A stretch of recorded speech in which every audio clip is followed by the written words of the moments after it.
Iya, iya. Bentar saya sambil kontak nyampak online. Bismillahirrahmanirrahim.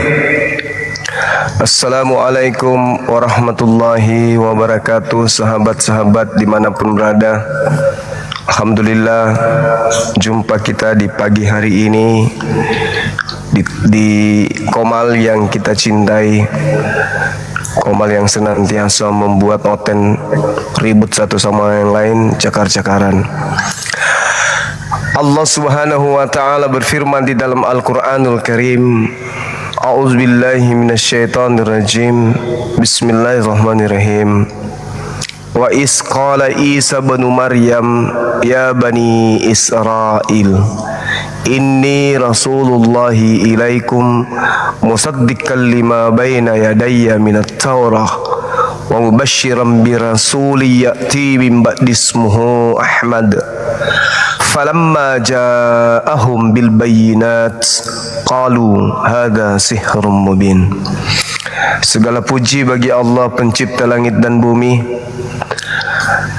Salam salawat senantiasa tercurahkan kepada baginda Rasulullah Muhammad sallallahu alaihi wasallam.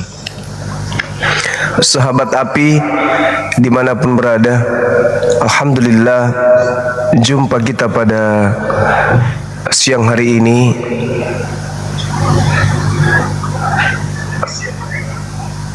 tujuannya adalah untuk mengedukasi anak bangsa terkhusus kepada umat Islam, baik laki maupun perempuan yang sedang menjalin hubungan dengan non-muslim, khususnya saudara-saudara kita yang mengatasnamakan diri mereka pengikut Kristus,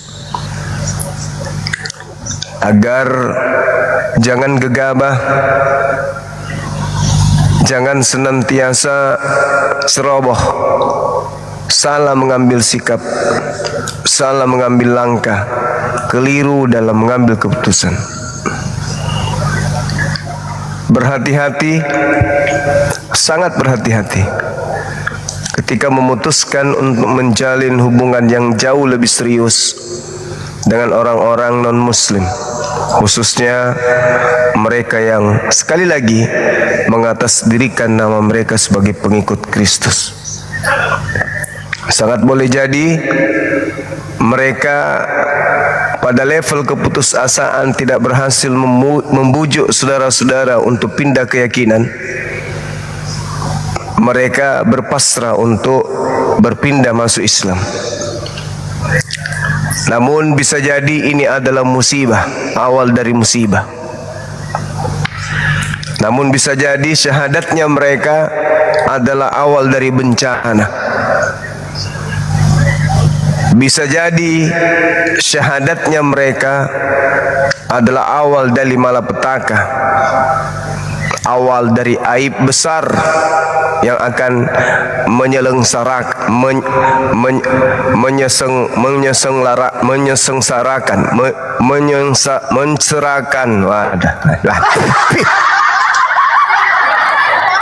bisa jadi itu adalah permulaan dari kesengsaraan, aib, noda, dan kutuk yang berakibat panjang sampai keturunan kita. Untuk itu sekali lagi sahabat-sahabat api dimanapun berada, mohon dipikirkan lagi, direnungkan sematang-matangnya. Bila mana saudara sedang menjalin hubungan dengan non-muslim, dalam hal ini adalah orang-orang yang mengatasnamakan dirinya sebagai pengikut Kristus. Berhati-hati, berhati-hati. Kenapa? Karena mereka berhati-hati yang menyembah batu, yang mencium-cium batu, yang tidak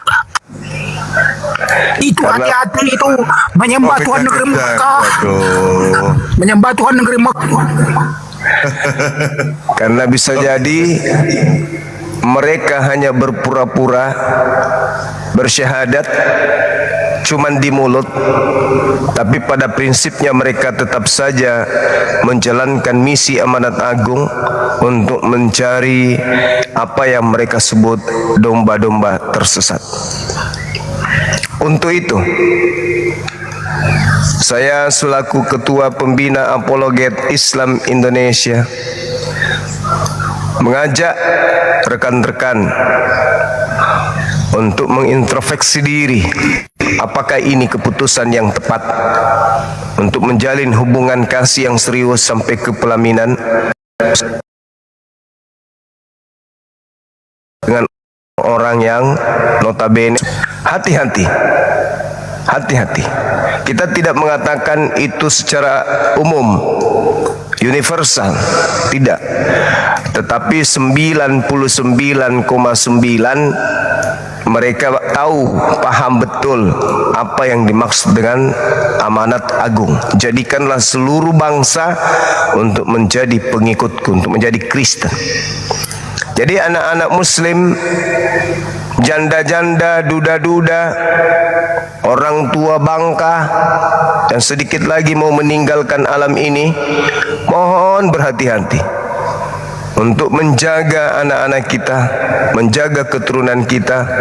Jangan sampai mereka terpedaya dengan gerakan-gerakan seperti ini. Mereka berpura-pura ketika mereka putus asa tidak berhasil membujuk anak-anak kita untuk pindah mengikuti agamanya. Mereka kemudian biasanya berpura-pura untuk mu'alaf. Hati-hati, hati-hati. Apatah lagi saudara-saudara saya yang sudah janda, yang sudah duda, yang sudah tua, yang sebentar lagi pindah alam. Jangan di sisa waktu kemudian malah jadi murtad. Jangan. Karena keluar Islam sama dengan neraka. Hati-hati. Inilah pentingnya adanya gerakan Islamisasi melalui debat-debat seperti yang sedang kita galakkan, yang sedang kita lakukan dan sering kita sampaikan dan sering kita pertontonkan. Jaga anak-anak kita agar mereka jangan menjalin hubungan cinta dengan orang-orang yang beda akidah, khususnya mereka yang mengatasnamakan pengikut Kristus. Carilah muslim, banyak laki-laki muslim, banyak wanita muslim, termasuk saya toh. Jangan ujungnya promosi. Promosi. Jangan. Sekali lagi, untuk yang kesekian kalinya saya ingatkan, ini penting untuk disuarakan. Jangan pernah jatuh cinta dengan mereka yang beda akidah dengan kita. Jangan pernah jatuh cinta, apalagi sampai punya niatan mau serius. Ya, hati-hati aja. Tapi tidak seluruhnya. Tapi kebanyakan dari mereka itu memiliki misi untuk menjauhkan kita dari Islam. Meski mereka harus berpura-pura menjalankan apa yang ada di 1 Korintus 9 nomor 19, 20, 21 sampai 23. Berpura-pura mereka menjadi Islam, ujung-ujungnya nanti setelah punya anak, kalian akan digiring pindah agama. Tidak mau diceraikan. Sementara Anda sudah mengalami posisi ketergantungan terhadap dia. Mau tidak mau, bisa jadi Anda keluar. Na'udzubillah, summa na'udzubillah. Inilah yang saya katakan tadi, ketika Anda tidak menyadari hal ini, maka kami datang hadir untuk mengingatkan agar disadari. Jangan sampai membuat kita itu menderita, keturunan kita menderita, anak-anak kita menderita, orang tua kita menyesal. Dan jika itu terjadi, maka di kehidupan berikutnya Anda akan sengsara. Pintar. Anda akan sengsara. Oke, karena keluar dari Islam hasilnya adalah kesengsaraan kekal. Saya kira begitu sebagai penutup dari saya, sahabat-sahabat sekalian. Waktu dan tempat selanjutnya saya serahkan kepada MC untuk menutup kegiatan kita pada siang hari ini. Wabillahi taufiq wal hidayah. Assalamualaikum warahmatullahi wabarakatuh. Waalaikumsalam warahmatullahi wabarakatuh. Assalamualaikum Ahi dan Waalaikumsalam warahmatullahi wabarakatuh. Akhiran. Oke.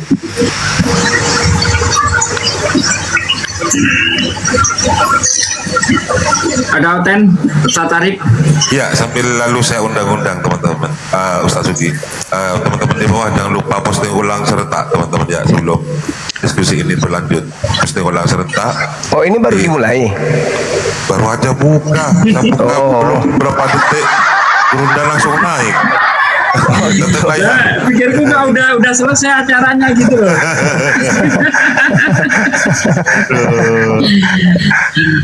Oke lah ya, sambil nunggu Oten ya, saudaraku sekalian, assalamualaikum warahmatullahi wabarakatuh.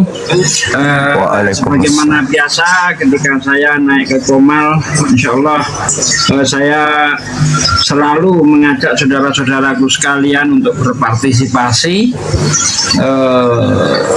membangun sekolah apologet Islam Indonesia yang insya Allah akan kita laksanakan peletakan batu pertamanya itu pada waktu milad api yang ketiga, yaitu insya Allah tanggal 5 September nanti. Nah, dengan itu saudaraku sekalian, saya berinisiatif mengumpulkan mawar Anda amanahkan ke saya. Insya Allah seluruhnya akan saya sumbangkan atau saya alokasikan untuk pembangunan sekolah apologet Islam Indonesia seluruhnya ya, seluruhnya tanpa mengurangi satu mawar pun, dan itu insya Allah akan saya laksanakan sampai pembangunannya selesai. Jadi seluruh pendapatan yang saya peroleh dari TikTok seluruhnya kita sumbangkan untuk pembangunan ini. Maka dari itu ini kewajiban kita bersama saudaraku sekalian. Setiap diri kita, setiap muslim itu mempunyai kewajiban ya untuk membentengi umat dari upaya-upaya kristenisasi. Nah, dengan cara mendirikan sekolah apologet Islam Indonesia, kita akan mendidik generasi-generasi kita supaya paham kristologi, supaya tidak mudah dibodoh-bodohi. Ya, saudaraku sekalian, silakan bagi Anda yang masih percaya dengan saya bisa dititipkan mawar-mawarnya ke saya ya, dan semuanya akan saya limpahkan untuk pembangunan sekolah kita insya Allah. Lanjut, ini sudah banyak tamu yang datang, dipersilahkan. Ya, silakan anak gembala, selamat pagi. Selamat pagi. Gak ke gereja, Mas Aha? Apa? Gak ke gereja kan? Kan gerejanya ini Bang, Komalnya Bang Arif nih gereja. Oh, bukan berbentuk bangunan. Apa Bang? Apa Bang? Bukan berbentuk bangunan gerejamu, bukan? Bukan. Bukan, kalau berbentuk bangunan ya sebenarnya kan umat Islam juga sholat Jumatnya di gereja ortodoks kalau mau jujur. Oh, ya. Ya, Ya, silakan kalau mau bertanya atau diskusi dengan Gurunda, Bang Zuma, silakan. aku mau konsultasi sama Bang Zuma. Oh, konsultasi. Konsultasi aja lah istilahnya ya. Oke, iya. Selamat pagi Bang Zuma. Ya, semangat pagi hari, silakan. Ini Bang, misalkan kita melihat Bang Sugi ini sedekah menyantuni anak yatim, ya kan? Nah, maka kita sama-sama bisa bilang Bang Sugi ini sangat mengasihi Tuhannya, ya kan? Hablum minanas bisa membuktikan hablum minallah. Namun, kalau kita melihat Bang Sugi sholat 5 kali sehari tanpa putus, ya kan, sepanjang 1 tahun, kita nggak bisa bilang Bang Sugi ini mengasihi sesamanya manusia. Jadi hablum minallah tidak bisa membuktikan hablum minanas. Nah, setuju nggak Bang Zuma? Jadi gini, ketika akhi Sugi menyembah kepada Allah Subhanahu wa taala dengan ikhlas, dengan khusyuk, maka ibadah, suara saya kedengaran kan ya? Maka ibadah yang terbaik adalah ibadah yang terkait dengan ilmu. Jadi akhi Sugi melakukan ibadahnya dengan prosesi keilmuan. Orang Islam ketika beliau ini beribadah menyembah kepada Allah dengan ilmu, maka rangkaian rukun-rukun itu akan ikut menyertainya. Sunnah-sunnahnya akan ikut. Ketika ada orang menjaga hubungannya kepada Allah, hablum minallah, maka jika dilandaskan terhadap ilmu, tentu hablum minan nasnya akan ikut. Tapi sebaliknya, orang yang menjaga hubungannya terhadap sesama manusia, itu belum tentu dia akan menjaga hubungannya dengan Allah. Mohon maaf, sama seperti orang Kristen. Mereka saling menjaga hubungan, mereka menggaungkan ajaran kasih, mengasihi, memaafkan, mengayomi, melindungi, memberi, merangkul, dan seterusnya. Akan tetapi terputus hubungannya dengan pencipta langit dan bumi. Mereka mengira bahwa yang mereka sembah itu adalah Tuhan, tetapi sebenarnya yang mereka sembah itu adalah angan-angan. Tapi hubungannya kepada sesama manusia, khususnya setelah kemerdekaan, mereka baik, ada bencana turun ke lapangan. Tapi kalau orang yang menjaga hubungannya dengan Allah, hablum minan nas, maka secara otomatis hubungannya dengan manusia itu baik. Kenapa? Karena orang yang menjaga hubungannya dengan Allah, yang ada di lisannya adalah amar ma'ruf. Mereka akan mengajak yang lain untuk melakukan hal yang sama, mempengaruhi yang lain untuk melakukan hal yang sama, sehingga akan terjadi, tercipta apa yang disebut hablum minallah wa hablum minan nas. Silakan.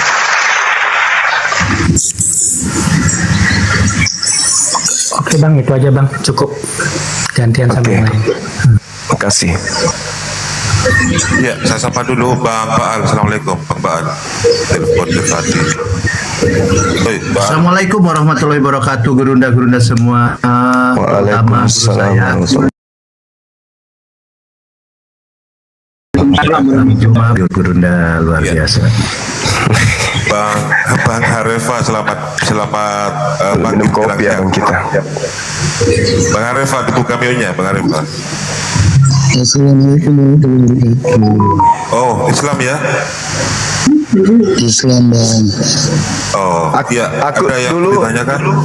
dulu ada seorang pendeta S2 namanya Pendeta Harefa.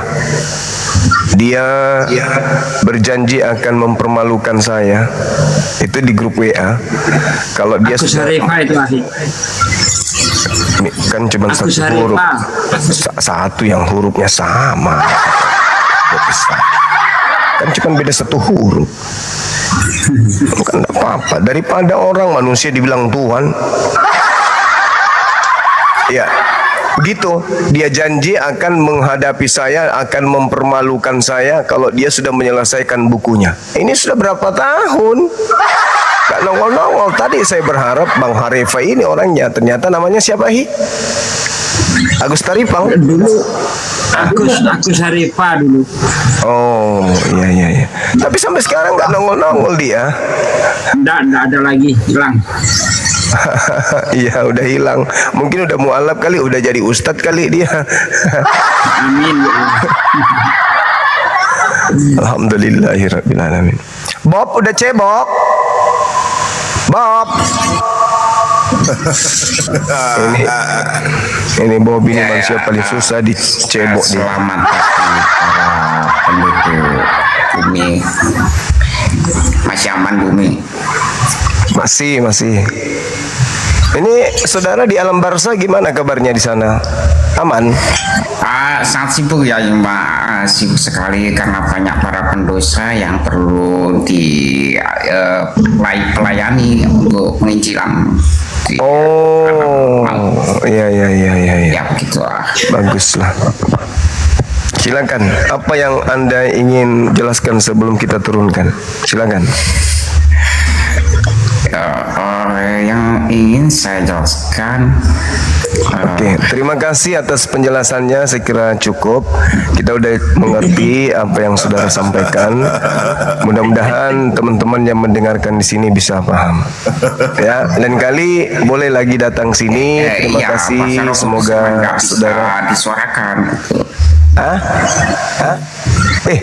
Kenapa pergi beneran ini? Bukan Bal, waduh Bal.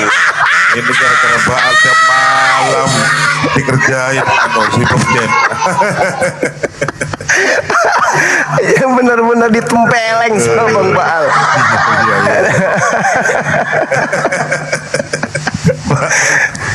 Ditempeleng dia. Bal. Dinaikkan lagi. Bang Ronaldo, selamat siang. Ronaldo, selamat siang. Ronaldo. Sakit ya. Ronaldo. Ronaldo. Dibuka mute-nya Ronaldo. Atau teman-teman yang Kristen yang mau berdiskusi silakan ketik satu aja, ketik satu. Atau ketik tiga, silakan. Masalahnya banyak di permintaan multi ini, kayaknya Muslim semuanya. Bang Ronaldo, selamat siang. Saya turunkan kalau tidak bersuara ya. Saya turunkan dulu. Sibuk turun. Parah Bal ini.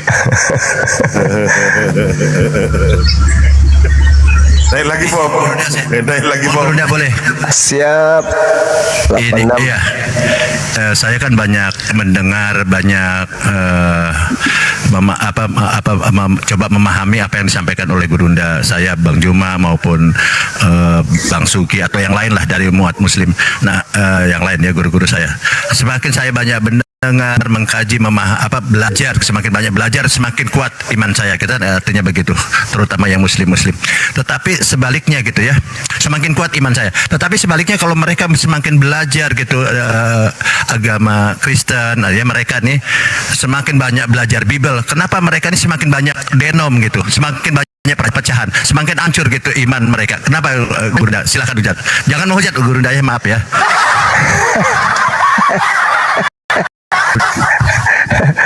Jadi gini, Al-Quranul Karim menjelaskan begini. A'udzubillahi minasyaitonirrajim. Bismillahirrahmanirrahim. Dalam surah Al-A'raf, Allah Subhanahu wa taala menguraikan keberadaan kondisi orang-orang kafir disebabkan karena mereka tidak beriman. Allah Subhanahu wa taala di dalam Al-Quran surah Al-A'raf menyuarakan melalui lisan Nabi Muhammad SAW, ya Bani Adam. Jadi seruannya itu bukan hanya kepada umat Islam doang, tapi juga kepada seluruh manusia termasuk Kristen. Ya Bani Adam, wahai seluruh, la yaftinannakum syaitan, janganlah engkau mau tertipu oleh setan, kama sebagaimana akhraja abawaikum, dikeluarkannya orang tuamu minal jannah, dari surga. Yanzi'u anhuma libasahuma. Apa yang diterangkan di sana? Dengan menanggalkan pakaian keduanya untuk memperlihatkan aurat keduanya. Liyuriyahuma sawatihima. Innahu yarakum huwa mawakabiluhu.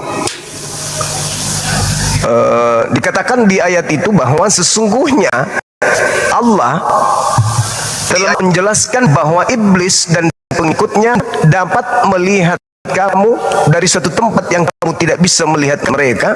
Sesungguhnya kata Allah telah menjadikan iblis itu sebagai pemimpin bagi orang-orang yang tidak beriman. Nah, hal ini yang menyebabkan sehingga karena mereka tidak beriman, mereka membuat sebuah keadaan di mana keyakinan mereka, kepercayaan mereka itu diolah dan disadur melalui akal mereka sendiri.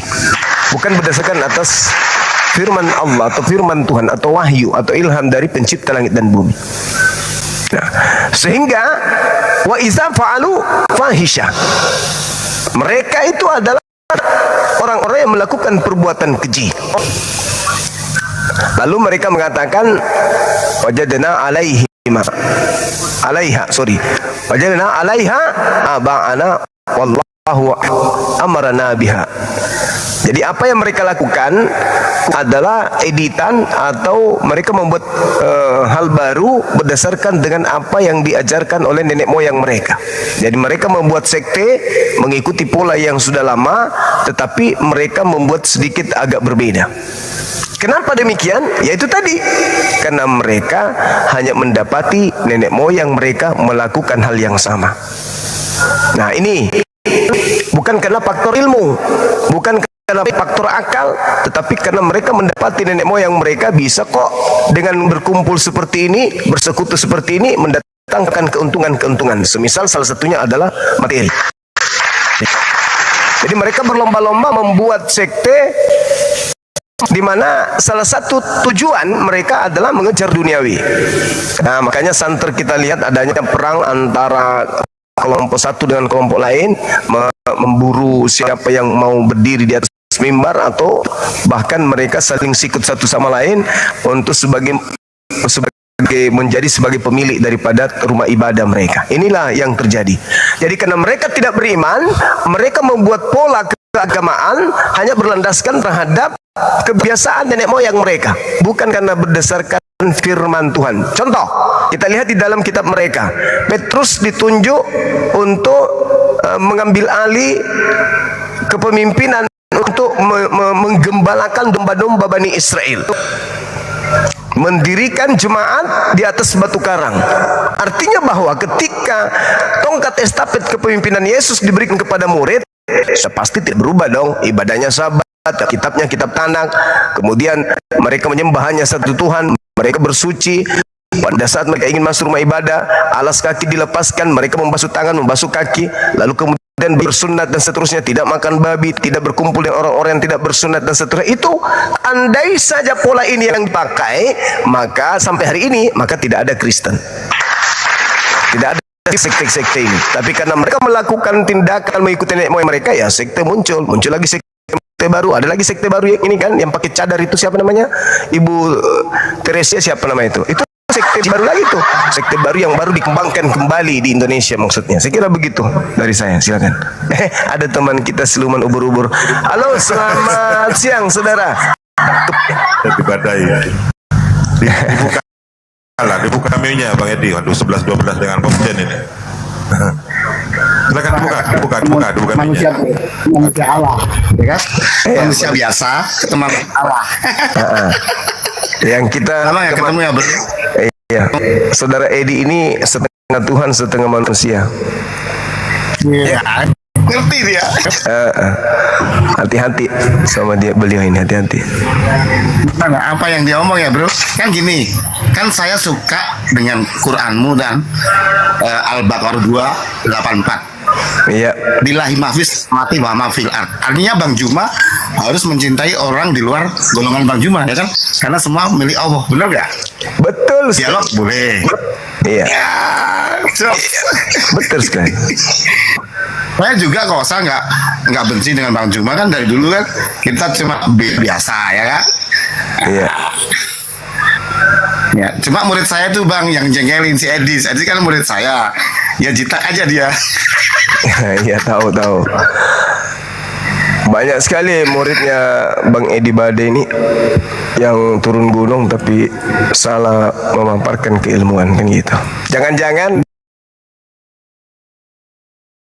saya curiga Bang Edi sini tidak pernah memberikan mereka air jamahan yang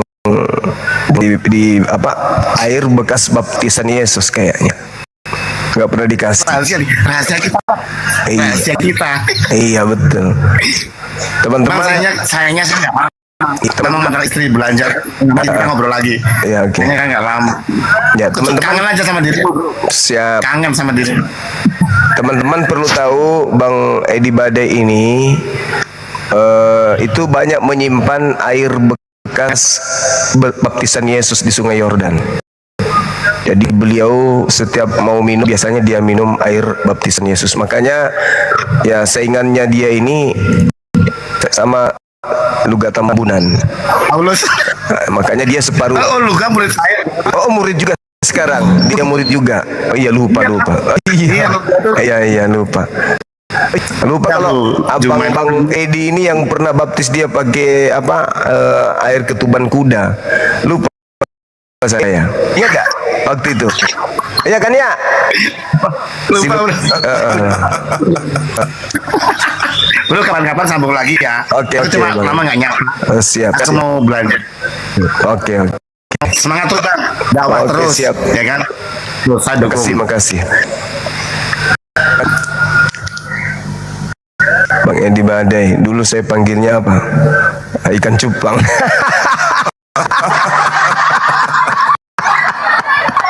Saya selalu memanggilnya ikan cupang.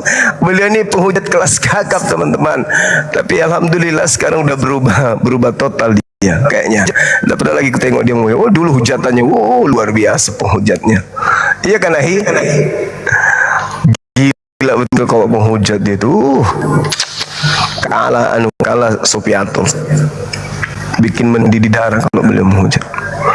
Makanya dulu aku panggilnya ikan cupang. Kita panggil bekicot dulu itu. Ya itu masih bekicot. Ada penghujat dia itu. Bob, gimana Bob? Siapa yang nurunin tadi Bob? Bob? Tadi jawaban saya sudah ya. Nurunin tadi siapa Bob? Baik ya, rendah hati kadang-kadang Yesus juga merendahkan hati seperti begitu juga ya. Yesus merendahkan diri, bukan hati. Merendahkan diri, sorry. Nah, Bang juga termasuk seperti itu. Kenapa? Tapi kalau oten-oten ini Bang Juma bernapas aja sudah menghujat sama Bang Juma. Kenapa Bang Juma? Bernapas aja belum berargumentasi. Baru bernapas sudah suka menghujat. Kenapa Bang Juma? Silakan. Ya karena posisinya gini. Ketika di dalam Al-Quran Nabi Isa alaihissalam bertanya kepada kaumnya, Man ansari ilallah, siapakah yang akan menolongku untuk melanjutkan misi menegakkan agama Allah?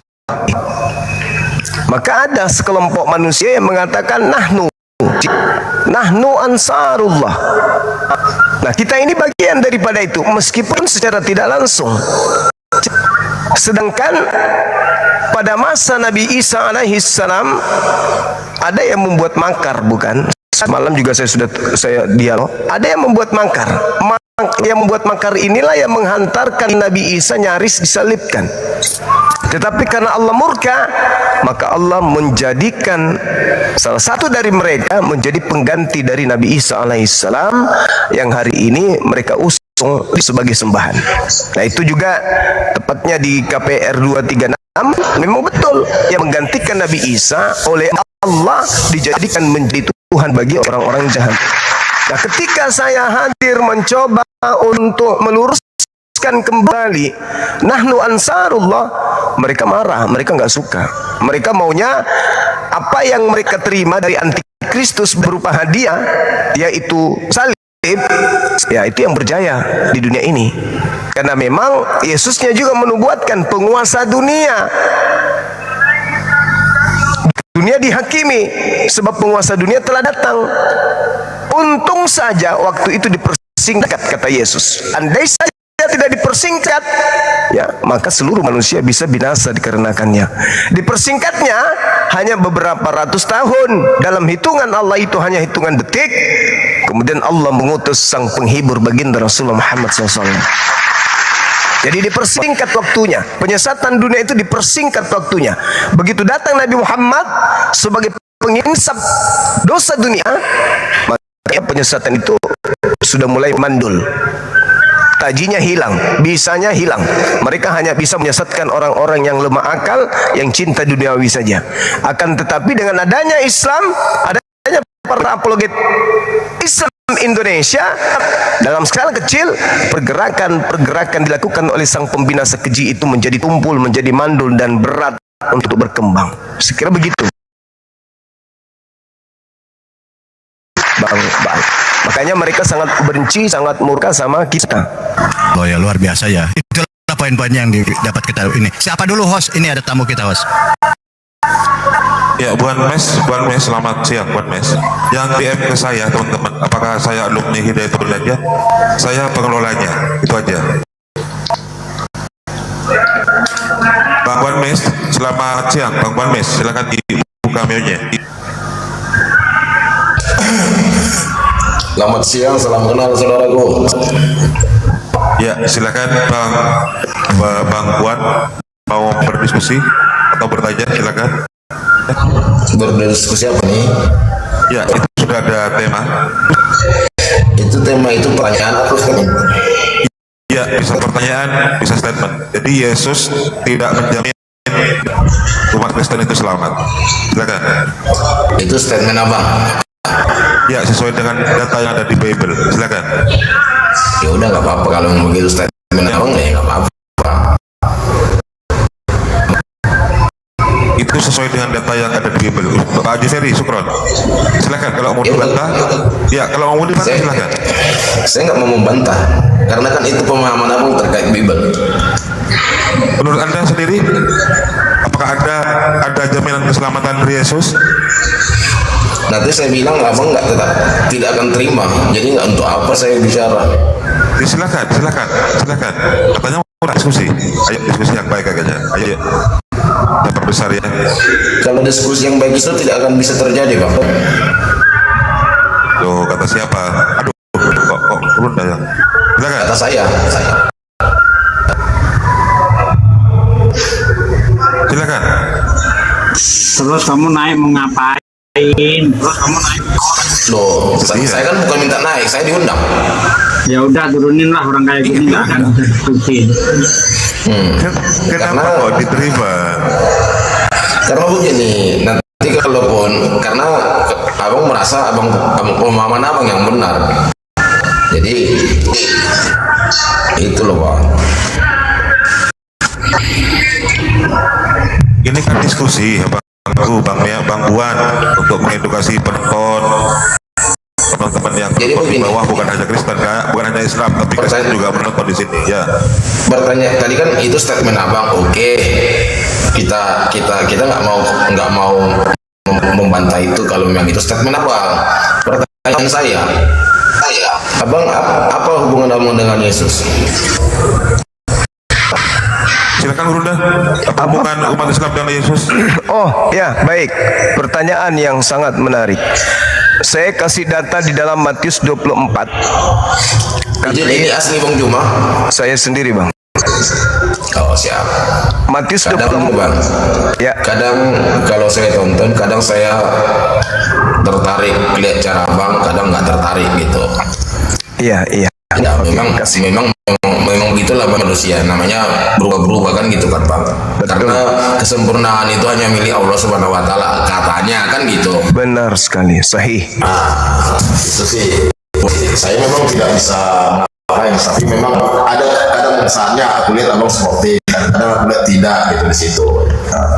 Gitu aja sih. Baik. Artinya saya nggak membenci abang, enggak, karena kita dilarang membenci. Baik. Oke. Apa hubungannya Islam dengan agama Kristen?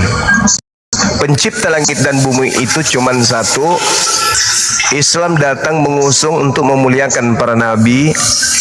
Salah satu nabi yang diusung oleh Islam untuk diimani adalah Nabi Isa alaihissalam, yang kisah hidupnya diceritakan dalam bahasa Yunani dalam kitabnya saudara kami Kristen, lalu diimani sebagai Tuhan.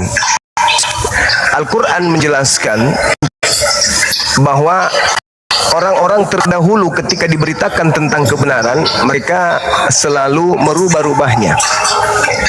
Akan tetapi mereka merubahnya, namun sebagian disisahkan untuk dijelaskan oleh baginda Rasul Muhammad SAW. Bisa ditutup. Terima kasih. Kita lihat di dalam Matius 24, Yesus berbicara kepada kaumnya. Nabi Isa alaihissalam dalam pandangan Islam berbicara kepada kaumnya. Maqultu lahum illa ma amartani bi. Ani abdullah rabbi wa rabbakum. Jadi Nabi Isa mengajarkan kepada kaumnya hanya menyembah kepada Allah saja, sebagaimana yang tertuang di dalam Yohanes 4 nomor 24. Jadi Yohanes 4 nomor 22, Nabi Isa dan juga Yesus dalam pandangan Bible itu mengajak untuk memahami bahwa Yesus dan muridnya menyembah kepada pencipta langit dan bumi. Lalu sepenggal dari pengajaran Yesus kepada kaumnya Bani Israel agar waspada kepada penyesat yang datang duduk sebagai orang kudus, di mana dia ini adalah pembinasa keji. Namun karyanya, kata Yesus, dipersingkat masanya. Karya kejayaan, karya keemasan sang pembinasa keji ini dipersingkat. Karena kalau tidak dipersingkat, maka perasaan yang dibuat oleh sang pembinasa keji ini menyebar ke seluruh penjuru bumi untuk membuat kerusakan akal pikiran manusia dengan menghantarkan manusia menyembah kepada yang bukan Tuhan. Maka dipersingkat waktunya, datanglah sang penghibur yang memuliakan Yesus, yang memuliakan Nabi Isa, mengembalikan kemudian marwah para nabi, mengajarkan kembali dunia untuk bertaubat, agar meninggalkan ajaran sang pembinasa keji, agar jangan menyembah kepada makhluk ciptaan, melainkan menyembah kepada sang pencipta langit dan bumi. Jadi hubungannya jelas antara Nabi Isa alaihissalam ketika datang kepada kaumnya, muncul Dajjal, di mana Dajjal ini memalingkan ajaran Nabi Isa, menjadikan Nabi Isa itu sebagai Tuhan. Lalu pencipta langit dan bumi mengutus penolong lain untuk mengembalikan marwah Nabi Isa alaihissalam, bahwa sesungguhnya dia bukan Tuhan, melainkan hanyalah utusan Tuhan yang diutus kepada kaumnya Bani Israel. Lalu Tuhan langit dan bumi menjadikan salah satu pengganti Nabi Isa sebagai sembahan bagi mereka sang pembinasa keji ini. Contoh, apa pembuktian kebenaran yang saya sampaikan ini? Di dalam Matius 24 nomor 22, dan sekiranya waktunya tidak dipersingkat, maka dari segala yang hidup tidak akan ada yang selamat. Kenapa? Karena sudah dipengaruhi oleh ajaran yang ditopang oleh kekuatan. Penjajah masuk ke Nusantara dengan berbagai macam pola yang mereka gunakan, dengan berbagai macam senjata untuk membumi hanguskan Nusantara. Kecuali yang tidak dibumi hanguskan adalah orang-orang yang bisa mereka baptis, yang rela untuk mereka baptis, yang rela untuk mengikuti agama mereka, mereka tidak dibinasakan. Apa yang terjadi? Sekiranya seluruh Nusantara dibaptis oleh para penjajah ini, maka yang terjadi adalah kebinasaan secara mutlak. Beruntung Nusantara lebih dulu dipenuhi umat Islam yang mana mereka beriman dan berdasar kepada pengajarannya yang dibawa oleh sang penghibur untuk menghentikan kebinasaan yang ditopang oleh sang pembinasa keji tadi. Jadi kebinasaan yang terjadi seharusnya terhadap Nusantara dihentikan seketika oleh umat Islam yang berasal dari sang penghibur ajarannya untuk memulihkan keadaan negara yang kita cintai ini. Contoh, saya kasih data di Kejadian 12 nomor 3.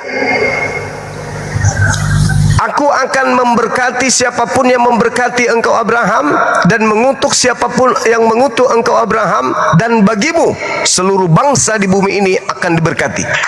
Andai saja Indonesia dipenuhi oleh orang-orang yang mengutuk Abraham, mengatakan Abraham berzina, mengatakan Abraham tidak sabaran, mengatakan Abraham punya gundik, mengatakan Abraham kemudian punya anak yang tidak sah alias haram, itu memenuhi Nusantara, berarti Nusantara dipenuhi oleh orang-orang yang mengutuk Abraham. Dengan kata lain, Nusantara ini akan dikutuk oleh pencipta langit dan bumi. Sebaliknya, oleh karena Nusantara dipenuhi oleh umat Islam yang memberkati Abraham setiap saat, maka Nusantara menjadi negara yang diberkati oleh Tuhan langit dan bumi. Sekira begitu, Bung, ketika Anda berbicara mengenai apa kaitannya antara agama Kristen dan antara Yesus dengan Islam, kaitannya sangat jelas. Yohanes 14 nomor 16, aku akan minta kepada Bapa agar Bapa mengutus seorang penolong lain, yaitu baginda Rasulullah Muhammad sallallahu alaihi wasallam. Sekira begitu untuk sementara, teman-teman, silakan saya ibadah dulu. Demikian. Silakan Bang Wan.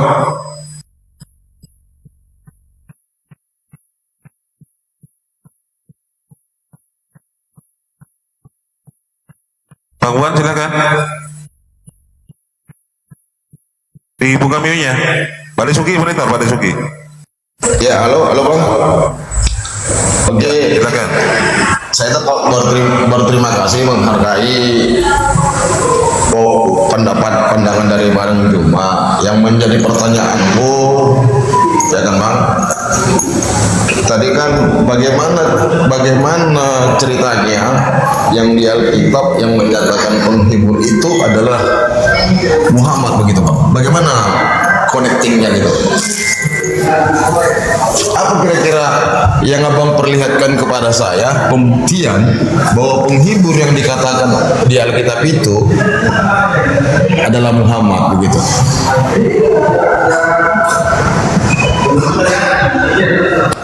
Ya. Kenapa penghibur itu adalah Nabi Muhammad? Karena memang hanya Nabi Muhammad lah yang memenuhi apa yang disampaikan di situ. Yesus mengatakan banyak hal yang harus aku sampaikan kepadamu, tetapi yang kamu pertanyaanku Bang, apa Ya. pembuktian yang bisa Abang buktikan kepada saya berdasarkan dalil Abang?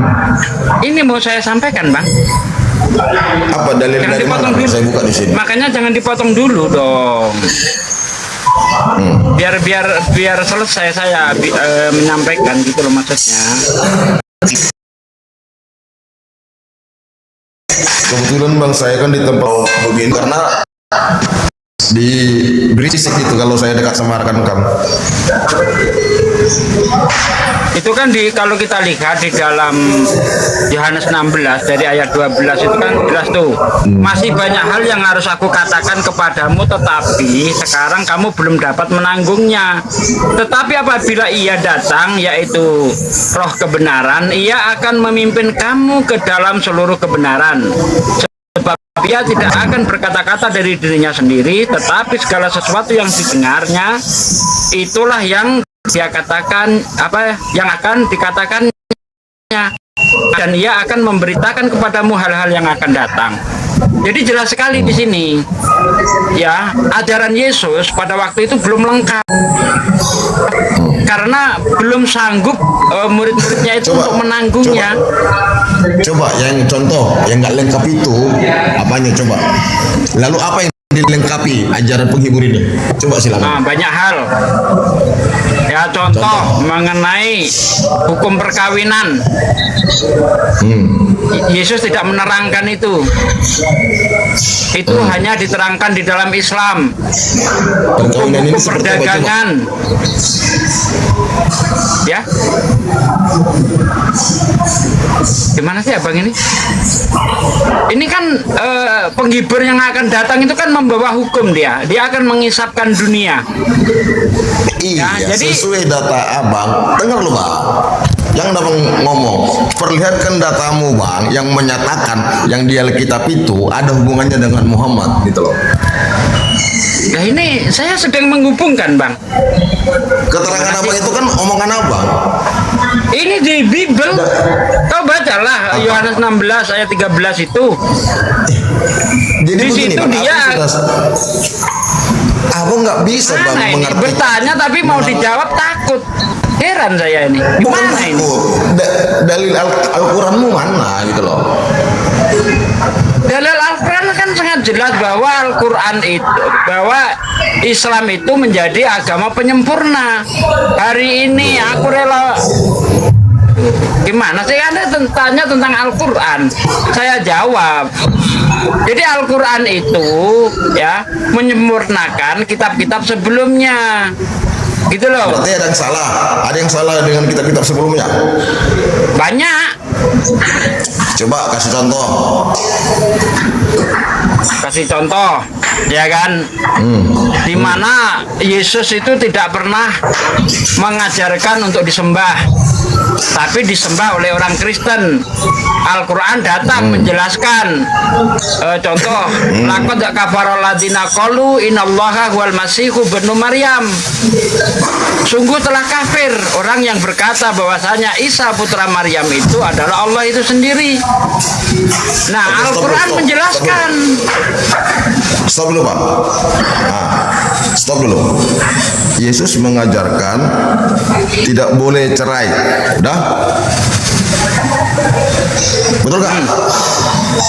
Lalu Bukan Yesus yang mengajarkan, itu mengutip dari Musa itu. Tadi Yesus mengajarkan Itu kan mengutip dari Musa itu, Bang. Bukan ajaran Yesus sendiri. Oke, mengutip dari Musa. Udah? Adakah hubungan Yesus dengan Musa? Yesus meneruskan ajaran Musa. Yesus nggak bawa hukum baru dia. Oke, di Musa udah diajarkan tidak boleh cerai, udah. Terus disempurnakan Muhammad boleh cerai gitu, boleh punya istri empat boleh gitu. cerai. Makanya itu, Bang, kalau di boleh poligami. Ajaran-ajaran terdahulu itu kan ketat dia kan, tanpa syarat tidak boleh cerai kecuali karena zina. Nah, di Islam itu diperlembut dia, boleh cerai. Tetapi cerai boleh itu poligami. kata yang disukai oleh Allah. Walaupun itu halal, tetapi ya walaupun itu dibolehkan, tapi cerai itu adalah sangat dibenci oleh Allah. Gitu loh. Tapi boleh gitu. Kalau orang nggak boleh cerai, babak belur manusia, Bang. Misalnya anakmu terjadi KDRT atau punya anak perempuan nikah, lalu anakmu dihajar sama suaminya. Kalau di Kristen kan nggak boleh cerai itu. Mau sampai mampus nggak boleh cerai kan? Sesuai ajaran begitu, Bang. Sesuai ajaran begitu. Ini bener, nggak boleh cerai kecuali zina, Bang. Sesuai ajaran begitu, kan gitu bilang. Iya. Cuma mau sampai mampus dihajar suaminya nggak boleh cerai. Kalau di Islam boleh cerai, ya boleh minta cerai daripada babak belur. Boleh poligami kan? Boleh poligami. Buatnya dulu Bang Buas, nanti bisa boleh poligami di Islam. Tetapi dibatasin bentar, Bang. Dengar dulu. Kalau di ajaran terdahulu, dengar dulu. Kalau di ajaran terdahulu poligami tanpa batas. Ya. Tanpa batas. Dibatasin 4. Jika kamu mampu berlaku adil. Jika kamu tidak mampu berlaku adil, cukup 1 saja. Hanya 1 agama yang mengajarkan cukup 1 istri, itu Islam. Kristen nggak ada. Di mana Kristen cukup 1 saja? Mana ada? Di Islam ya boleh poligami, batasannya 4, asal bisa berlaku adil. Tetapi kalau tidak mampu berlaku adil, cukup 1 saja. Nah, itu hanya ada di Islam seperti itu. Kristen nggak ada itu. Cukup 1 saja nggak ada. Gitu. Apalagi?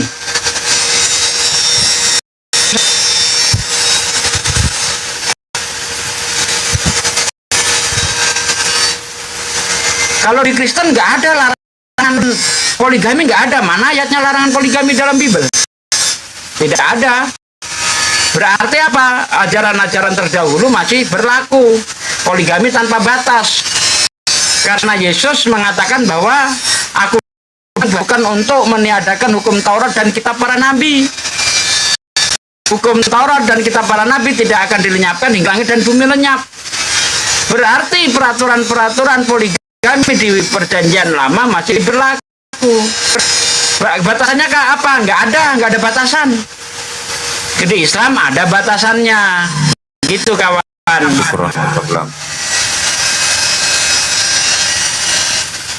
Nah, silakan. Lagi. Nah, ini dikasih kesempatan ngomong, nggak ngomong. Tadi ada orang ngomong di sela-sela.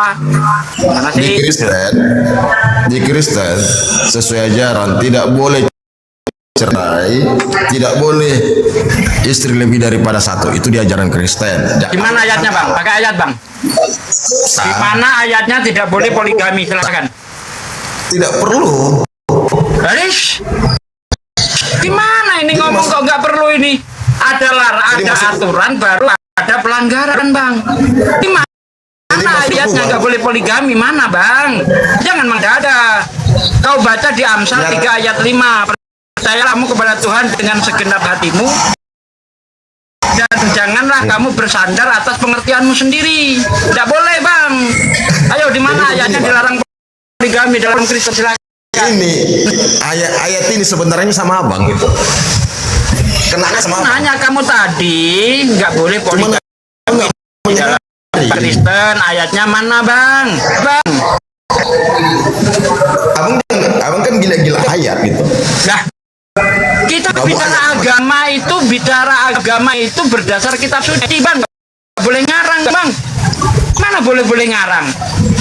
Kalau ngarang mah jangan naik di sini bang. Kita perlu data, kita mengedukasi, ya kan?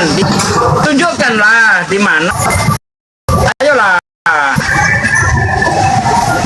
Nih, bahkan saya bisa menunjukkan di dalam Bible itu boleh poligami. Kau baca di 1:7 dari ayat 27. Kau baca di situ. Ada seorang perempuan, janganlah engkau mengusahakan perceraian. Adakah engkau tidak terikat pada seorang perempuan, janganlah engkau mencari seseorang. Tetapi kalau engkau kawin, engkau tidak berdosa. Dan kalau seorang gadis kawin, ia tidak berdosa.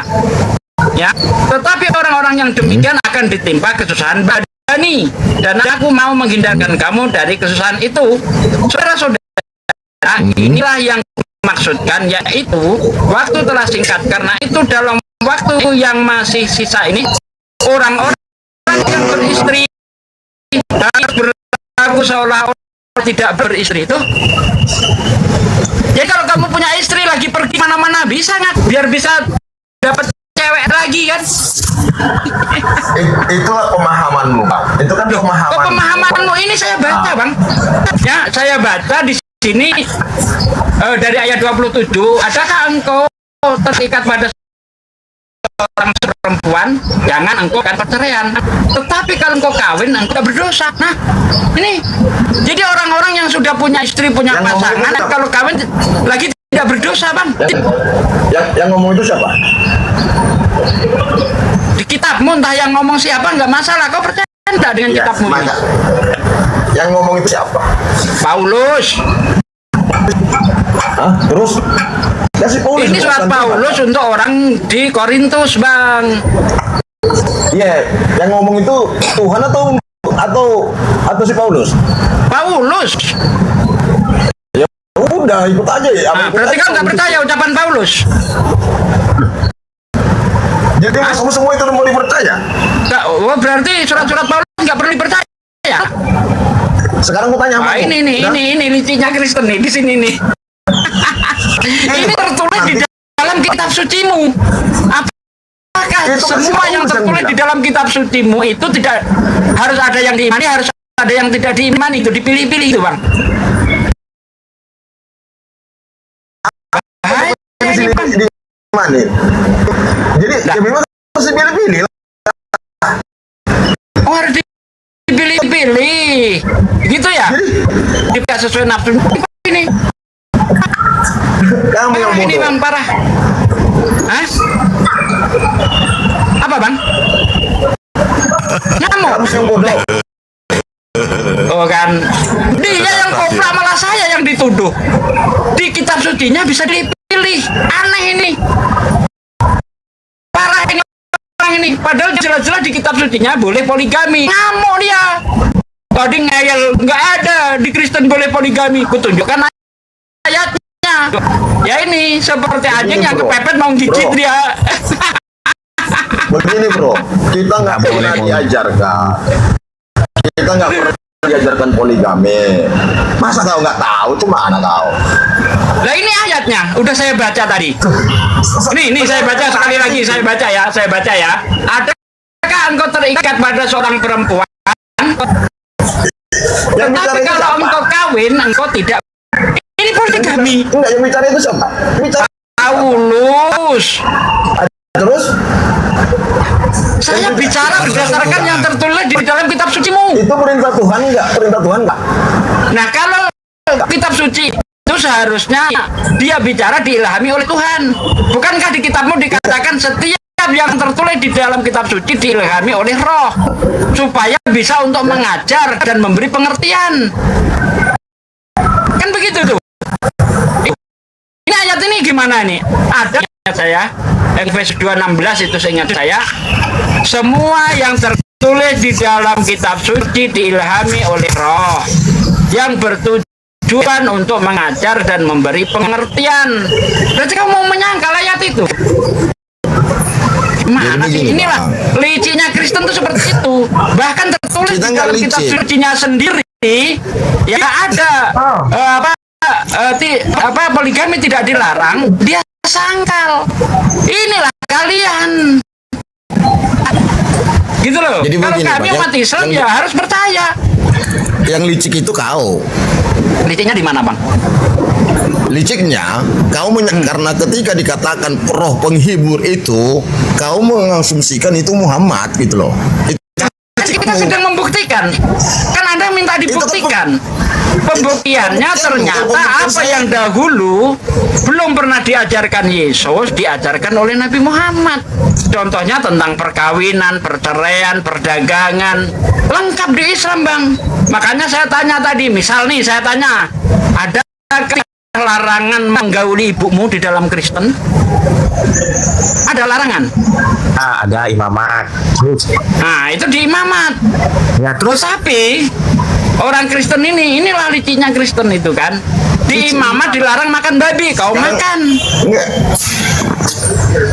Di kitab yang sama, ya kan? Di kitab yang sama yaitu kitab imamat ada larangan makan babi.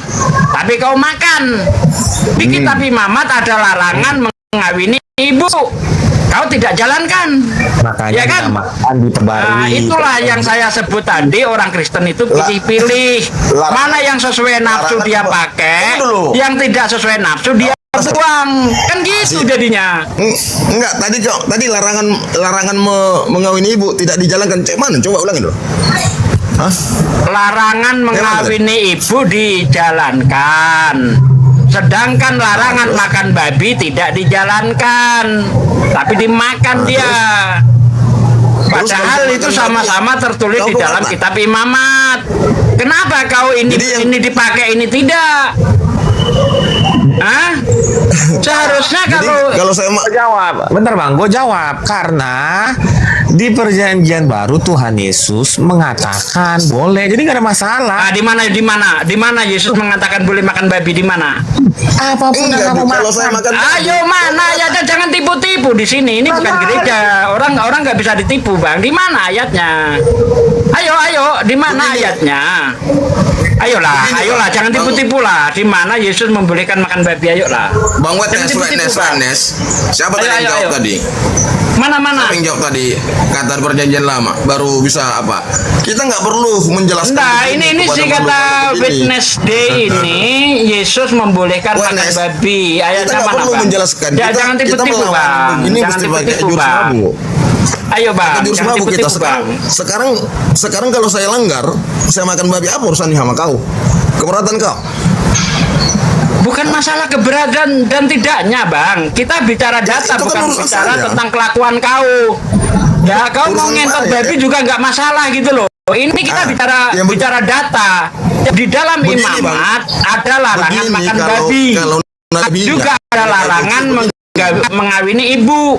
Kenapa kau ketika dilarang mengawini ibu itu kau taati, kau ikuti, sementara larangan makan babi kau langgar? Itu yang jadi Terus apa masalah. urusanmu? Apa Ya udah, turun kau kalau begitu caramu. Apa Kau nggak urusanmu? bisa diskusi kalau begitu, turun. ini orang ini nggak bisa diskusi. Udah turun. Itu orang gila itu kayak gitu itu. Apa urusan kau? Ngapain kau naik ke sini? Iya, nggak pakai data tadi masalahnya. Dari tadi. Untuk apa data? Nggak perlu itu data. Emang kami jemaat gereja bisa kau bodoh-bodohi? Ayolah kita bicara itu ada data. Ini saya kejar si Wednesday ini, di mana Yesus membolehkan makan babi. Ayo Pipi. Supaya orang tidak tertipu, Bang. Tunjukkan ayatnya, Bang. Ayo Pipi, jawab Pipi. Jangan ngarang. Ayo, jangan tipu-tipu. Aduh, Baal. Oke, gua bentar. Aku baru ngomong sedikit aja Baal apa dosaku? Benci sekali. Baal. Masya Allah. Lanjut.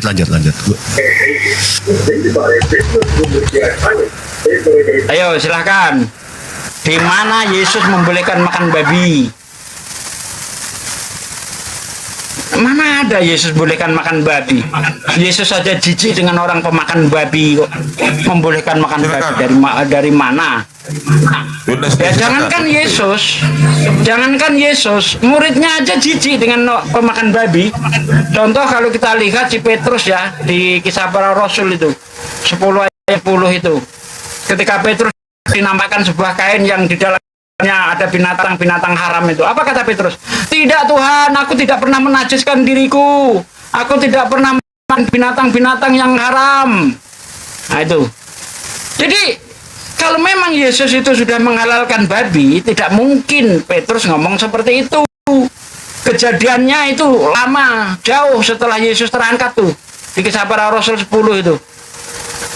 Kapan Yesus menghalalkan babi? Inilah bahayanya ya. Pantas banyak orang Kristen ini tersesat. Ya gara-gara orang yang ngerti di Kristen itu pada nipu jemaatnya itu. Boleh makan babi kata Yesus, padahal ayatnya tak ada. Mana ada ayat seperti itu? Kenapa sih kalian ini? Agama boleh Kristen tapi otak jangan Kristen lah, biar nggak bodoh kali gitu. Udah gue jawab. Nah, mana ayatnya? Matius 6 ayat 25. Coba kau baca di situ. Gue baca ya, korek kuping Baal. Matius 6 ayat 25 nih Baal.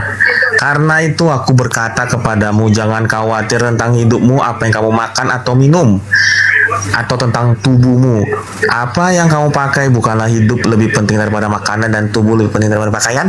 Selesai kan? Mana di situ halal? Mana larangannya? Di mana di situ bicara halal haram, Bang? Di situ menjelaskan tentang bahaya ini. Sebentar. Di situ menjelaskan tentang makanan. Jadi everything is okay. Jadi jangan khawatir, makan apa aja boleh. Gimana sih? Waduh, ngeri nih. Nah, betul. Berapa Matius berapa tadi? Coba. Matius 6 ayat 25. Matius 6:25 ya. Bentar. Iya. Ini bicara apa? Dilarikan kemana? Inilah ya orang kalau udah ragu sama babi itu ya dalil dicari-cari, padahal Yesus sendiri mengatakan bahwa dia datang bukan untuk menghilangkan apa yang tertulis di dalam kitab-kitab sebelumnya. Ya, itu tertulis di dalam Matius 5 ayat 17 tuh. Matius 6 ayat 25. Coba kita cek ya. Ini bicara tentang apa sih? Kan gitu kan? Karena aku berkata kepadamu, janganlah khawatir akan hidupmu, akan apa yang hendak kamu makan atau minum, dan janganlah khawatir pula akan tubuhmu, akan apa yang hendak kamu pakai. Bukankah hidup itu penting daripada makanan, dan tubuh itu lebih penting daripada pakaian? Nah, ini bukan berbicara halal haram, ini berbicara tentang kekurangan makan. Gak usah khawatir kau tentang makan itu. Bukan bicara tentang halal haram di situ. Apa arah, Bang? Oh ya sudah. Kalau ayat ini, bentar. Bentar. Yang lebih spesifik. Ya gantian dulu. Bentar ya. Kalau ayat ini bermaksud untuk menghalalkan babi, kenapa Petrus di Kisah Para Rasul 10 ketika ditawari makan binatang haram, Petrus tak mau? Seharusnya mau dong, karena Yesus sudah menghalalkan. Tapi apa kata Petrus di situ? Tidak Tuhan, aku tidak pernah makan makanan yang diharamkan. Tuh, jelas kok. Berarti Yesus tidak pernah menghalalkan babi. Selesai. Pak, Markus 7 ayat 18 sampai 19. Tadi bukan ya, berarti bukan tadi ya, Bibi ya? Enggak, biar lebih jelas, Baal. Enggak. Lebih Satu jelas. dulu. Ya. Markus Yang 7. satu, yang tadi selesai ya, kita langsung ke Markus ya. Markus 7, Baal. Oke, yang tadi selesai teman-teman Kristen tidak. Ini Oke, lanjut, ayat Markus 7. itu, ayat itu tidak juga berbicara tentang babi haram, babi halal. Itu bicara makanan. konteks ayat. Makanya lihat konteksnya, Bang. Ayat itu berbicara tentang apa? Masalah cuci tangan. Adat Kau baca istiadat baik-baik. Ya, istiadat Yahudi halal haram, betul? aduh, ngawur kau. Ini ayat berbicara tentang cuci tangan, Bang. Kisahnya itu, dengar. Kau ini nggak paham Bible kau ini. Kisahnya itu, Yesus itu diundang makan oleh orang-orang Yahudi. Tetapi para murid tidak mencuci tangan ketika mau makan. Ditegur oleh mereka, lihat muridmu, ya kan, makan dengan tangan najis. Dia tidak mencuci tangan terlebih dahulu. Nah, kata Yesus, kamu ya lebih mengutamakan adat istiadat nenek moyangmu, tetapi perintah Allah kau abaikan. Bukan setiap yang masuk ke mulut yang menajiskan, tetapi yang keluar dan dibuang ke jamban yang menajiskan. Kalau ini kau larikan boleh makan babi, berarti nenekmu pun bisa kau makan. Kenapa? Karena masuk ke mulut nggak najis. Itu sudah dibuktikan, dibantah oleh Petrus. Kalau memang ini Yesus menghalalkan babi pada kisah ini, seharusnya Petrus tidak berkata begitu. Seharusnya Petrus juga rakus makan babi sebagaimana Kristen. Berarti pemahaman murid Yesus ya dengan orang Kristen beda jauh kalau begitu. Enggak, Anda paham nggak arti makanan itu apa? Kalau Anda nggak paham arti makanan, berarti kita nggak diskusi. Nah, makanan kok apa sih? Nah, Anda bilang nenek jadi makan. Pertama kita jangan pribadi dulu. Nenek itu kan bukan makanan. Jadi Anda Babi paham juga dulu. bukan makanan, Bang. Makanan. Babi juga bukan makanan. Kau baca Imamat 11 ayat 6 ayat 7. Emang di situ Maka makanan. kata Tuhan Yesus, apa yang keluar dari seseorang itulah yang menajiskan. Yang masuk ke mulut nggak najis, tai boleh kau makan. Kan nggak najis. Apa yang keluar dari seseorang itulah yang menajiskan. Tai kan bukan makanan. Itu tahoroh. Lihat ya, apa yang dikatakan Yesus, bukan setiap yang masuk ke mulut yang najis, tetapi yang keluar dan dibuang ke jamban itulah yang najis. Kan gitu. Kecoa boleh Apa kau yang makan. keluar dari seseorang itulah yang menajiskan, betul? Iya, kan yang masuk itu bukan yang najis. Kecoa boleh kau makan. Pertanyaan Misalnya saya, misalnya gini nih, Bang, misalnya gini. Ini saya kasih umpama nih kan. Anak Anda gini, Pak, aku boleh Pak makan nggak cuci tangan boleh gitu kan. Tiba-tiba anakmu makan cacing, Bang. Tiba-tiba anakmu makan cacing boleh. Kalau yang lain saja. Ya makanya kita pahami sih kan arti makanan, betul? Nah iya, Anda paham nggak arti makanan itu apa? arti makanan itu sesuatu yang kita makan yang bisa bikin kenyang. Apa sih? Kayak gitu aja ditanyakan. Makanya Apa? Anda mau Assalamualaikum. Mereka itu biasa Kristen itu lari dari substansi. Dia mau tantrum biasa. Pak Ustadz Ari. Coba ya, itu ayat itu kan jelas sekali itu. Bukan yang masuk ke mulut yang menajiskan. Kalau ini dipahami secara sembrono kayak Kristen sehingga babi boleh dimakan, kecoa pun bisa kau makan. Nah, kan kita Karena masuk mulut nggak najis. Tapi munafik itu Pak bisa Den, juga makan kelinci, mereka makan yang lainnya. bentar, Pak De, bentar, saudara. Mereka tidak bisa membedakan najis dengan haram. Haram dengan najis itu beda ya, saudara. Ini si pipi ya, si pipi nih, saudara Wednesday, ini si pipi. Najis dengan haram itu beda, Wednesday. Begitu. Ya, Yang haram itu ya sudah pasti najis, tapi yang najis belum tentu haram. Yang Najis itu ya belum tentu misalnya, haram. Pertanyaan apa tuh? iya Bunda? najis Yang itu misalnya haram itu apa? beda ininya, beda hukumnya. Jelaskan itu Pak D.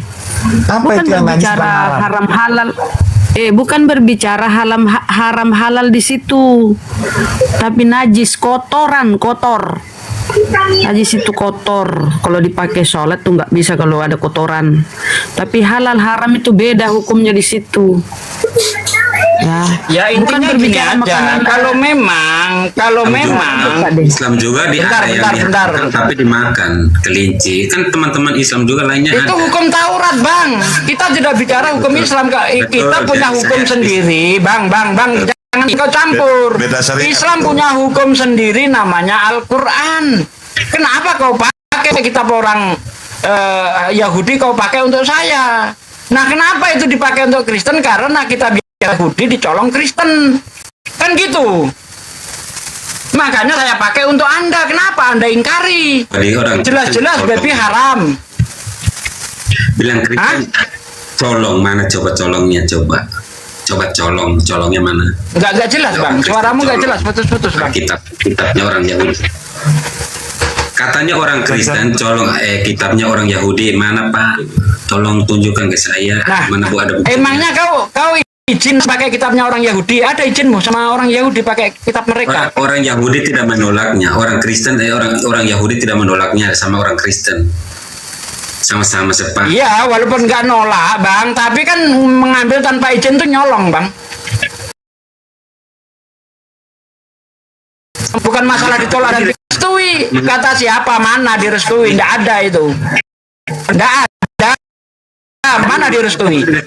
Kalau ada direstui, berarti Yahudi juga nyembah Yesus, Bang Dafa. Iya.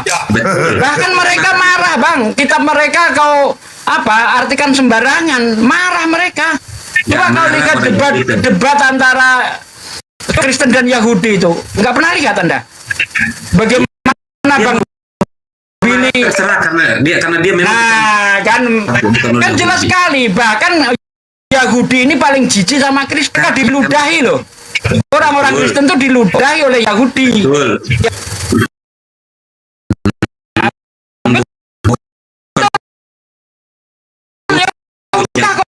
Ingat saya juga kalau mau dibilang ya, kalau nggak munafik kan kita tuh lihat dari mana yang benar gitu Bang. Kalau kami tuh Kristus, Mesias itu yang benar, yang mengajak, bukan Yahudinya.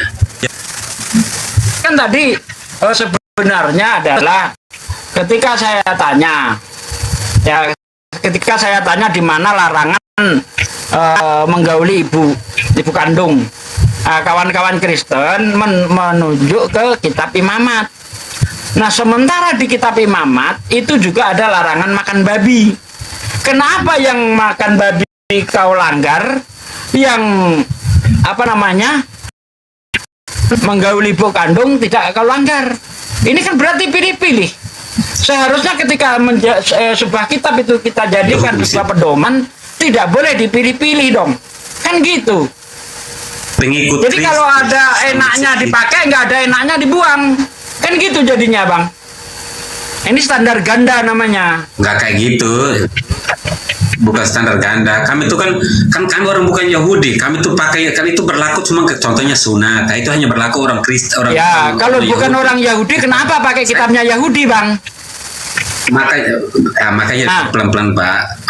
Lihat, kebanyakan kalau saya lihat pandangan singkat katanya orang Islam itu banyak yang ikuti hukum-hukum syariatnya itu seperti orang Yahudi, tapi pengikutnya cara menerapkannya tuh beda-beda Pak. Kalau ke Kristennya tuh udah dimerdekakan Sang Kristus itu, Yesus sendiri memerdekakan kami karena kami mengikuti Kristus bukan mengikuti Yahudi. Itu Bang. Iya, justru ini Bang, Anda tidak mengikuti Yahudi. Tetapi kenapa pakai hukum yang diberikan kepada orang Yahudi? Itu yang jadi pertanyaan. Betul. Nah, kalau kami Taurat umat itu kan Islam ada. tidak Iya. mengikuti Yahudi. Kami punya hukum sendiri Al-Quran. Begitu loh. Betul, tidak Nah, mengikuti syariatnya hampir sama karena dari satu agama dari agama Semitik, agama Abraham, Ishak dan Yakub. Semetik. Memang tidak ikut itu kan, ikut Quran, tapi kan setidaknya ada syariatnya tuh sama. Maksudnya tuh itu syariat. Tapi nggak diikuti sama Kristen kan gitu kan? Kebanyakan sama persis orang Yahudi kalau Islam itu. Tapi penerapannya beda, terus teorinya sekarang salah. Cuma Kristen beda sendiri kan? Berarti Kristen bukan termasuk Abrahamik dia. Loh, semetik itu kan Islam, Yahudi, Islam sama Kristen. Oh enggak, Kristen nggak termasuk semetik dia. Kata saya coba cek Pak. Oke, siap. Kalau semetik itu pasti punya nabi, Bang. Ya. Kenapa? Semetik punya nabi. Kami punya nabi. Kristen siapa nabinya, Bang?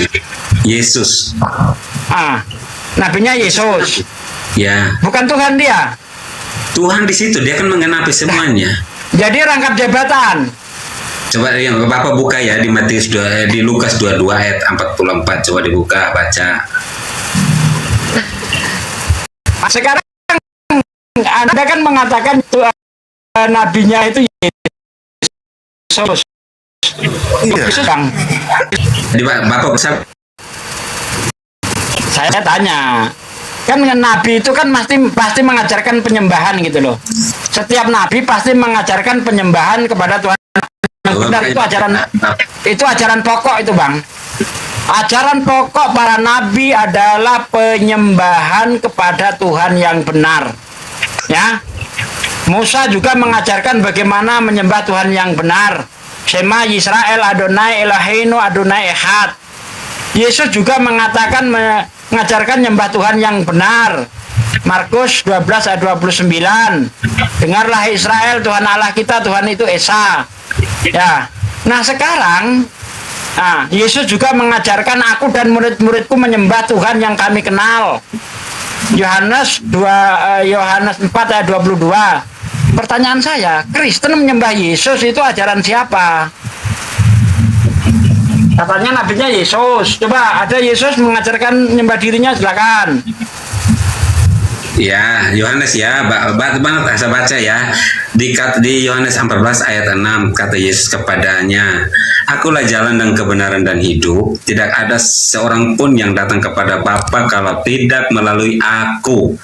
Yang kedua di Yohanes 3 ayat 16 sampai 17, karena begitu besar kasih Allah akan dunia ini sehingga ia telah mengaruniakan anak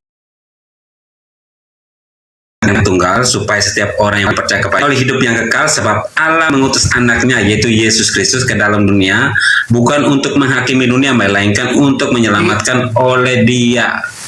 Di situ di mana perintah menyembah Yesus, Bang? Yesus berkata, akulah jalan. Betul. Akulah kebenaran. Betul. Yang disembah itu tujuan. Yang mengajari menyembah itulah jalannya, Bang. Betul. Kan jalan begitu. Jalan terang hidup itu. Kan dia cahaya. Iya. Kenapa kau sembah jalannya, Bang? Bukan tujuannya yang kau sembah. Firman Bapa itu yang kekal. Itu Yesus itu. Yesus itu firman yang hidup. Bukan itu. Di mana Yesus menyuruh menyembah dirinya. Anda kasih Yohanes 14 ayat 6. Di situ Yesus bukan tujuan. Yang disembah itu tujuan atau jalan? Coba saya tanya, yang disembah tujuan atau jalan? Hah? Yang disembah tujuan atau jalan? Saya tanya nih. Jalan dan tujuan. Hah? Kan dia Jalan dan tujuan. Melalui keselamatan. Kacau ini. Dan Di dalam Islam, Bang.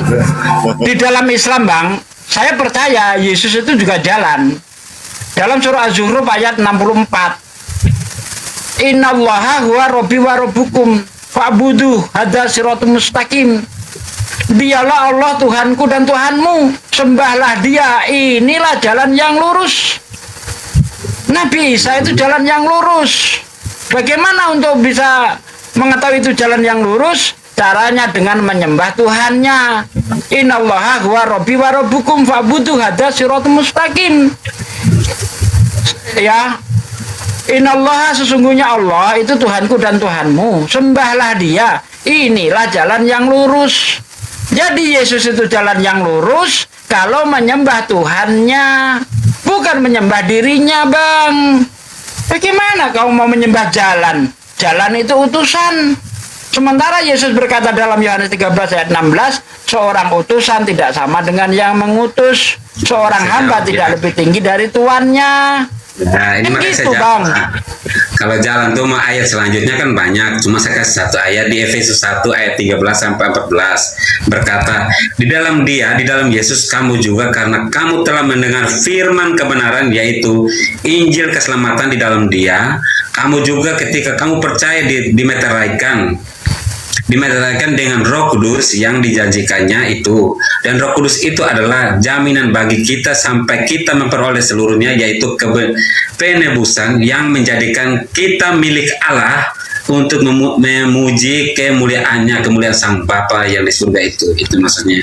Jadi Yesus sebagai jalan, betul, sebagai jalan kebenaran dan hidup, karena Matius Yohanes 8 ayat 12 mengatakan, akulah jalan kebenaran dan hidup, barang siapa mau hidup harus percaya melalui aku, itu maksudnya, Pak. Nah, percaya sebagai apa, Bang? Sebagai jalan dan juru selamat, sebagai terang dunia, sebagai keselamatan. Padahal Yesus menerangkan dengan gamblang ya, supaya bisa mendapatkan surga itu sebagai Tuhan. Beda sekali dengan kepercayaan Kristen. Kalau Kristen selamat itu ajaran Paulus, Roma 9 ayat 10. Tetapi apakah Yesus mengatakan itu? Tidak. Karena menurut Yesus supaya bisa selamat, murni percaya Dia sebagai utusan, dan hanya ada satu Tuhan yang benar, yaitu Bapa. Selain Bapa, Tuhan odong-odong, termasuk Yesus. Ya. Kata Yesus apa? Inilah hidup yang kekal, yaitu mereka percaya Engkaulah satu-satunya Tuhan yang benar, dan mengenal aku, Yesus Kristus yang diutus. Kalau hanya ada satu Tuhan yang benar, yaitu Bapa, Tuhan lain, Tuhan odong-odong. Walaupun misalnya Yesus itu Tuhan, tetap aja Tuhan odong-odong di situ. Karena Tuhan yang benar hanya Bapa saja, Bang. Jadi untuk mendapat hidup yang kekal, bukan percaya Yesus sebagai Tuhan, tapi percaya Yesus utusan Tuhan, dan mengenal hanya ada satu Tuhan yang benar. Begitu. Yesus nggak pernah mengajarkan percaya aku Tuhan, kamu selamat masuk surga. Nggak pernah Yesus mengatakan itu. Iya, nggak perlu. Tapi kamu kan percaya kepadanya. Ya, kepercayaanmu itu harus sesuai apa yang dikatakan Yesus, Bang. Tidak boleh melenceng. Kalau Yesus mengajarkan dirinya utusan, jangan kau rombak dia jadi Tuhan. Kalau dia tidak sebagai utusan, oh ya Pak, kalau dia tidak mengatakan dia utusan, bagaimana cara mengenal Allah Abraham, Ishak dan Yakub yang benar? Nggak ada, Bang. Berarti saya Muslim aja, Bang. Tapi karena dia sebagai datang untuk menyelamatkan, dia sebagai untuk dapat mengenal bahwa Allah sebagai gambaran Allah, makanya dia dapat dikenal karena dia jalan kebenaran dan hidup. Karena dia udah turun dari surga dan dia mengalahkan maut di kuburan.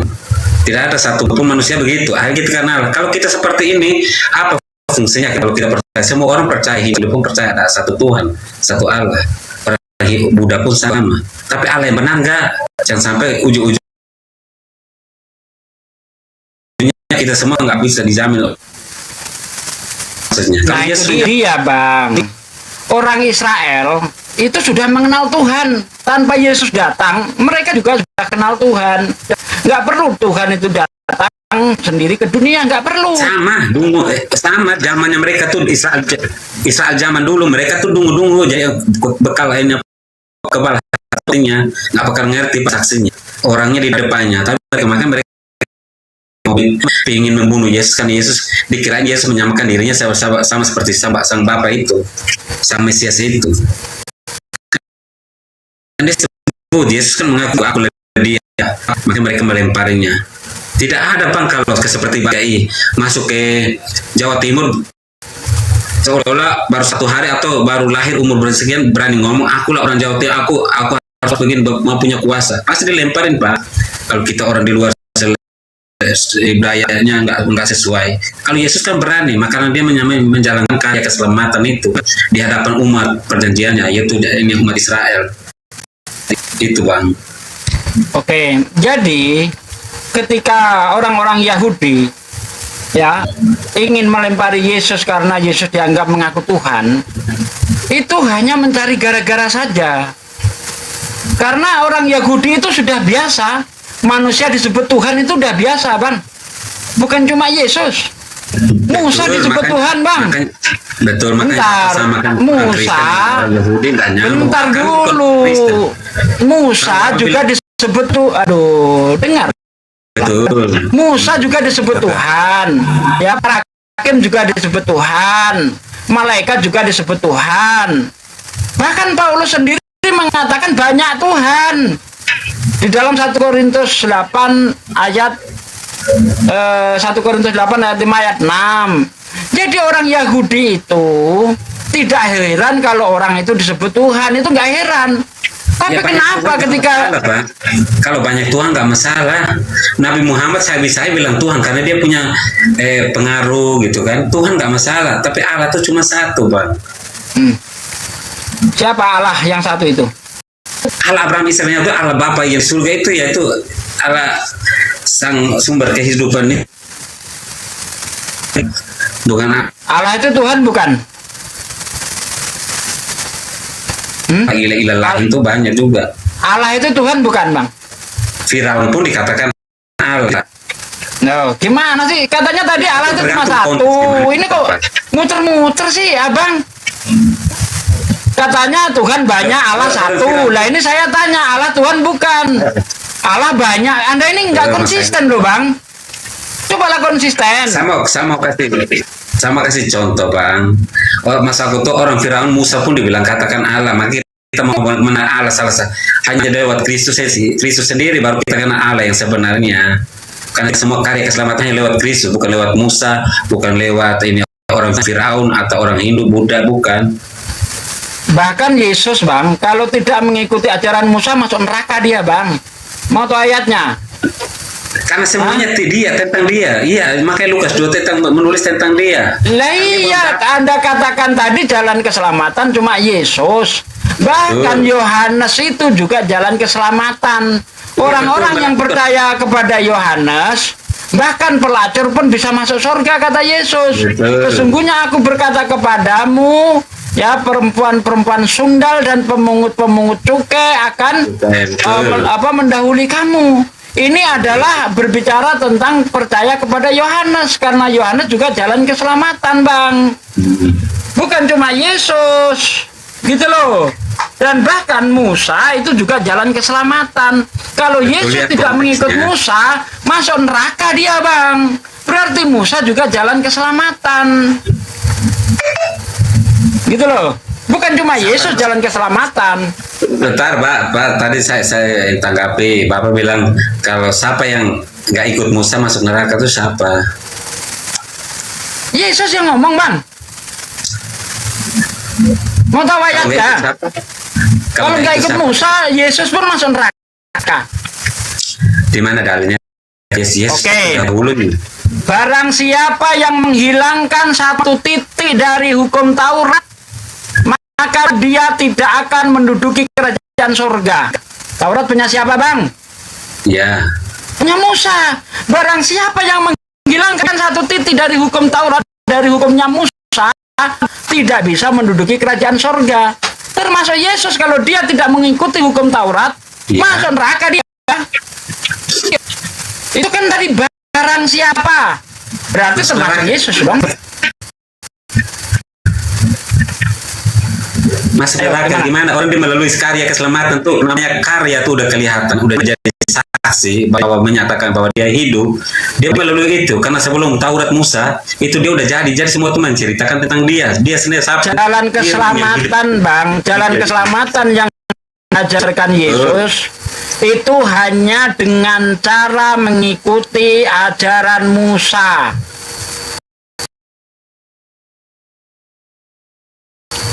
Mau tahu ayatnya?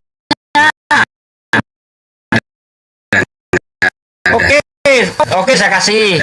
Ya, saya kasih ini, Bang. Saya tidak pernah ngomong tanpa data.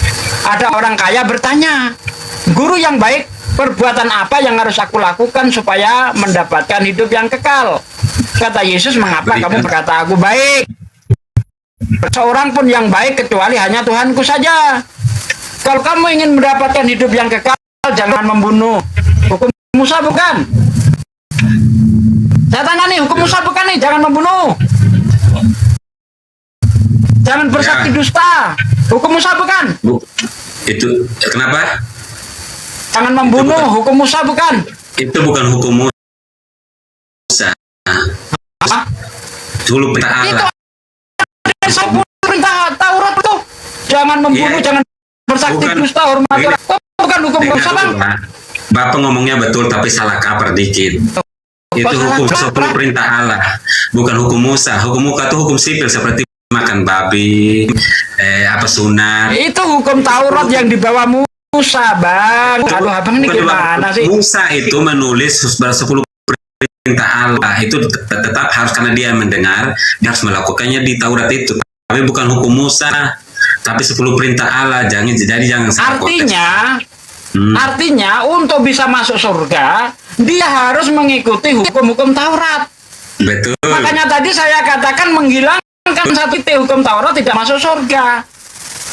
Hukum Musa itu yang bawa, hukum Taurat itu yang bawa Musa. Kan gitu. Kalau Yesus tidak mengikuti Musa, masuk neraka dia. Sama seperti gini loh. Hukum Nabi Muhammad, Al-Quran. Walaupun kita tahu Al-Quran itu dari Allah, tetapi secara bahasa kias kita bisa kita kiaskan hukum Nabi Muhammad adalah hukum Islam. Kan begitu, Bang. Ya, jadi Yesus tidak pernah menawarkan. Itu bukan hukum Nabi Muhammad. Ya, bentar. Bukan hukum Nabi Muhammad. Nabi Muhammad tidak pernah mengkasih hukum, tapi itu ini apa? Itu kan sudah saya bilang itu bisa kita kiaskan, Bang. Itu bisa kita kiaskan ke sana gitu loh. Nah, oke. Jadi gitu, Pak. Oke, jadi intinya Yesus tidak pernah menawarkan keselamatan dengan cara disalib. Tidak pernah. Makanya ayat itu kalau kita baca terus, ya kan? Jangan membunuh, jangan bersaksi dusta, hormati orang tuamu, kasih sesamamu seperti kamu mengasihi dirimu sendiri. Kata pemuda kaya itu, hal itu sudah aku lakukan sejak masa mudaku. Kalau begitu kurang satu lagi, supaya sempurna katanya. Kau jual segala yang kau miliki, lalu kau bagi-bagikan kepada orang miskin, maka kamu akan mendapatkan harta di surga. Ya, Yesus tidak pernah menawarkan penyalipan sebagai karya keselamatan. Itu hanya ajaran Paulus saja. Jikalau kamu percaya bahwa Yesus itu adalah Tuhan, mati dan bangkit dari antara orang mati pada hari yang ketiga, maka kamu akan diselamatkan. Ini ajaran Paulus. Yesus tidak pernah mengajarkan itu. Bukan setiap orang yang berseru kepadaku, Tuhan, Tuhan, akan menduduki kerajaan surga, melainkan mereka yang menuruti kehendak Bapakku yang di surga. Dua arah, Bapak, biar nggak bosan. Jadi kalau mau ya, silakan. Pakai dalil dong, biar enak. Kayak saya gitu, pakai dalil, silakan. Bapak kan nggak nanya. Kalau nggak nanya kan saya nggak bisa kasih dalil. Kalau nanya baru di mana? Silahkan Anda bantah, Bang. Anda kan punya keyakinan bahwa masuk surga dengan cara penebusan Yesus di tiang salib. Ya, sementara Yesus tidak pernah mengajarkan itu. Silahkan Anda tanggapi. Ya, makanya dengar di satu Titus 2 ayat 11 sampai 14. Titus 2 ayat 11. Titus 2. Iya, silakan apa ya? Titus 2 ayat 11. Titus 2 itu karena kasih karunia Allah yang menyelamatkan semua manusia sudah nyata, yaitu nyata ini artinya karena ada Kristus ya. Ia mendidik kita supaya kita meninggalkan kefasikan dan keinginan duniawi. Keinginan duniawi itu contoh seperti apa?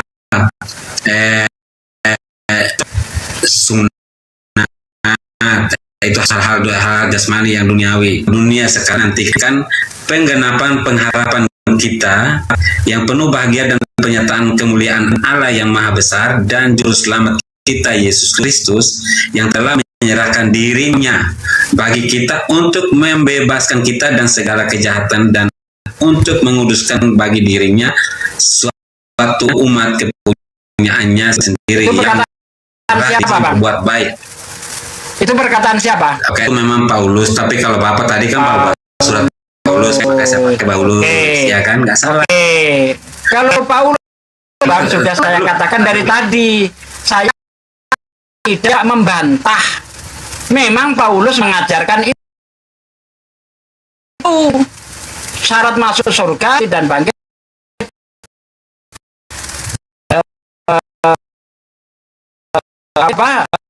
disalib dia, itu ajaran Paulus.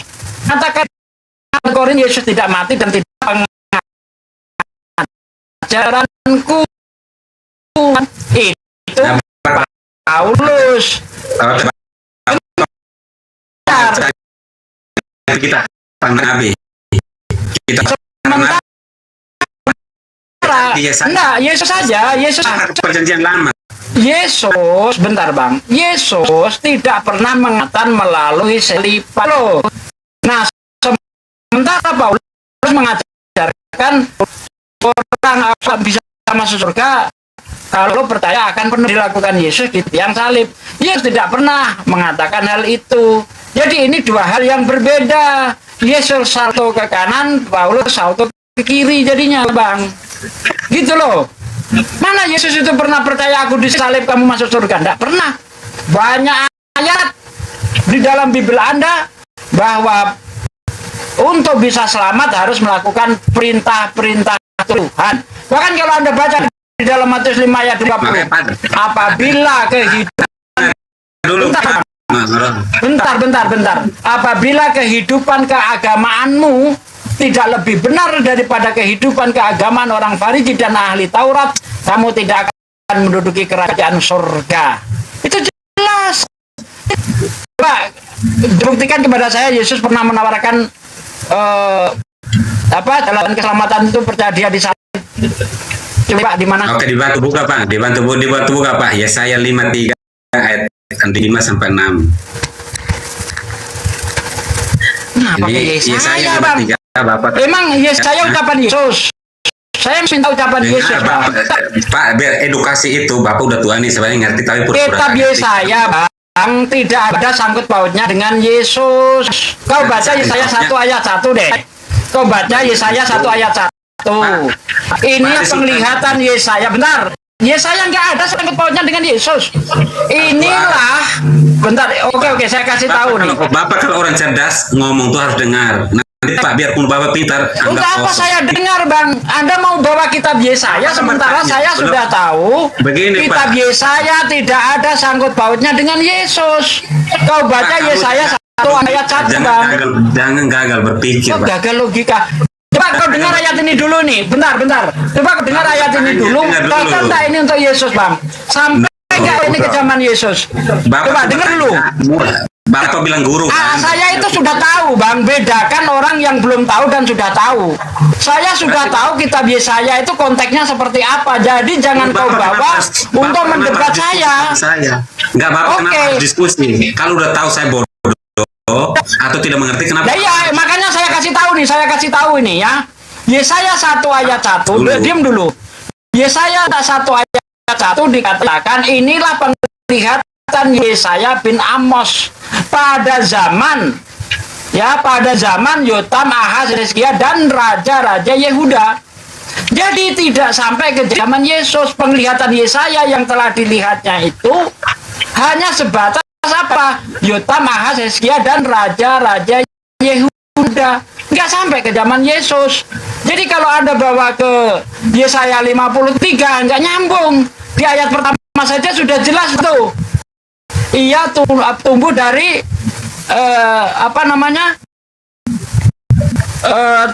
tanah yang kering, sementara Yesus tumbuh dari tanah subur. Dia Maria bukan dari perempuan mandul. Gimana coba? Nggak nyampe itu zaman Yesus. Nggak usah. Sekarang gini aja, Bang, langsung ucapan Yesus di mana dia menjelaskan bahwa keselamatan dengan cara dia disalib. Jangan lari kemana-mana. Ayo silakan buktikan kepada saya. Makasih Pak, biarpun agak katanya pintar tapi agak ya lumayan lah curiganya. Maka saya kasih ini Pak, saya kasih ya saya dulu ya satu ayat di perjanjian lama, terus satu ayat perjanjian baru, itu aja 2 ayat toh ya, boleh nggak? Silakan. Ya, ayat 53 5-6. Pemberontakan kita ganjaran yang ditimbakan kepadanya dan oleh bilur-bilurnya kita tumbang. Masalah ditimpakan kepadanya 22 ayat yang ke 44. Dibantu baca ya Bang, biar Bapak, dan bacanya pelan dan harus mengerti apa itu kata-katanya. Coba aku kasih ayatnya, Bapak baca biar kalau dengar kadang kan seperti air mengalir tapi tidak memahami. Coba dibantu baca Lukas 22 ayat 44.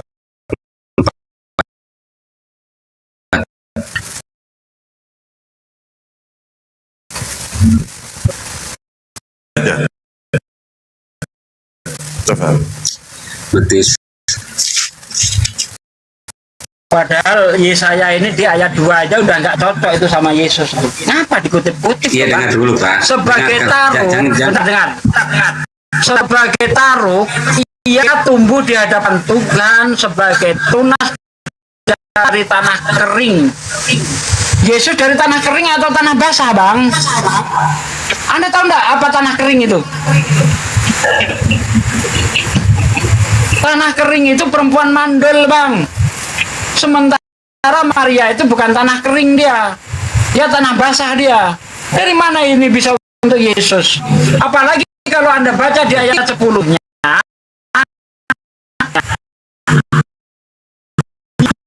Yesus ini umurnya panjang dan banyak anak. Tetapi Tuhan berkehendak meremukkan dia dengan kesakitan. Apabila ia menyerahkan dirinya sebagai korban penebus salah, dia akan melihat keturunannya, umurnya akan lanjut. Yesus keturunannya banyak ini. Anda mengakui Yesus banyak keturunan, banyak anak. Keturunan kata-kata alegoris, keturunan orang yang keturunannya. Lari ke alegoris. Sementara ketika ditikam itu tidak alegoris. Gimana Anda standar ganda ini? Ganda. Kebenaran itu tidak bisa disembunyikan karena dia harus kekal dia. Ya, justru saya menyampaikan kebenaran di sini bahwa ya, makanya saya kasih sudah pilihan dari awal saya katakan nih, Bang. Coba kau pahami ayat ini. Yesaya 1 ayat 1 ya. Penglihatan yang telah dilihat Yesaya bin Amos tentang Yerusalem dalam zaman Yesus gitu. Enggak, Bang. Dalam zaman Uzia, Yotam, Ahaz, dan Hizkia, raja-raja Yehuda. Orang-orang ini di zamannya Yesus atau jauh sebelum Yesus, Bang? Nih, saya tanya nih. Bertanya nih, saya jawab. Ini, bentar, dengar ya. Seperti contoh nih. Uzia, Yotam, Ahaz, edukasi itu biar dan Hizkia, raja-raja Yehuda ini hidupnya kapan, Bang? Di zaman Yesus atau sebelum Yesus? Iya, betul, sebelum zaman Yesus. Namanya penubuatan. Nubuat itu nggak mungkin di zamannya Yesus, Pak. Yesaya itu bukan di zamannya Yesus. Makanya saya jawab Alkitab. Ini di zamannya sekarang ini saja kasih. Diam dulu, Pak. Saya kasih ayat. Lukas 24 ayat 44. Bapak buka di situ, saya baca. Lalu baca ya. Udah tahu saya ayatnya itu hafal juga. Lalu Yesus membuka pikiran mereka sehingga mereka ini omongan Yesus. Ia berkata kepada harus tergenapi semua yang tertulis di dalam kitab suci. Yang aku kata kepadamu ketika aku masih bersama-sama dengan kamu, yakni bahwa harus digenapi semua yang tertulis tentang aku dalam kitab Taurat Musa dan kitab Nabi-Nabi dan kitab Mazmur, Jabur, seluruhnya, Pak. Jangan main-main, Pak. Percaya Allah benar tuh, coba dipikirkan. Semua kitab para nabi itu tertulis hanya kepada sang Mesias itu untuk menyelamatkan manusia. Oke, coba sampai ayat 46. Anda baca sampai ayat 46. Ada tertulis demikian, Mesias harus menderita orang mati pada Lalu hari dia yang menjelaskan ketiga. kepada mereka apa yang tertulis tentang dia, yaitu Yesus dalam seluruh kitab suci, mulai dari kitab nabi-nabi. Betul. Jadi nggak usah main-main, Pak. Ini kitab. Oke, makanya lanjut sampai ayat ke-46. Ada tertulis demikian. Kamu percaya kepada Musa. Mesias harus menderita, mati dan bangkit dari antara orang mati pada hari yang ketiga. Itu tertulis di mana, Bang? Musa. Coba. Bentar. Di ayat 46. Yesus berkata, nah, Mesias harus menderita, mati dan bangkit dari antara orang mati pada hari yang ketiga. Itu tertulis di mana, Bang? Itu tertulis di mana, Bang? Mesias. Ayat 46 kau baca itu. Kan udah buka Alkitab. Mazmur. Ya, di Mazmur di mana, Bang? Ada tertulis Mesias harus menderita, mati dan bangkit dari antara orang mati, itu di mana? Saya cari ya, bentar. Silakan. Oke. Kalau itu tidak ada, berarti ucapan Yesus bohong. Harus digenapi yang tertulis tentang aku di dalam kitab Taurat dan kitab Matius dan kitab para nabi. Lalu Yesus membuka pikiran mereka sehingga mereka mengerti kitab suci. Lalu Yesus berkata, ya, ada tertulis demikian, Mesias harus menderita, mati dan bangkit dari antara orang mati pada hari yang ketiga. Itu tertulis di mana itu? Ada Mesias menderita, mati, bangkit. Ini. Betul. Ini Bapak buka di Mazmur. Mazmur berapa? Mazmur 22 ayat 2. Surat ini merupakan kitab seperti Yesus di kayu salib. Ini katanya gini. Allahku, mengapa engkau meninggalkan aku? Aku berseru tetapi engkau tetap jauh dan tidak menolong aku. Itu. Sama enggak tulisannya yang dimaksud dengan Yesus? Sama enggak? Yes, itu bukan nubuat. Jangan macam-macam kau. Itu senandung. 22. Itu senandung itu. Enggak nubuat itu. Betul ya, Bang belajar Yahudi ya. Mazmur 22 siapa yang ngomong? Itu bukan nubuat. Terus penggenapannya Yesus bilang dari bunyinya aja beda, Bang. Dari bunyinya aja beda, Bang. Kalau di Mazmur itu Eloi lama azabtani. Betul, karena teriakan Yesus Eloi lama sabachthani. Nyambungnya di mana? Sangat nyambung. Betul enggak, Bang, belajar Judaism? Dari bunyi aja udah nggak bener tuh. Eloi azabtani sama Eloi lama sabachthani. Di mana samanya? Ngapain harus ikut tulisannya, Pak? Coba. Nah, karena Yesus ngomong ada tertulis. Gini loh, Bang, ini saya kasih contoh nih. Iblis berkata begini, ada tertulis tentang engkau. Malaikat akan datang menatang engkau di atas tangannya supaya kakimu jangan terantuk kepada batu. Tulisannya sama, bunyinya sama. Itu jelas ada di dalam Mazmur 91 ayat 11-12. Ya. Artinya tadi Lukas itu. Bentar, saya tanya tulisan, Bang.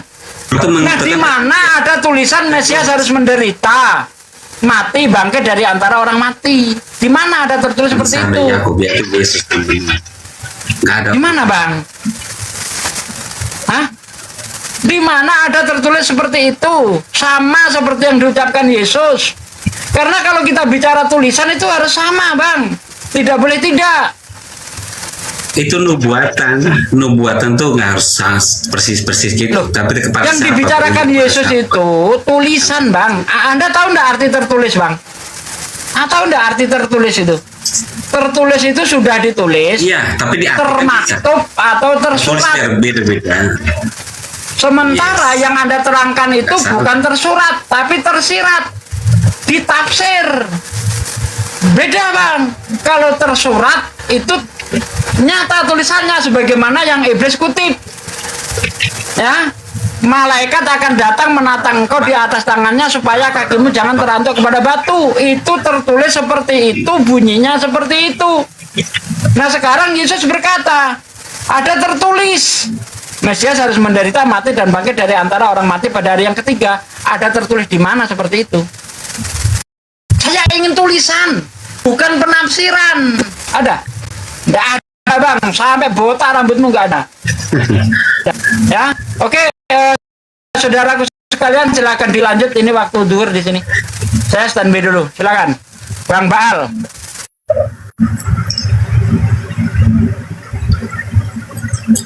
Luar biasa.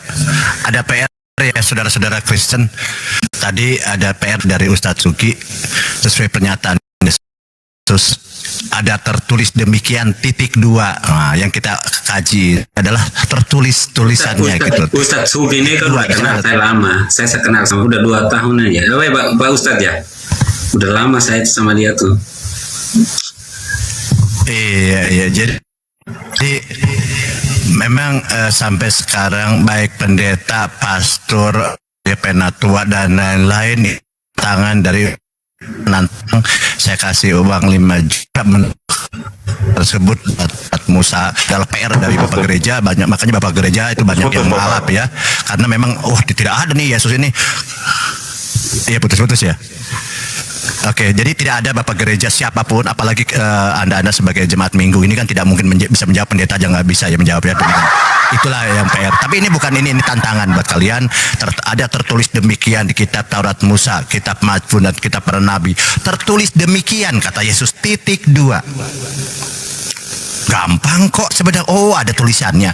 Nah, ternyata saya minta Bapak Pendeta sampai sekarang saya mau kasih 5 juta, ini uang saya masih belum diganggu nih. Nggak ada yang bisa jawab, dan pendeta itu sekarang sudah mualaf, Masya Allah ya, karena memang tidak ada jawaban. Demikian, lanjut.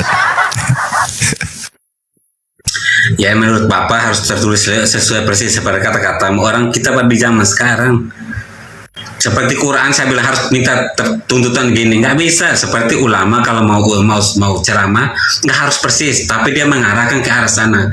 Konteksnya tentang apa? Itu maksudnya. Itu namanya seperti tafsir. Kan nggak harus persis seperti Quran tulisannya, seperti firman Allah. Bagaimana cara mengajarkan untuk dapat diterima, itu yang dimaksud. Begitu Bang. Jadi nggak harus berpikir harus seperti otaknya kita, nggak bisa. Dalam Judaisme Bang, namanya nubuat itu harus letter luck Bang. Kalau tidak letter luck, semua orang bisa ngaku-ngaku jadi Mesias Bang. Di mana harus nubuat sudah banyak Mesias yang palsu. Di Quran sama Alkitab jadi harus letter luck Bang. Letter luck seperti apa? Bang. Memang ada Suara kitab Tuhan mana nggak yang bisa harus dimain-mainin Bang. Enggak, makanya saya tanya di mana letter luck? Apakah di Quran sama Injil ada yang tulis minta harus letter luck itu ada? Mana tunjukin saya dalilnya satu aja. Oke, nih. Nah, kita bandingkan Yesus dengan iblis. Ya, kita lihat ini, maaf saya tanpa merendahkan Yesus ya, tentang berkata ya, perkataannya. Dia jujur, dia ketika mengatakan ada tertulis, dia memang mengutip ada tulisan. Tertulis artinya memang pernah ditulis. Nah, coba Anda baca ya di Matius 4 nomor 6, silakan. Dibaca Matius 4 nomor 6, silakan. Begitu Bang, belajarnya nggak usah emosi, nggak usah marah ketika orang menyampaikan data. Matius 4 nomor 6. Berdiri di atas kebenaran, nggak pernah marah sama orang, ya kan? Oke, silakan baca Matius 4 nomor 6 Bang. Matius 4 nomor 6, silakan. Matius berapa? Matius 4 nomor 6. Berbicara yang tertulis nih kan. Silakan. Lalu berkata kepadanya, yang kuat aja, jika Bang. engkau anak Allah, jatuhkanlah dirimu. Hah? Ya, lanjut. Lanjut dulu. Lanjut Matius 1. Maka lalu berkata kepadanya, jika engkau anak Allah, dengar ya, bahasanya harus mengerti. Jikalau engkau, lalu berkata, jikalau engkau anak Allah, jatuhkanlah dirimu, Yesus ya, ke bawah, sebab ada tertulis mengenai engkau. Ini mengenai Yesus nih, dengar ya, sebab ada tertulis mengenai engkau, ia akan memerintahkan malaikat-malaikatnya Yesus, dan mereka akan engkau di atas tangan kakimu, jangan terantuk kepada batu. Apa pertanyaannya Pak? Oke, kan berbicara yang tertulis, artinya ada yang tertulis ya. Kita tidak boleh tafsir. Tertulis ini berarti sesuai dengan tulisan, kan gitu. Kan ini tertulis di mana menurut iblis ini? Betul, hanya gini. Yesus mengatakan ada tertulis, artinya harus semuanya. Ini satu-satu dulu, Bang. Ini iblis yang berbicara kan. Nah, iblis ini mengutip kata malaikat-malaikat akan diperintahkannya kepadamu untuk menjaga engkau di segala jalanmu. Mereka akan menantang engkau di atas segalanya, di tangannya supaya kakimu jangan terantuk kepada batu. Nih iblis ini kok tahu dari mana ada tertulis, silakan. Ini tentang ini Injil ini Yesus ini Injil yang hidup. Ini kan tulisan firman yang hidup. Firman yang hidup itu Yesus. Ini firman sebagai tulisannya ini. Pertanyaan saya, Bang, ada tertulis, artinya pernah ditulis sebelum Yesus ada tertulis. Seluruhnya artinya Yesus mengatakan jangan menantang aku karena akulah Yesus, akulah jalan, akulah Allah itu sendiri. Jangan menantang aku. Kan ada tertulis. Kamu tahu, kamu belajar ini, mengajar dan mengetahui. Teman-teman Kristen lihat ya, cara orang Kristen menjawab ya. Saya minta tertulis. Silakan, Guru Runda, silakan.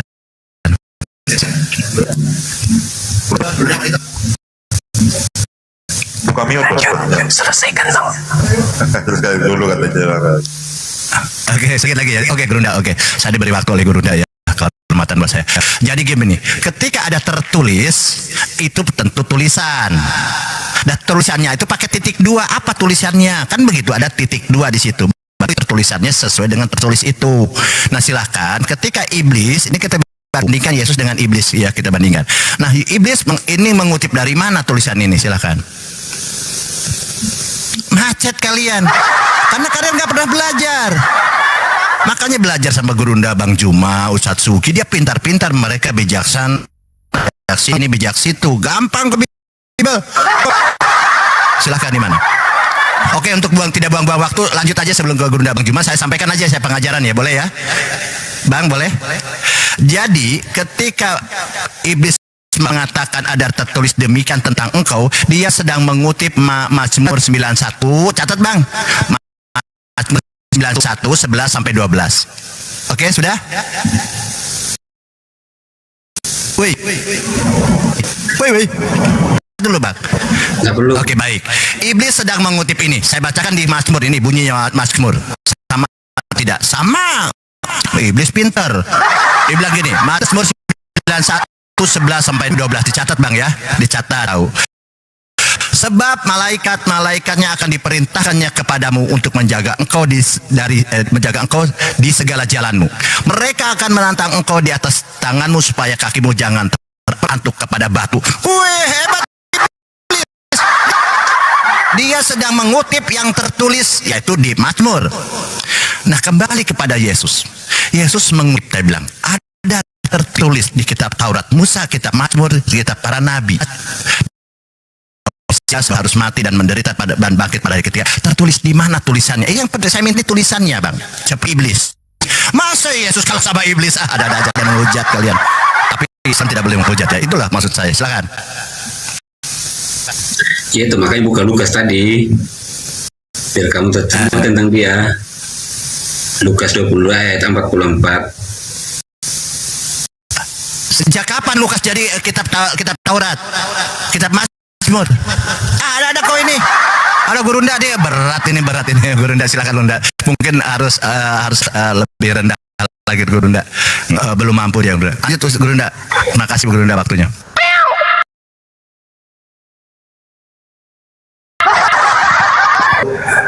Jadi benar apa yang dikatakan oleh guru saya, Bang Baal. Jadi ada 2 yang mengutip perkataan-perkataan di kitab terdahulu, yaitu Yesus dan iblis. Ada tertulis, iblis juga mengatakan ada tertulis, ya bilang juga ada tertulis. Begitu kita cross check, iblis mengatakan ada tertulis, betul-betul ada. Tapi giliran Yesus mengatakan ada tertulis, ternyata nggak ada. Gimana dong? Belum lagi dia pernah ditempeleng sama orang Yahudi. Gimana ceritanya? dia bisa dijadikan sebagai panutan gitu. Bang Juma, ya. tadi malam aku diturunin, kenapa? Capek dengarkan Anda muter-muter. PLN di Makassar langsung mati semua, mati total semuanya. Dengarkan suara abang ini. Maksudnya tuh apa ya, beredukasi kan gitu, tapi kan daripada sama yang dukung ya gimana? Kalau tidak ada nilai mau diapain bang? Orang udah subuh hari kok. Ya tanyanya muter-muter gitu ya, kan capek juga lihatnya. Iya, jawaban Anda itu loh yang keren kali muter-muternya. Gimana? Bang Juma gitu kok nggak open nggak open game, kenapa ya? Sekali-sekali dong saya pakai BH aja live. Masa harus pakai baju terus, gerah tahu. Gak apa-apa sih, capek juga gitu ya, nggak apa-apa lah. Masa kalian aja yang bisa live kayak gini tanpa baju? Aku juga mau dong. Iya kan ya? Nggak, saya kan ini, saya support aja, nggak gimana terserah lah. Oke. Tentu begitu aja, aku mau keluar bentar, mau ke pasar dulu. Iya, silakan. Jangan lupa kembali lagi. Oke, teman-teman sekalian, masih dalam tataran tema kita, Yesus tak jamin oten selamat. Betul.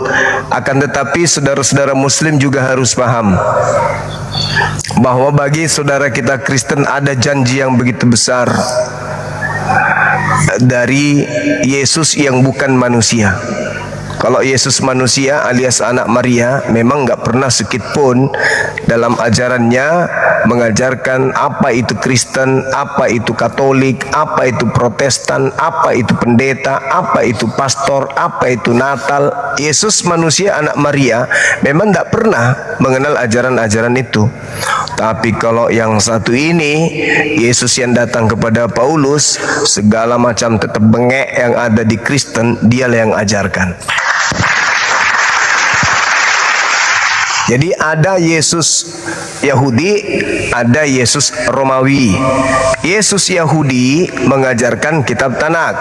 Yesus Romawi mengajarkan kitab Paulus dan juga kitab lainnya. Saya ulang lagi nih untuk saudara saya umat muslim. Dengarkan penjelasan abangmu ini. Yesus itu ada Yesus Yahudi, ada juga Yesus Romawi.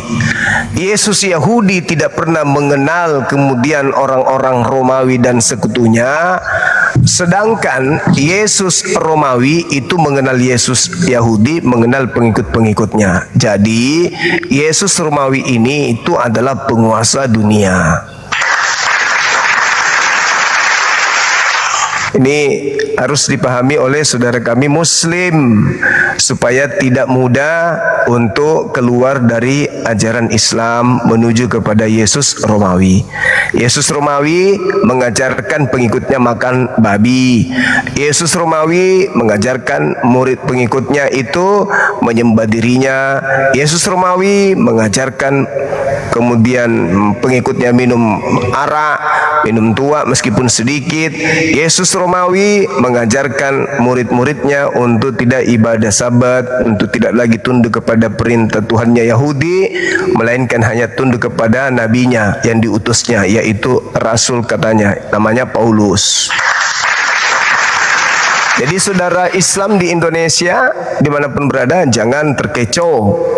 Yesus Yahudi itu berbeda dengan Yesus Romawi. Yesus Romawi itu sembahannya orang-orang yang tidak bersunat. Sedangkan Yesus Yahudi adalah rasulnya orang-orang yang bersunat. Ini harus berhati-hati. Namanya sama, mirip. Satu namanya Yesus, yang satunya juga namanya Yesus. Yang satunya bergelar Kristus, yang satunya juga bergelar Kristus. Pembedanya lihat dari buahnya. Apa buah itu? Murid. Murid dari Assalamualaikum warahmatullahi wabarakatuh. Waduh. Assalamualaikum walaknatullahi alaika. Jangan marah. Oke, jadi Yesusnya Yahudi itu Yesus yang mengajak tidak menyembah dirinya, sedangkan Yesusnya Romawi justru menganjurkan pengikutnya menyembah dirinya. Jadi ada dua Yesus yang berbeda, teman-teman sekalian. Satu Yesus yang taat kepada hukum Torah, yang satu lagi Yesus yang membantai hukum Torah. Nah, satu Yesus yang mengajarkan menyembah kepada pencipta langit dan bumi, satu lagi Yesus yang mengajarkan manusia menyembah dirinya. Ini adalah dua Yesus yang berbeda. Jadi saudara-saudara Islam, jangan tertipu. Kalau Yesus Yahudi, murid-muridnya itu menggunakan atribut-atribut Yahudi. Kalau Yesus Romawi, pengikutnya itu bunglon. Dia bisa menjelma seperti orang Yahudi. Dia bisa menjelma menjadi orang Hindu. Pengikutnya juga bisa menjelma menjadi orang Islam. Jadi Yesus Romawi, pengikutnya itu seperti karakter bunglon. Kemana mereka pergi selalu mewarnai di mana masyarakat setempat menjadi sasarannya. Jadi kalau Yesus Romawi yang mendatangi seseorang, percaya sama saya, orang itu akan menjadi penipu ulung. Orang itu akan menjadi penipu, orang itu akan menjadi licik, orang itu akan menjadi anti Yesus Yahudi. Nah, itu pasti itu. Sekali lagi saya katakan, pengikut Yesus Yahudi, mereka tidak makan babi, tidak menyembah Yesus, ibadahnya hari Sabtu, kitabnya kitab Tanak. Sedangkan pengikut Yesus Romawi, itu ciri-cirinya makan babi, tidak bersunat, suka makan makanan yang diharamkan, kemudian ibadahnya Minggu. Itu pengikut Yesus Romawi yang sudah dijanji dan dijamin masuk neraka oleh Yesus Yahudi. Astagfirullah. Nah, ini salah satunya. Ini saudara pastor ini pengikut Yesus Romawi nih. Lihat aja bicaranya ke-Islam-Islaman. Apa tujuannya dia supaya dia ke-Islam-Islaman? Tujuannya sasarannya apa? Untuk menyesatkan umat Islam. Itu penyesat itu begitu. Jadi iblis itu selalu datang mewarnai siapa yang akan menjadi calon bangsanya. Begitu teman-teman. Coba nanti kalau kita diskusi sama dia Yesus Yunani, dengan Yesus Yahudi, pasti susah dia untuk kabur dari situ. Pasti sulit. Astagfirullah. Nah, itu tengoklah kan. Lihatlah mulutnya. Lihatlah mulutnya pengikut Yesus Romawi ini. Ke-Islamisan bukan? Itu pola yang diajarkan oleh Nabi daripada Yesus Romawi, supaya dia nyamar-nyamar, ya, dia memastikan dirinya sudah baguslah ini penampilanku, baguslah kalau saya kayak gini ke-Islam-Islaman. Kenapa dia harus ke Islam-Islaman, teman-teman? Islam, maka pengikut Yesus Romawi harus ke Islam-Islaman supaya bisa menyesatkan orang Islam. Gitu. Ya, saya menyampaikan kepada umat Islam supaya jangan tertipu oleh pengikut Yesus Romawi. Ya, itu asumsi Anda itu. Itu bukan asumsi, itu fakta, itu real. Sekarang kita buktikan izin yang lain. Tolong tunjukkan kepada saya di mana Yesus membatalkan ucapannya kalau dia diutus hanya kepada domba yang sesat dari kaum Bani Israel. Silakan. Ada dibatalkan Bang Juma. Nah, tidak ada dibatalkan. Ada siapa yang bilang batalkan? Berarti dia tetap hanya untuk Bani Israel. Itu keliru, itu yang keliru. Berarti Anda yang membatalkan. Keliru itu, Bang. Anda mengatakan tidak dibatalkan, berarti Anda yang batalkan. Iya, tapi nggak ada di sana klaim pernyataan aku hanya untuk orang Israel, tidak boleh untuk yang lain. Nah, itu nggak ada narasi begitu. Ada Matius Abang 15 ini itu. nggak jujur. Lah, Anda yang udah jujur. Matius 15 Iya nomor kan nggak ada dibilang nggak boleh untuk yang lain. Aku diutus hanya kepada domba yang sesat dari Bani Israel. Bani itu keturunan Israel. Tapi kan ada lanjutannya. Apa lanjutannya? Ternyata perempuan kanan itu bukan Bani Israel. Jadi bisa. Nah, sekarang apakah dia menjadikan wanita itu menjadi domba atau tetap aja anjing? Kan Jujur. sudah disebut ibu katanya Bang Juma. Abang ini nggak tahu. Iya betul. Besar imanmu. Besar imanmu ibu. Jadilah seperti anjing yang jatuh dari. Betul. Benar Tuan. Benar Tuan. Apa yang dibenarkan oleh ibu itu? Coba, apa yang dibenarkan dari pernyataan ibu itu kepada Yesus? Pernyataan apa yang dibenarkan oleh ibu itu kepada Yesus? Silakan. Iya, perempuan itu perempuan. Enggak, salah. Masih berbuat pernyataan. Salah. Pernyataan. Dengar. Pernyataan yang mana?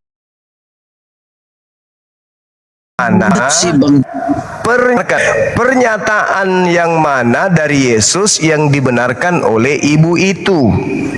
Silakan. Coba lihat tampilannya teman-teman. Coba lihat tampilannya. Lihat tampilannya, coba lihat. Lihat tampilannya nih. Coba lihat.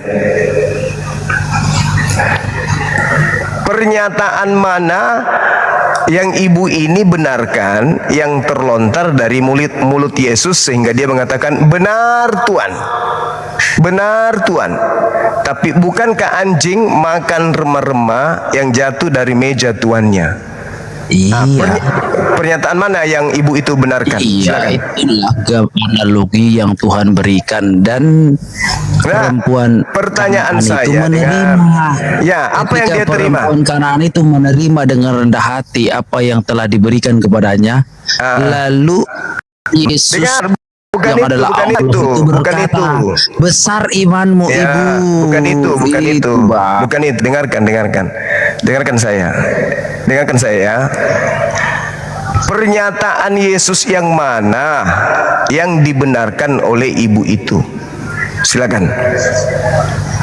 Tadi kan dibilang makanan ini hanya untuk anak itu, gitu kan. Anak itu siapa? Anak itu siapa? Iya, anak-anak itulah yang diberkati. Itu siapa? Siapa? Ya kan tadi kan awalnya untuk Bani Israel. Bani Israel. Jadi iya, anak-anak perempuan Kanaan. Perempuan Kanaan itu disebut apa oleh Yesus? Domba atau anjing? Ya awalnya anjing. Enggak, saya tidak kok awalnya. Iya dong, kan akhirnya jadi ibu. Kalau ibu kan jadi gimana sih abang ini? Lucu abang ini. Dengar. Yesus dulu Bang Arif. Tema ini ke bawah dulu, mata nggak usah, biarin aja gitu. Ketika Yesus mengatakan dia katakan aku diutus hanya kepada domba, tidak layak untuk anjing. Apakah Yesus benar mengatakan? Asumsi, nggak ada dibilang tidak layak untuk anjing abang ini, asumsi aja. Dulu lah. Apa kamu bilang nggak ada disebutkan untuk anjing? Nggak ada disebut tidak layak untuk anjing abang, nggak ada gitu pernyataannya. Asumsi. Udah turunkan si anjing ini, turunkan. Anjing ini turunkan. Bagus. Jelas sekali dikatakan di sana bahwasanya tidak layak roti yang disediakan untuk anak-anak diberikan kepada anjing. Katanya tidak ada kata anjing di situ. Tidak ada kata anjing katanya. Memang biadab, memang laknat iblis. Iblis yang diutus kemudian oleh Yesus Romawi untuk berpura-pura jadi Islam. Jangan kasar-kasar Juma. Tidak ada kasar, masih bagus itu. Itu masih bagus itu belum kasar itu. Jadi Yesus mengatakan tidak layak roti yang disediakan untuk anak-anak diberikan kepada Kristen, anjing. Kan begitu tadi. Kenyataannya apa? Ibu itu mengatakan benar. Iya. Benar Tuhan. Tetapi bukankah anjing, ayo, benar Tuhan, bukankah anjing, bukankah Kristen makan sampah yang jatuh dari meja tuannya? Iya. Betul tidak ucapan itu?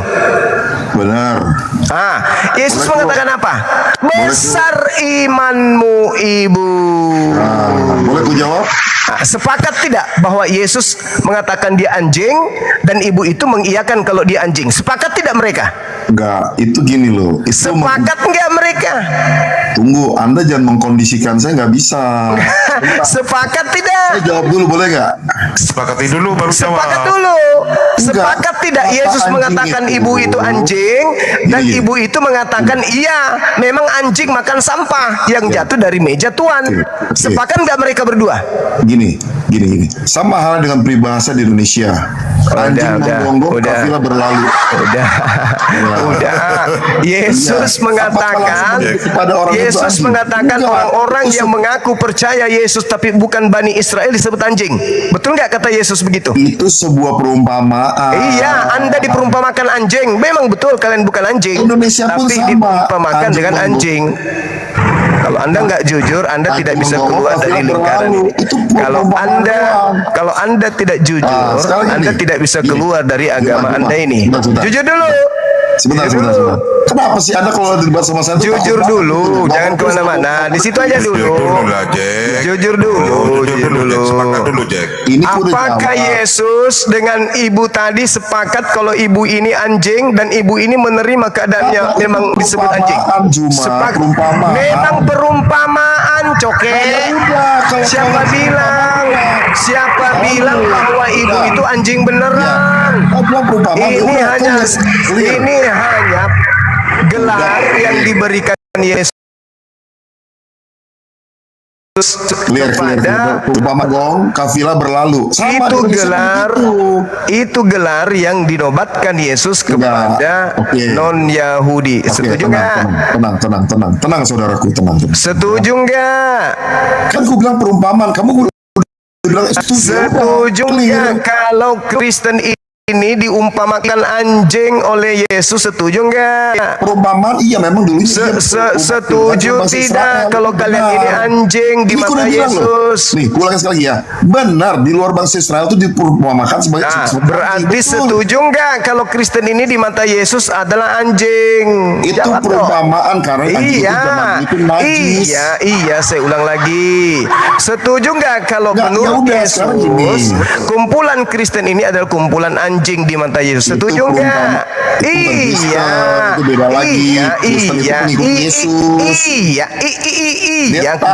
iya, itu seperumpamaan, itu hanya umpama. Iya, itu cuma diumpamakan. Nah, kalau wanita Kanaan yang sesama Yesus aja, yang percaya kepada Yesus sebagai Mesias aja disebut anjing. Lalu apakah Anda memahami, apakah Anda terima bahwa menurut Yesus orang di luar Bani Israel yang ngaku-ngaku pengikutnya Yesus gelari dengan gelar anjing? Setuju nggak? Diulang-ulang terus sama dia. Setuju tidak? Setuju tidak? Jawab Setuju nggak? Setuju nggak kalau Anda ini diumpamakan anjing? Perumpamaan disebut anjing kenapa? Karena anjing itu najis zaman itu. Saya tidak tanya itu. Saya tanya, apakah Anda menerima kalau Anda itu? Diam dulu. Apakah Anda menerima? Diam dulu. Habis saya bertanya, kamu menjawab. Habis itu kau bertanya sama aku menjawab. Apakah Anda setuju bahwa Kristen menurut Yesus itu diumpamakan anjing? Setuju nggak? Jawab. Kristen itu pengikut Kristus. Saya tidak tanya itu, Balau. Tapi itu jawabannya cuma Kristen itu artinya pengikut Kristus, pengikut Yesus. Sedangkan yang dibicarakan itu adalah orang Samaria. Di zaman itu orang Samaria itu. Kalau Kristen ini disebut anjing oleh Yesus itu dulu. Sekarang gini, kenyataannya orang itu dapat kesembuhan nggak? Karena setuju kalau dia itu anjing. Dapat gak kesembuhan? Iya, karena setuju dia anjing. Betul? Artinya Tuhan juga mengasihi orang di luar Israel kan? Jangan kau lari ke situ dulu dong. Betul gak? Kenyataannya orang di luar Israel mengalami keselamatan juga kan? Sembuh. Kenapa pula yang lain? Sembuh. Ya, Anaknya artinya sembuh. Anaknya Tuhan sembuh. menghendaki. Anaknya Ya, sembuh. betul. Berarti Lalu? terjadi kesepakatan antara wanita itu dengan Yesus bahwa wanita itu anjing. Betul? Ada. Itu perumpamaan doang. Iya, kau diumpamakan, sudah setuju. Iya, diumpamakan orang-orang yang bukan pengikut Yesus, bukan Bani Israel ngaku pengikut, diumpamakan anjing oleh Yesus. Betul Karena tidak? zaman dulu anjing itu najis, betul. Betul tidak? Oke. Betul. Nah, Tapi dapat sekarang kalau Anda Dapat sudah kesembuhan menyadari itu, berarti kalian ini juga dengar. Berarti kalian ini juga sekelompok dengan ibu itu tadi, betul tidak? Sebenarnya di luar bangsa Israel termasuk Arab pun sama, anjing juga. Saya ulang lagi. Setuju nggak bahwa Kristen ini itu segolongan dengan ibu yang tadi? Oke. Di zaman dulu di luar Israel, Saya betul, tidak tanya itu. Saya tanya Kristen, wih. Enggak, kau jawab dulu termasuk Arab ya? Setuju nggak? Setuju Ya, nggak? betul, Kalau setuju. Diumpamakan anjing, betul. Oke, berarti Kristen ini seibarat anjing di mata Yesus, betul? Iya. Oke, Betul. udah selesai. Selesai.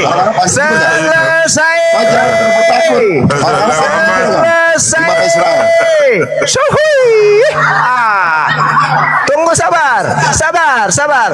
Kita rayakan dulu bersama teman-teman kita di sini bahwa saudara sudah mengakui Kristen di mata Yesus seibarat anjing.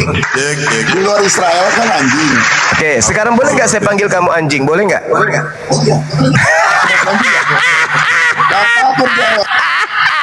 Logika berpikir loh. Boleh nggak saya panggil Ini kamu? logika berpikir. Boleh nggak saya panggil kamu? Hai. Ini di luar logika berpikir. Coba. Cuma menang begitu doang lihat tuh. Bang Arif, turunkan. Udah, selesai. Dadah anjing dadah.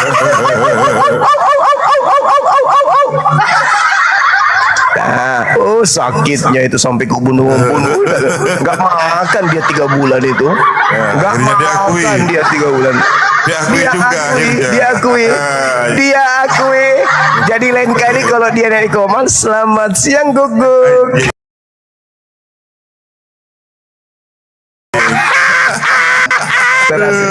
Cuman masalahnya sekarang dia angguk kurap atau gimana ini? Luar biasa. Masih mau aku datang bes anjing. Pantas dia dapat itu saudara Jack. Siapa namanya? Jack dapat gelar anjing karena memang dia penghujat. Begitu teman-teman sekalian. Oke, silakan ada pasien lagi yang lain. Iya, Bang Tuama, selamat siang. Silakan buka mionya. Selamat siang, saudara. Siang juga abang, silakan. Gimana kabarnya saudara semua? Baik, alhamdulillah. Ya, saya lagi masak-masak bentar. Oh iya, silakan abang. Ya, silakan Bang Tuama, mau diskusi sesuai dengan tema atau gimana? Silakan. Besok tak jamin oten selamat. Waduh. Kenapa Anda bisa berbuat judul seperti ini? Ya, karena ada data di Bible. Datanya tunjukkan kepada saya. Ya, silakan Bunda. Oke. Yesus tidak pernah menjamin sedikit pun kepada Kristen tentang surga, tetapi Yesus memberikan jaminan neraka untuk orang-orang Kristen. Di mana jaminan neraka itu untuk Kristen banyak kali. Yang pertama, di dalam Matius 7, peringatan Yesus kepada muridnya Bani Israel agar waspada kepada pemimpi atau nabi yang datang nyamar domba padahal serigala buas. Murid-murid daripada serigala buas ini dapat kita lihat, dapat Bani Israel lihat di luar golongan mereka. Jadi di luar golongan mereka, yang dekat dengan mereka itu ada dua, Islam dan Kristen. Siapa di antara dua golongan ini yang memiliki tanda-tanda dari buah dari nabi palsu? Yang pertama, memanggil Yesus Tuhan, ada di Kristen. Bernubuat pakai nama Yesus, ada di Kristen. Bermujizat pakai nama Yesus, ada di Kristen. Mengusir setan pakai nama Yesus juga ada di Kristen. Jadi dua kelompok di luar Yahudi murid Yesus yang menghasilkan buah daripada nabi palsu hanya seluruhnya di Kristen. Apa kata Yesus di Matius 7 tadi, dari data 15 sampai 23? Kata Yesus, aku tidak mengenal Kristen. Kristen adalah pembuat kejahatan. Seluruh Kristen harus enyah di hadapanku. Itu data. Di mana dalilnya aku tidak mengenal Kristen? Anda framing aja nih. Matius 7 nomor 2223. Iya, kamu silakan. Framing pendusta, pembohong. Saya tidak memframing. Siapa yang bermujizat Anda mengusir setan? Anda mengajarkan bohong di sini. Jujur, siapa yang mengusir setan? Anda mengajarkan bohong?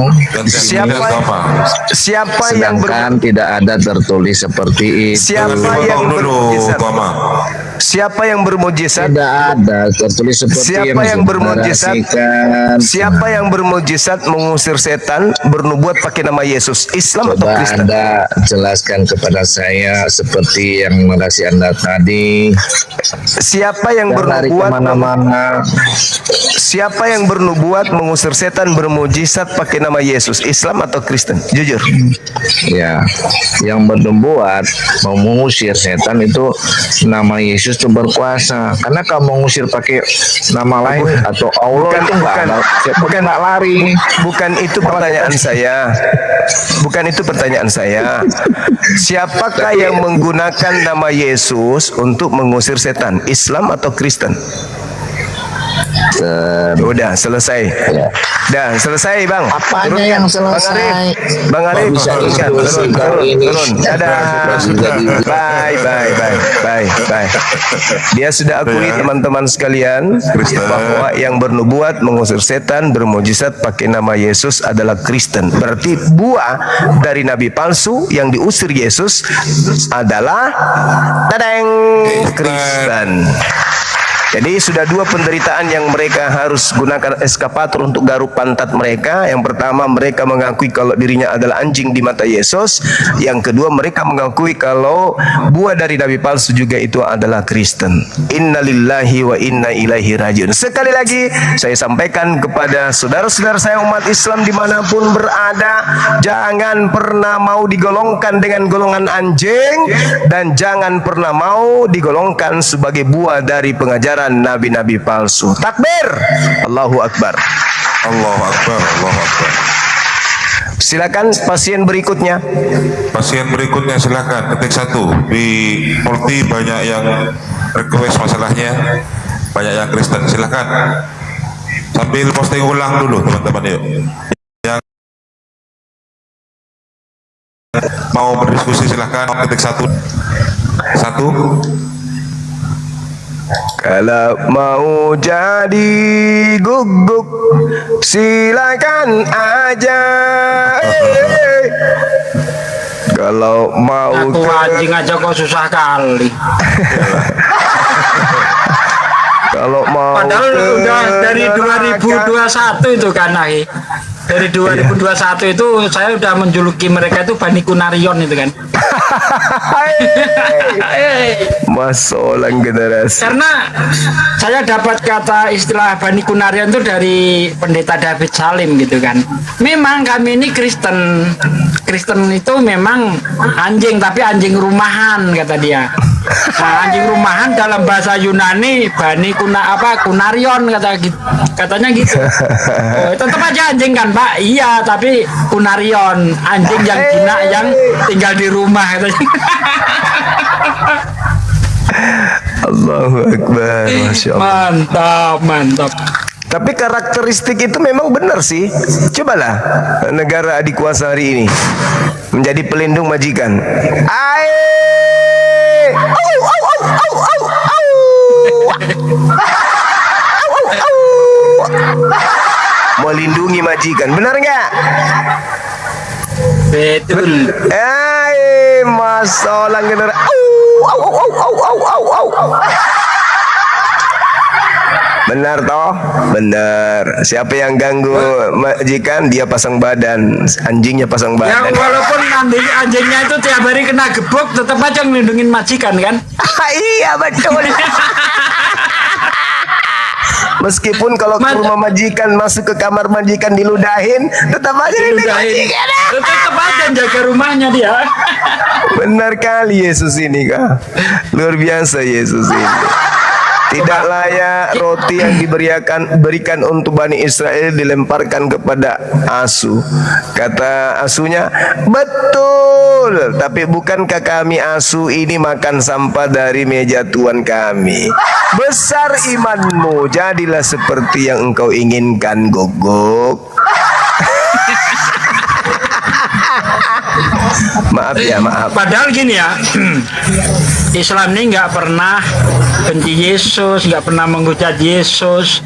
Tapi karena kita ini orang luar, Bang, anu akhir cuma, tetap aja digonggongin kan? Iya, karena kita Iya. orang luar. Memang sifat anjing itu seperti itu. Mau Tapi kamu kalau baik, mau kamu jahat, kau datang ku gonggongin gitu.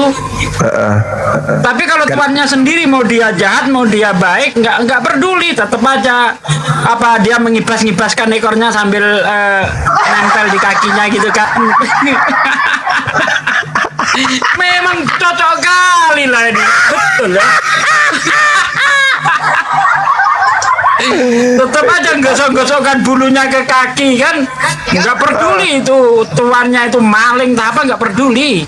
Tapi kalau orang luar entah kau maling atau tidak, kau digonggongin. Kok cocok kali kelakuan mereka ya, ampun. Cocok banget. Baru-baru ini juga mereka demo pakai kibarkan bendera majikannya. Masolang generasi hancur sudah. Anjing rumahan ya benar. Oh, pantas saja karena mereka makan sampah dari meja tuannya ternyata. Makanya agak akrab sedikit. Masolang. Tapi tuannya nggak mau akrab ini.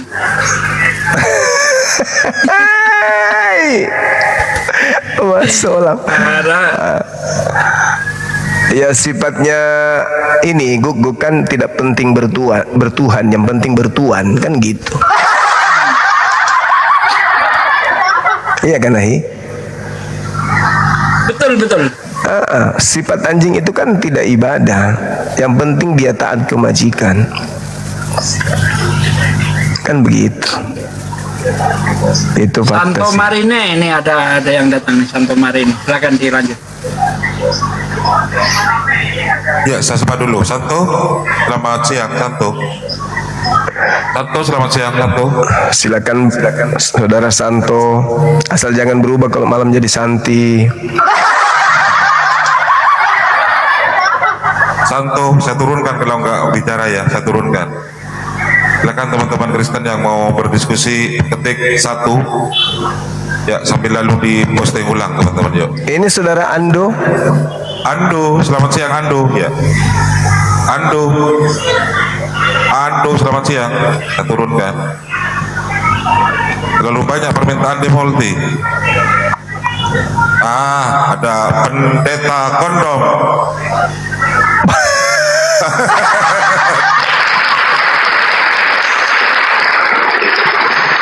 Mati nih. Balas si anak-anak kah? Apakah Anda setuju seperti yang diterangkan saudara tadi, kalau kelompok Kristen diibaratkan guguk?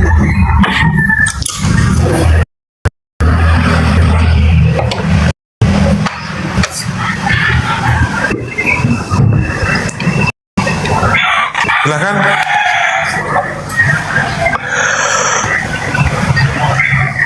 Macet. Indo.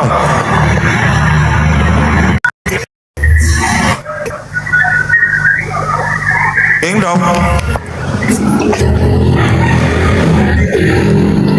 Halo Bang. Ya silakan dijawab. Gerunda itu bertanya. Ya saya baru naik, belum nyimak nih apa yang dibahas. Apakah Anda setuju? Silakan Gerunda. Gini Bang, sangat miris sekaitan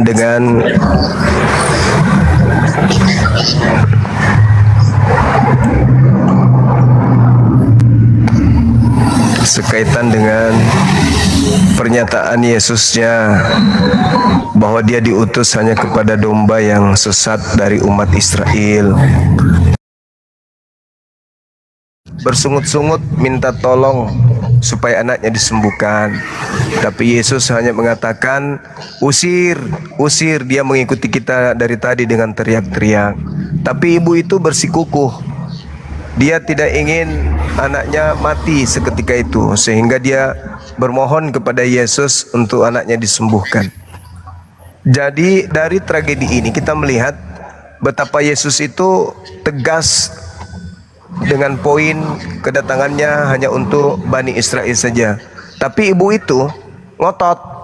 Maka Yesus mengatakan, memberikan pengertian dan penjelasan kepada ibu, maaf ibu, mohon maaf sekali lagi, tidak layak roti yang adalah aku Yesus roti ini diberikan, yang disiapkan untuk Bani Israel itu diberikan kepada anjing.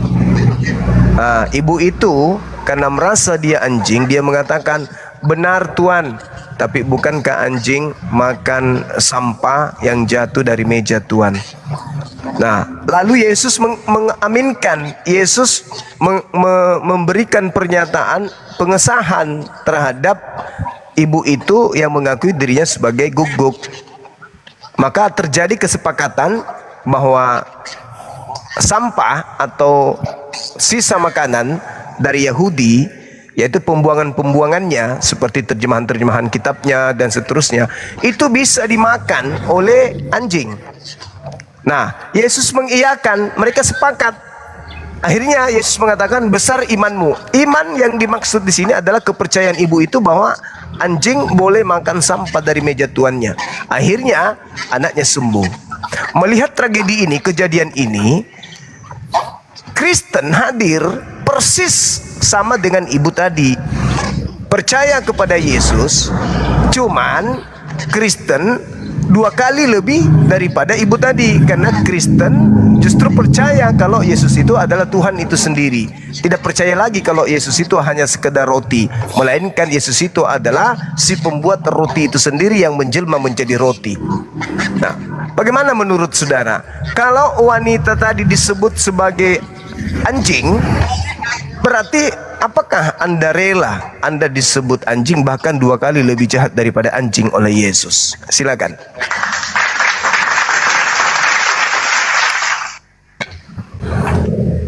Baik. Jadi perlu diketahui oleh 2.800 kurang lebih 3.000 orang yang sedang menyaksikan kita. Saya memang mengakui kalau Bang Zuma ini memang jago di dalam framing dan mirroring, saya akui itu, ya. Oke, baik, Abang, kalau Abang menelisik itu, ya, itu pembicaraan antara Yesus dan perempuan Samaria ini, yang mana perempuan Kanaan ini, dia sudah tahu siapa itu Yesus, ya, bahwa Yesus itu adalah seorang yang bisa menyembuhkan, bahkan membangkitkan orang mati, yang bisa melakukan berbagai macam mujizat. Sehingga perempuan Kanaan ini melihat Yesus, dia meminta tolong kepada Yesus supaya Yesus menyembuhkan anaknya. Anda berkata bahwa Yesus mengusir, di mana ada ayat kalimat bahwa Yesus mengusir perempuan ini?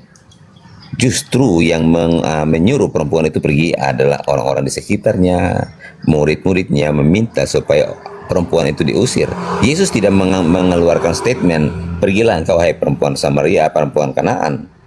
Ya, tetapi Yesus ketika berbicara dengan perempuan Kanaan ini, Yesus mengatakan bahwa tidak patut roti itu diberikan kepada anjing. Nah, ini luar biasa.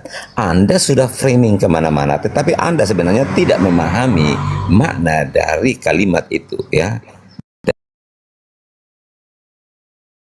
Ayat itu, Yesus sedang mengesan kepada perempuan Kanaan ini bahwa dia itu memang diutus hanya kepada Bani Israel, orang-orang Yahudi, karena sudah sesuai dengan janji Tuhan bahwa seperti kata Musa, seorang nabi seperti aku ini akan dibangkitkan, ya, di tengah-tengahmu. Dengarkanlah dia. Jadi Yesus ini datang untuk menggenapi semua nubuatan-nubuatan, ya. Dan ketika kehadirannya membawa satu paradigma yang baru kepada orang-orang yang hadir saat itu, ketika mereka melihat pribadi Yesus ini bukan hanya sekedar manusia biasa, tetapi manusia yang benar-benar luar biasa, yang bisa melakukan begitu banyak sekali perkara-perkara yang dahsyat. Arti kata anjing di situ itu bukan merujuk kepada anjing yang sebenarnya sesungguhnya, tetapi itu adalah satu kata kiasan, ya. Dan imannya di situ adalah iman bagaimana dia mempercayai bahwa Yesus itu bisa melakukan mujizat-mujizat, bukan iman bahwa dia jangan muter-muter kondom, intinya kondom. Jangan muter-muter lah, intinya. Oke, intinya di situ Bang Suma sedang mirroring dan merasakan bahwa iman perempuan itu adalah bahwa dia itu adalah anjing. Abang Suma, hati-hati dengan mulutmu, Bang, ya. Sorry tuh saya aja, Abang. Semua perkataan-perkataan Abang itu dicatat oleh Tuhan dan malaikat. Saya khawatir aja satu saat mulutnya Abang itu akan ditampar oleh malaikat, ya Bang, ya. Jadi jangan terlalu sadis mirroring ayatnya. Jawabannya mana? Waduh. Oke, jawabannya gini, Bang, ya. Bahwa seseorang yang tidak sebenarnya adalah orang kafir, ya. Perempuan ini adalah perempuan Kanaan, orang kafir. Tetapi bukti di hadapan Tuhan bahwa Tuhan itu mengasihi semua manusia seperti yang tulis dalam Yohanes 3 ayat 16. Maka itu Yesus yang melihat iman perempuan Kanaan ini, ya. Yesus memberi apresiasi yang paling tinggi. Orang-orang Yahudi pun tidak memiliki iman seperti perempuan Kanaan ini. Itu satu pembelajaran bagi kita. Percaya dengan hati, percaya dengan segenap hidup kita bahwa Tuhan itu Tuhan Maha Pengasih, tidak hanya untuk orang-orang tertentu. Makanya ketika Anda melihat mujizat demi mujizat yang Yesus lakukan, Yesus menyembuhkan anak perwira, Yesus menyembuhkan anak perempuan Kanaan, dan orang-orang yang bukan notabene bukan Yahudi, mereka juga mendapat kasih karunia-Nya Yesus, mereka ditolong oleh Yesus. Jadi iman di sini adalah percaya kepada Yesus yang adalah sebagai penyelamat. Kemana jawabannya dong? Saya sudah jawabannya, saya sudah kasih. Oke, baik.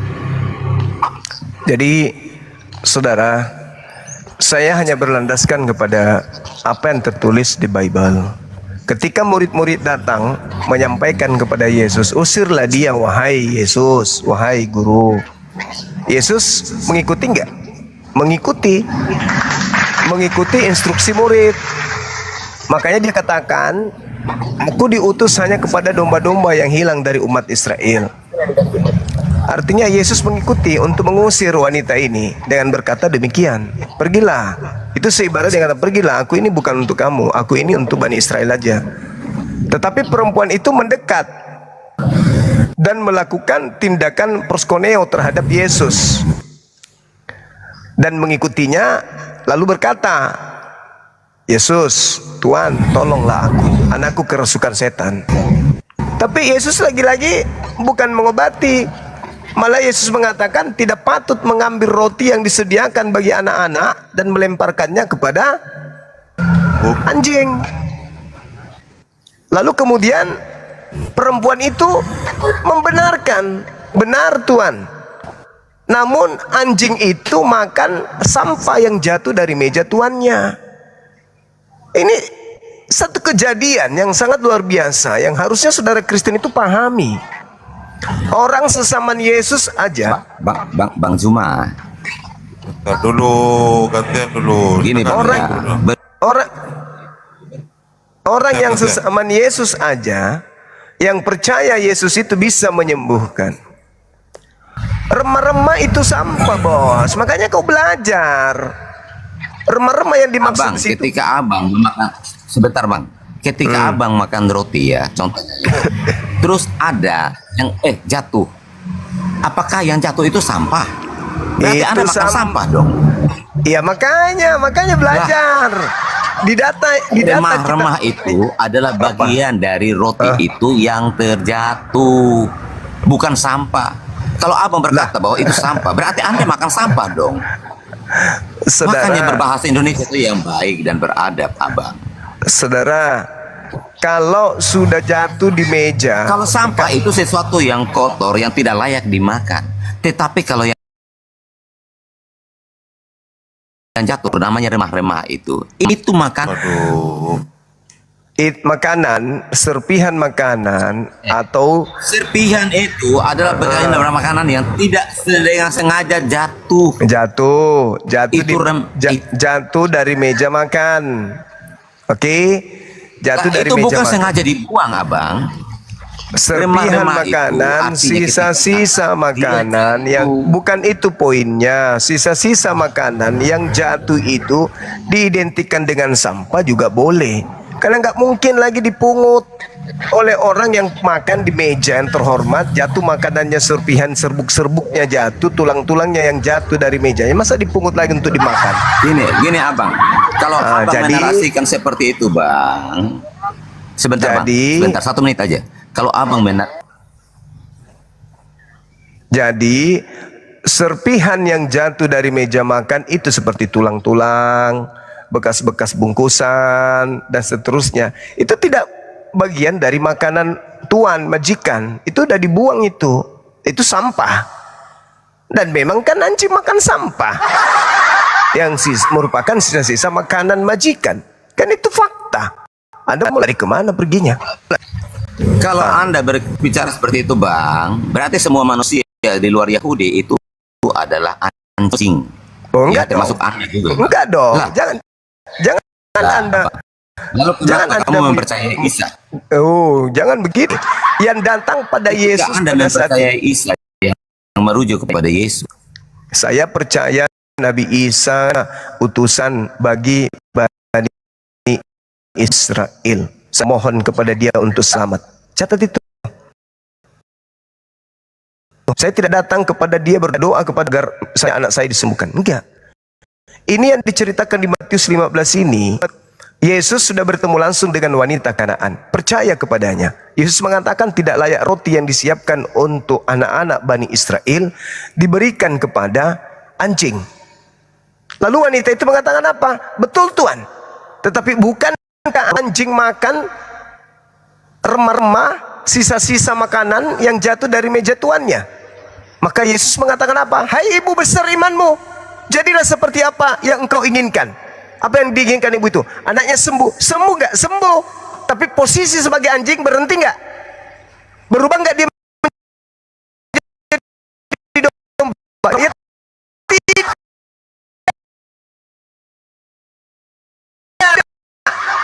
tetap aja bercakap-cakap langsung dengan Yesus aja, saling tatapan dengan Yesus aja, disebut anjing oleh Yesus.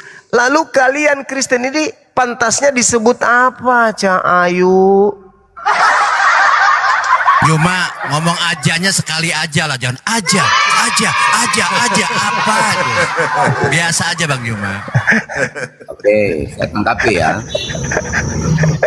Jadi gini Bang. Lanjut. Ya. Ya.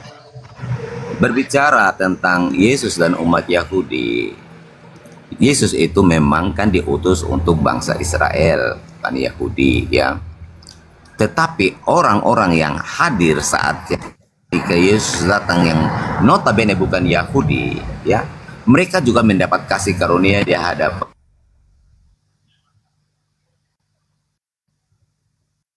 Tuhan. Jadi bukan hanya perempuan Kanaan itu. Ketika Yesus mau datang ke rumahnya, apa kata prajurit itu? Aku tidak layak menerima engkau di rumahku. Sampaikan satu patah dua kata saja maka anakku sembuh. Apa kata Yesus? Jadilah seperti imanmu, ya. Makanya iman di situ mempercayai bahwa Yesus itu sanggup menolong. Yesus itu sanggup bisa melakukan mujizat-mujizat. Bukan Yesus mengiyakan, oh ya kamu anjing, imanmu adalah anjing. Makanya kalau framing itu Bang, jangan terlalu brutal. Hati-hati loh. Sekarang saya minta saya Anda itu. aja Abang. Sekarang saya minta Anda jujur. Yang diiyakan oleh wanita tadi apa? Ketika Yesus mengatakan, aku diutus hanya kepada domba dan tidak layak roti yang disediakan diberikan kepada anjing. Apa yang dibenarkan oleh ibu itu tadi? Ketika ia mengatakan, benar Tuhan. Maksudnya apa yang dibenarkan di situ? Ungkapan Yesus yang dibenarkan oleh wanita tadi itu yang mana? Baik Abang, ya. Oke. Baik. Yang Yesus benarkan dari perempuan ini adalah bukan Yesus, dia berkata ibu itu. bahwa anjing pun. Ibu itu membenarkan ucapan Yesus ketika dia mengatakan benar-benar tidak patut roti yang disediakan bagi anak-anak dilemparkan kepada anjing. Lalu ibu itu mengatakan benar Tuhan. Pertanyaan saya, yang dibenarkan ibu itu terhadap ungkapan Yesus itu yang mananya? Mendapat bagian daripada anak-anak itu. Inilah kalau sekolah STT. Inilah kalau ibu itu mengiyakan bahwa anjing pun mendapat bagian daripada yang dimakan oleh anak-anak. Yesus, dengar, artinya tidak janji itu untuk bangsa Israel. Oh mama, kenapa ini makan anjing? Yesus tidak berkata begitu. Dengar ucapan Yesus. Dengarkan ucapan Yesus dulu. Ini bukan gereja, bukan tempatnya menipu. Dengar, saatnya Anda diwaraskan. Dengarkan. Yesus berkata, tidak patut roti yang disediakan bagi anak-anak dan melemparkannya kepada asu. Jawaban ibu itu kemudian, benar Tuhan. Pertanyaan saya, yang dibenarkan oleh ibu ini terhadap ungkapan Yesus itu yang mananya? Silakan. Apa yang dibenarkan ibu ini dari ungkapan Yesus yang mengatakan tidak pantas roti diberikan kepada anjing? Apa yang dikatakan oleh ibu itu? Benar Tuhan. Apa yang dibenarkan ibu ini terhadap ungkapan Yesus? Silakan. Artinya ungkapan Yesus bahwa roti atau bagian yang dijanjikan itu kepada anak-anak itu tidak boleh dimakan oleh anjing, ya. Yang dibenarkan ibu ini yang mana? Yang dibenarkan ibu ini siapa yang dibenarkan ibu ini, yang ungkapan Yesus yang dibenarkan ibu ini yang mana? Kan Yesus mengatakan tidak patut roti diberikan kepada anjing. Nah, yang dibenarkan ibu, benar Tuhan. Apa yang dibenarkan ibu itu? Artinya bahwa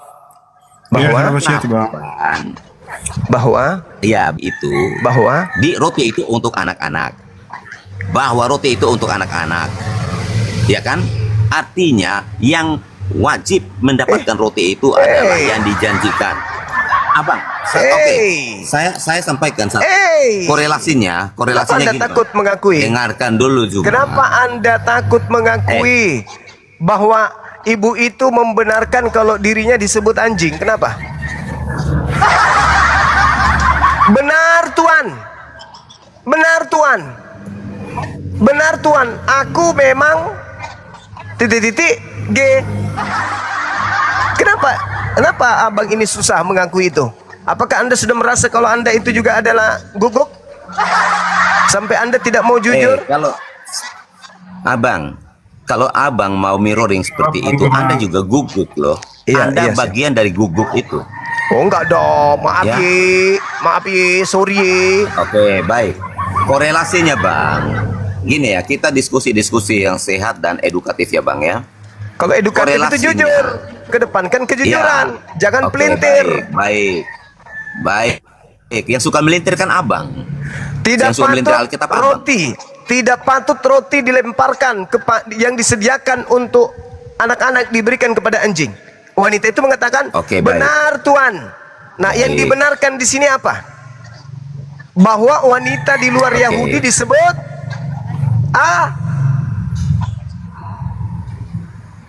jujur dong. Lah, yang mirroring kan Anda. Jujur itu dong. Kan bahasa Indonesia enggak? Hah? Anda belajar bahasa Indonesia enggak? Yang dibenarkan oleh wanita itu, yang dibenarkan oleh wanita itu adalah ungkapan Yesus bahwa dirinya anjing. Betul tidak? Betul tidak?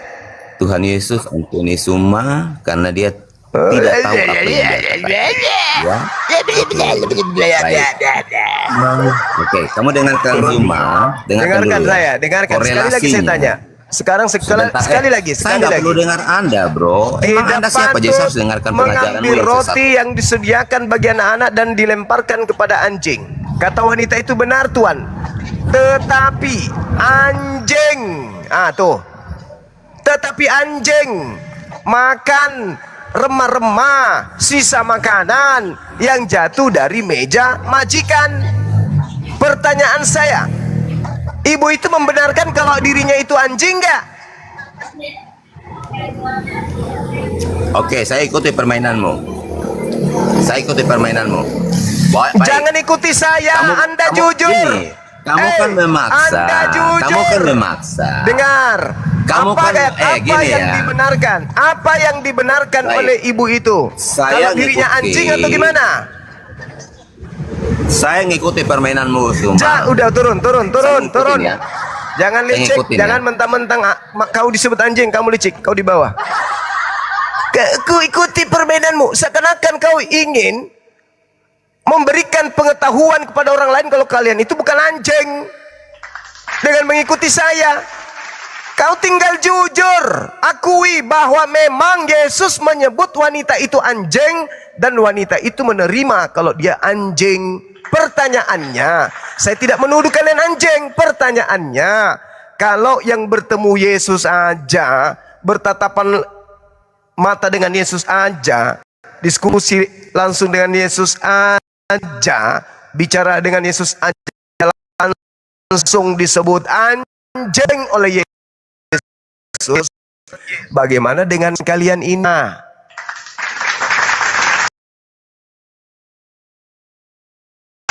Masa Bang Juma ini yang kedua kali ya saya warning, saya satu kali aja Bang Juma. Aduh ya lanjut.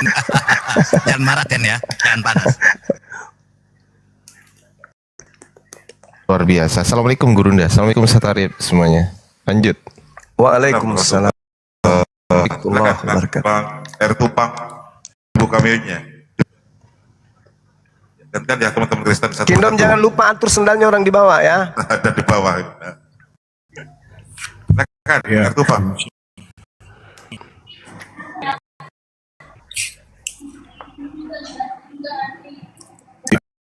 Ya Bang Ju benar dalam hal ini. Ya, benar Tuan. Tapi anjing juga makan remah-remah yang jatuh dari meja tuannya. Itu betul sekali, tidak ada yang salah di situ. Nah, ini baru orang jujur. Nah, maka muncul pertanyaan Abang. Saya tidak nuduh Kristen itu anjing. Enggak. Wanita itu yang anjing. Tapi permasalahannya adalah kalian juga kan bukan Bani Israel, abangku. Wanita Kanaan yang sesaman dengan Yesus aja, enggak boleh diulang katanya. Itu disebut anjing loh. Lah bagaimana dengan saudara saya Kristen yang juga bukan Bani Israel? Ini disebut apa coba? Domba nggak mungkin, karena kalian bukan Bani Israel. Lalu disebut apa? Kalau yang hidup di zaman Yesus aja disebut anjing, maaf nih, itu data, itu dalil, bukan menghina. Lalu saudara kami Kristen ini yang bukan Bani Israel ini disebut apa oleh Yesus? Serigala berbulu domba atau apa nih? Silakan. Ya, oke. Tuhan Yesus di situ menjawab itu dengan perumpamaan gitu, karena itu di luar orang Yahudi, di luar orang Israel itu tidak patut itu mendapat bagian daripada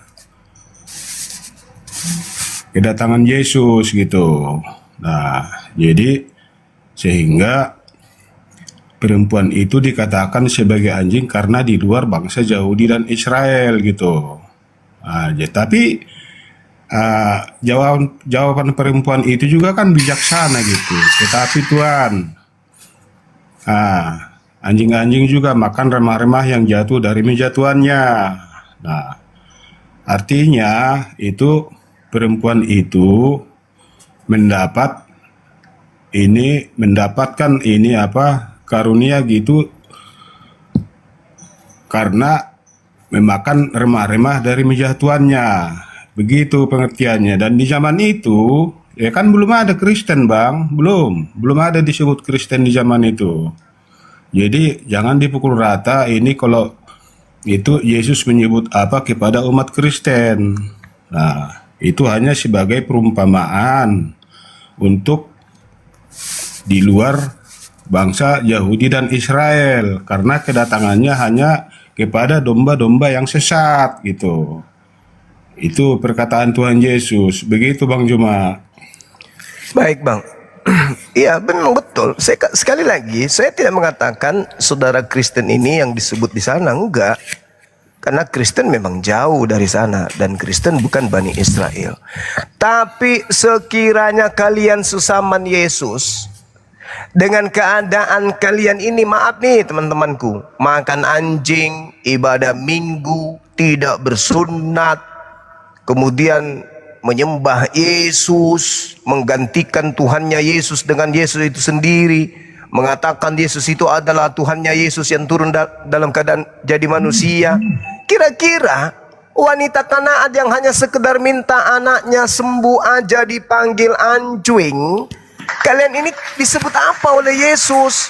Loh, kok ini tiba-tiba ada ngaku pengikutku, bernubuat pakai namaku, bermujizat pakai namaku, mengusir pakai namaku, tapi tidak bersunat, makan babi, ibadah minggu, kitabnya pula aneh-aneh, ada Roma, ada Galatia, ada ini siapa ini? Sekiranya kalian sesama dengan Yesus dengan pola kekristenan hari ini, wanita Kanaan terbukti dipanggil domba, mustahil. Mana ada domba Bani Israel makan babi, tidak bersunat, ibadah minggu, nggak ada. Nah kalian ini kira-kira dipanggil apa? Karena ada satu panggilan yang Yesus simpan untuk mereka yang nyamar-nyamar pengikut, yaitu saligala, ganas, saligala buas. Itu gelar yang belum ada jelas mengisi posisi itu. Ngaku-ngaku domba, tapi ternyata saligala. Nah ini, gelar ini ditujukan kepada siapa? Kalau wanita non-Yahudi yang bertemu Yesus, sudah dikasih gelar tuh, anjing. Nah kalau Anda, kira-kira apa? Domba nggak makan babi coy. Kira-kira saudara-saudara saya Kristen disebut apa oleh Yesus? Anda ingin mengatakan domba juga? No, ada sebutan untuk serigala yang disiapkan oleh Yesus. Belum lagi babi, ada lagi tuh Yesus sebut babi. Silakan. Oke. Jadi itu kata domba itu Bang, itu adalah itu kata sifat itu yang penurut gitu. Jadi kata domba itu bukan menyatakan itu sebagai pengikut gitu. Jadi itu kata sifat itu untuk kepatuhan gitu. Nah, kalau domba kan udah tahu lah kita ya kan, bahkan bulu-bulunya diguntingin pun dia kan tetap diam gitu ya kan. bahkan mau dibawa ke pembantaian juga kan dia tetap diam, tidak memberontak, tidak apa gitu. Itu hanya menyatakan itu lambang kepatuhan, Bang, lambang penurut. Itu. Jadi kalau umat Kristen kami disebut apa ya, kami ya jelas-jelas ya disebut ya pengikut Kristus, pengikut Yesus. Tidak ada kalimat yang lain daripada selain itu. Begitu, Bang. Oke, saya kasih data, Bang, ya. Kasih data, tolong dicatat. Yeremia 50:17, Israel adalah seumpama domba. Kalau kita lihat di dalam Yeremia 23 nomor 2, di situ ada kata zon. Zon itu kambing atau kambing domba, anak keturunan Israel. Jadi kambing domba ini adalah anak keturunan Israel. Yeremia 23 nomor 2. Es domba betina, Ayil domba jantan. Kemudian yang ditemui Yesus itu bukan hanya satu-satunya kalangan domba, tetapi banyak kalangan domba yang sudah berserak ke seluruh penjuru bumi. Yehezkiel 11:17, Yehezkiel 34:13, Yehezkiel 37:21, Ulangan 33-5, Mazmur 107 nomor 2-3, Yesaya 11:12. Jadi sudah banyak Bani Israel yang berserak ke seluruh penjuru bumi. Sudah banyak domba-domba, yaitu keturunan Yakub, yang berserak ke seluruh penjuru bumi. Tidak pernah digelari non-Yahudi itu sebagai domba. Yang digelari domba hanya keturunan Yakub. Sementara kalian bukan keturunan Yakub, ngaku-ngaku domba. Ngaku-ngaku domba tapi bukan keturunan Yakub, itu namanya saligala. Kalau bukan saligala, salipuding. Itu fakta, itu real. Tidak bisa kita pungkiri. Bagaimana mungkin yang bukan kambing ngaku kambing, bukan domba ngaku domba? Itu nggak bisa. Karena kenapa? Terikatnya Bani Israel sebagai domba itu tidak pernah diberikan gelar itu kepada Bani yang lain. Israel nama lain daripada Yakub. Bani Israel, Bani Yakub. Bani Yakub, Yakubnya sendiri disebut domba. Berarti anak-anaknya disebut anak domba. Kalau anak Yakub mengaku domba, itulah serigalanya. Mungkin saudara boleh mengaku di hadapan kami umat Islam ini, kami domba loh. Boleh, boleh. Tapi ketika Yakub datang, apakah kalian masuk dalam garis keturunan? Ketika Yesus datang, apakah kalian masuk dalam kategori domba? Kalian makan babi, kalian ibadah minggu, kalian tidak bersunat, kalian menyembah Yesus, tidak. Tapi kalian adalah yang ngaku-ngaku domba alias serigala. Itu fakta, Bang. Itu fakta. Jadi yang ingin menyamakan dirinya dengan Bani Yakub bukan Islam, bukan Hindu, bukan. Tapi mereka yang mengatasnamakan diri mereka pengikut Kristus. Itu fakta, saudaraku. Semakin Anda mengaku pengikut Yesus, semakin pengikut, semakin lincah kalian ini, semakin licin kalian ini, nyamar domba. Itu fakta, Bang. Itu fakta. Silakan. Kocak ini Bang Juma ini. Oke. Iya, itu betul sekali kata abangnya kan. Itu memang, itu domba-domba itu memang sudah tercerai-berai ya kan ke seluruh dunia gitu. Jadi ya memang begitu. Ini apa bunyi ayatnya gitu. Jadi ini kalau saya teruskan ini di ayat 3-nya gitu. Dan aku sendiri akan mengumpulkan sisa-sisa kambing dombaku dan segala negeri kemana aku mencerai-beraikan mereka. Nah, dia mencerai-beraikan kan itu Allah itu sendiri yang mencerai-beraikan. Bani Yakub jadi kan dikumpulkan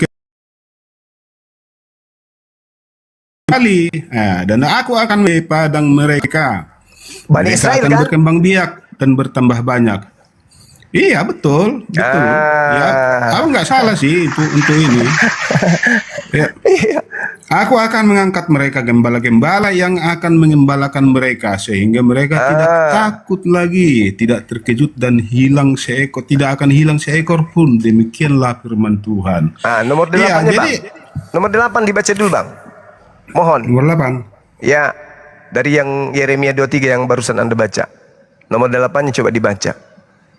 Melainkan demi Tuhan yang hidup, yang menuntun dan membawa pulang keturunan kaum Israel keluar dari tanah utara dan dari segala negeri kemana ia telah mencerai beraikan mereka, maka mereka akan tinggal di tanahnya sendiri. Ya betul Bang, nggak ada yang salah di sini. Jadi kaum keturunan Israel kan? Betul. Apakah bom-bom, apakah Edis, apakah keturunan Israel? Kalau merujuk pada ayat ini Bang, pada saat itu betul. Tetapi kan ayatnya kan, itu kan kisahnya kan tidak berhenti di sini Bang. Nggak bisa. Abang, Yesus, abang kan sering membawa itu, narasi itu. Pergilah ke segala penjuru dunia. Jadikanlah mereka menjadi murid-muridku. Itulah kami Bang. Itulah yang saya sebutkan. Yesus non-Yahudi. Itu Yesus Romawi itu. Itu bukan Yesus Yahudi, beda. Yesus Yahudi, emang Yesus ada berapa? Ada cuma satu Yesus Bang. Oh, jangan salah abangku. Jangan salah. Yesus mengatakan akan datang penyesat-penyesat memakai namanya, Kristus-Kristus palsu yang memakai namanya. Dan Yesus mengatakan sebelum dia terangkat ke langit, mulai sekarang kamu tidak akan melihat aku lagi. Mulai sekarang. Nun, itu detik ini juga. Tidak lama lagi aku berkata-kata dengan kalian, sebab penguasa dunia yaitu iblis telah datang. Dan ketika ia datang, dia memakai namaku. Itu kata Yesus. Jadi murid-murid ketika datang orang keluar dari kubur, murid gak percaya, malah mengiranya hantu. Karena Yesus tidak pernah mengatakan begitu kepada mereka. Aku datang, begini-begini. Yesus hanya mengatakan, aku datang, aku akan berada di tengah langit. Itu kalau aku yang datang. Selain daripada itu, jangan kau percaya. Makanya Bang, yang keluar dari kubur itu, yang menunggunya hanya angkatan jahat. Pergilah ke seluruh dunia, jadi karena seluruh bangsa menjadi pengikutku. Itu bukan Yesus anak Maria. Itu Yesus lain. Pengikut Yesus lain inilah yang disebut serigala berbulu domba. Itu fakta Bang. Betul sekali. Iya. Jadi abang udah sangat pasti sekali ini mengenai Alkitab ini. Jadi cuman sayangnya ini abang selalu dipelintir di ujungnya. Gitu. Saya lagi yang memelintir. Hebat kali Bang. Iya. Gak ada yang salah dari narasi abang itu, betul semua gitu. Cuman di ujungnya ya sayang dipelintir. Begini, sekarang begini. Setahu Anda, tahun 33 Yesus berkata, mulai sekarang kalian tidak akan melihat aku lagi. Betul. Lalu siapa yang keluar dari kubur? Yang dilihat oleh murid-murid. Ya itu. Anda melintir bukan saya. Iya, itu maksudnya kan dia kan waktunya sudah genap, dia akan naik ke surga. Itu maksudnya.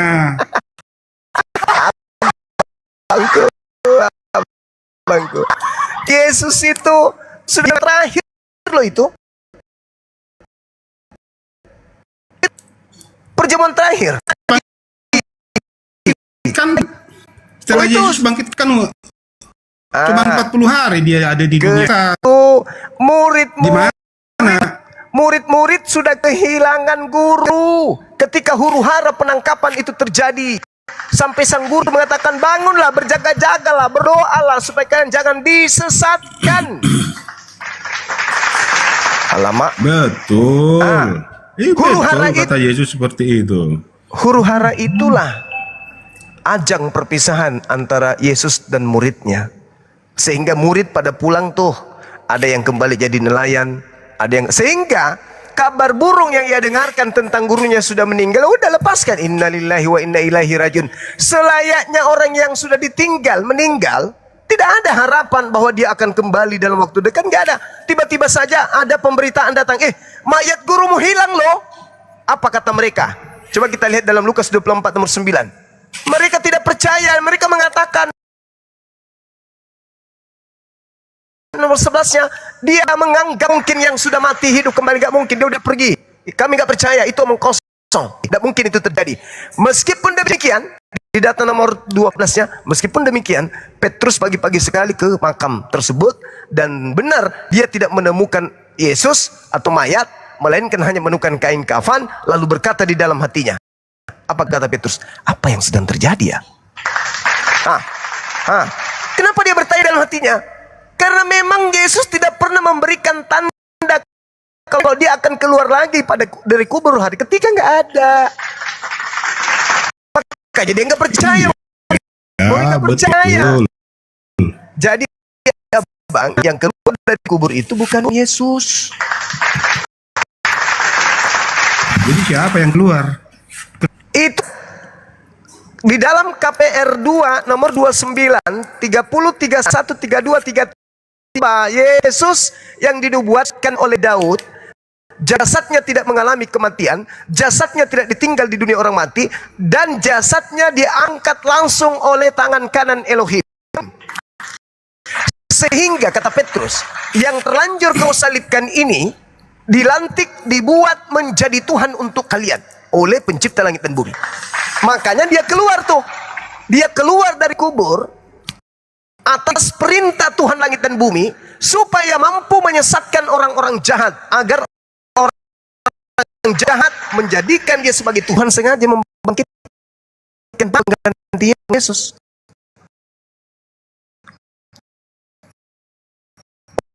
Untuk dituhankan bagi orang jahat.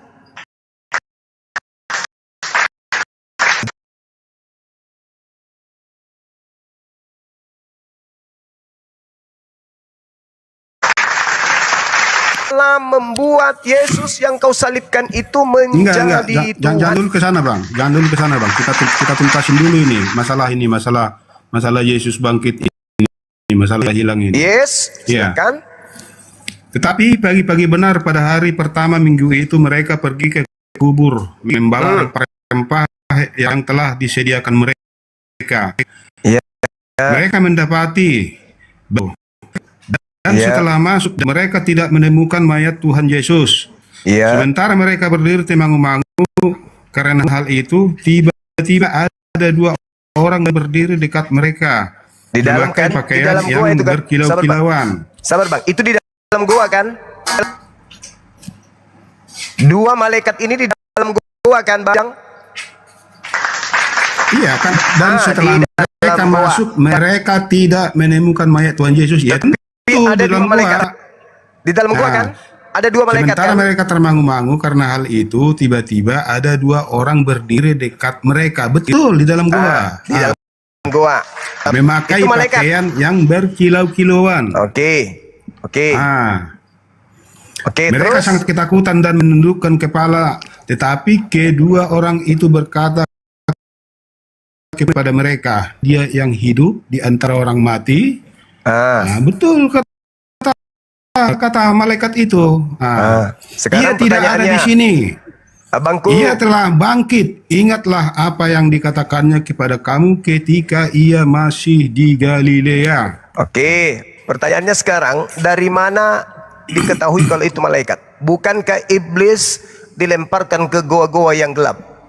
Malaikat yang memberontak kepada Tuhan dilemparkan ke goa-goa yang gelap. Dari mana penulis tahu kalau itu malaikat? Nah, betul. Jadi, disinilah ini kekeliruan abang. Tuhan Yesus kan bukan dikubur di goa, bang. Tuhan Yesus itu dikubur di batu yang sudah dipahat. Itu dipahat berbentuk itu goa, menjadi kuburan. Abang, apakah mungkin rasional enggak? Ada 2 malaikat di dalam, ada beberapa Maria di dalam. Maria Yakobus, Maria Salome, Maria Magdalena, Nikodemus, Yusuf Arimatea, pada masuk ke dalam kubur. Kalau dia hanya 1 kali 2, bagaimana bisa masuk ke dalam? Bagaimana mungkin ada malaikat? Bagaimana mungkin ada percakapan Maria dengan seorang yang dianggapnya sebagai apa? Tukang kebun? Oh enggak, kita kan tidak tahu ukuran kuburannya itu sebesar apa. Jadi abang jangan mengartikan sendiri. Satu colokan, Dok. Itu berbentuk goa, bang. Karena tidak mungkin liang kubur banyak orang di dalam. Mereka masuk, mereka membuka noise, mereka membuka kemudian Pengardi noise. Membuka kemudian pintu kuburan itu dan menemukan beberapa orang di dalamnya. Kita temukan beberapa orang di dalamnya. Itu kan fakta, itu real. Sehingga ketika mereka datang ke makam tersebut, ke goa tersebut, mereka tidak menemukan. Mereka tidak menemukan siapa-siapa. Bahkan yang mereka temukan malaikat. Sedangkan nubuatan yang ada, cerita yang ada di 2 Petrus yaitu dari kubur, dari goa. Maka keluarlah dia dari goa. Siapa? Malaikat gelap. Lalu Yesus juga memberikan nubuah. Angkatan jahat ini minta 1 tanda, dan tidak diberikan tanda selain tanda Yunus. Sebab Yunus keluar dari perut ikan, begitu juga anak manusia ini keluar dari perut bumi. Itu tanda untuk angkatan jahat. Matius 27, di situ juga imam-imam mengatakan bahwa si penyesat ini pernah berkata bahwa dia akan bangkit pada hari ketiga. Suruhlah prajurit untuk menjaga makamnya, sebab kalau tidak, sangat boleh jadi murid-muridnya akan datang mencuri mayatnya, lalu mengatakan kepada rakyat bahwa gurunya bangkit.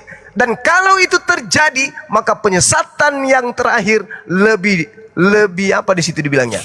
Penyesatan yang terakhir lebih dahsyat penyesatannya dibandingkan penyesatan yang pertama.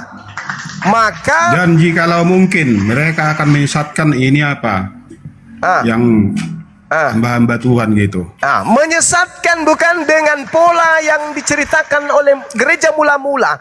Yesus bangkit dari kubur untuk menebus dosa-dosa manusia. Itu adalah penyesatan yang lebih dahsyat daripada penyesatan yang pertama. Ya, betul. Nah, itu dia. Tapi itu belum terjadi, Bang. Itu belum terjadi. Jadi yang selama ini Anda ajarkan bahwa dosa-dosa manusia sudah ditebus dengan bangkitnya Yesus dari kubur itu apa? Iya, penyesat yang itu yang mengaku-ngaku Tuhan Yesus yang dapat melakukan tanda-tanda mujizat itu belum terjadi, Bang. Itulah yang keluar dari kubur. Yang mati disalib untuk dosa-dosa kalian, yang datang kepada Paulus mengajarkan penebusan dosa dengan cara mengimani dia sebagai Tuhan langit bumi, turun ke bumi, mati untuk dosa-dosa para penjahat. Itu kan pikiran abang sendiri. Tidak itu. Bisa, mana ada dalilnya itu, Bang? Loh, tidak bisa. Anda baca di dalam pengajaran Yesus di Matius 24 nomor 15. Apabila engkau melihat sang pembinasa keji duduk di tempat yang kudus seperti yang telah dinubuatkan Nabi Daniel. Apa yang dinubuatkan Nabi Daniel? Pembinasa keji ini membatalkan hukum-hukum, membatalkan kemudian kurban hari-hari, dan juga melawan perkataan yang maha tinggi. Baca Daniel 7:25, Daniel 11:31, dan seterusnya. Itulah faktanya. Makanya kebangkitan Yesus itu menurut ahli Taurat di Matius 27 adalah alat yang dipakai untuk menyesatkan manusia, lebih dahsyat daripada penyesatan iblis mengeluarkan Adam dari Gan Eden. Kenapa bisa saya katakan begitu, Bang? Dengarkan saya. 1 menit paling lama. Ketika Adam berhasil dijatuhkan oleh iblis, Adam dilemparkan Tuhan ke dunia. Apakah dia sudah neraka? Belum. Masih ada potensi untuk bertobat. Tapi ketika iblis menjatuhkan manusia, untuk menyembah kepada makhluk yang keluar dari kubur dan mati dalam iman itu, maka dia dilemparkan ke dalam neraka selama-lamanya. Maka dikatakan penyesatan yang terakhir ini tentang kebangkitan ini lebih dahsyat penyesatannya daripada penyesatan yang dilakukan Adam yang melemparkan yang itu bertobat. Tapi ketika orang-orang diajarkan untuk mengimani Yesus Tuhan ketiga, kekal selama-lamanya. Itu fakta, itu real. Penyesatan yang kedua itu yang terakhir itu lebih dahsyat. Kata Matius 27. Silakan Anda renungkan. Saya hanya membacakan terserah data. Bang lah. Tapi kalau saya bilang itu kan belum terjadi, Bang. Ya kan itu masih nubuatan itu. Jadi itu nanti pada akhir zaman itu baru akan muncul itu penyesat itu yang dahsyat itu. Begitu Bang pengertian kami, Bang. Saudaraku, boleh sah-sah saja, silakan. Tetapi faktanya adalah Yesus mengatakan apa? Angkatan jahat ini, orang-orang jahat ini, siapa? Ahli Torah, orang Farisi. Ya. Apakah ahli Torah orang Farisi adanya di akhir zaman? Kan tidak, Bang. Adanya di zaman Yesus. Dan Yesus mengatakan, angkatan jahat ini tidak akan diberikan tanda selain tanda Yunus. Sebab Yunus 3 hari dalam perut ikan, begitu juga anak manusia akan berada dalam perut bumi selama 3 hari. Ini tanda untuk siapa? Orang Farisi kan? Ahli Taurat kan? Kapan itu? Ya zaman itu, Bang. Kapan kebangkitan anak manusia? Zaman itu, Bang. Kenapa akhir zaman? Betul, kalau itu sih ya memang zaman itu. Nah, nubuatannya itu maksud saya itu nanti pada akhir zaman gitu. Kalau nubuatan yang Anda maksud akhir zaman itu, ketika Yesus ditanya, guru apa tanda? Ini harus kita terima dengan ilmu yang mendasar. Guru, Matius 24 nomor 3, guru, apa tanda kedatanganmu? Yesus mengatakan apa? Tanda kedatanganku. Dia tidak mengatakan aku akan datang dalam rupa suara dan cahaya. Tidak, tapi dia mengatakan tanda kedatanganku adalah seperti kilat yang menyambar dan memancarkan cahayanya dari timur sampai ke barat. Apakah itu sudah pernah terjadi? Belum. Berarti Yesus belum pernah datang sejak ia terangkat ke langit. Nah, lalu dia mengatakan apa? Ketika aku yang datang, aku nampak di tengah langit, seluruh manusia akan melihat aku, seluruh manusia akan meratap. Apakah sudah terjadi? Belum. Berarti yang datang kepada Paulus, yang datang kepada Ananias, yang keluar dari kubur, yang datang di Pulau Patmos, sungguh bukan Yesus. Jangan kau percaya. Kapan Anda percaya, Bang? Kebangkitan hari ketiga itu adalah Yesus. Maaf. Berarti Anda adalah angkatan jahat.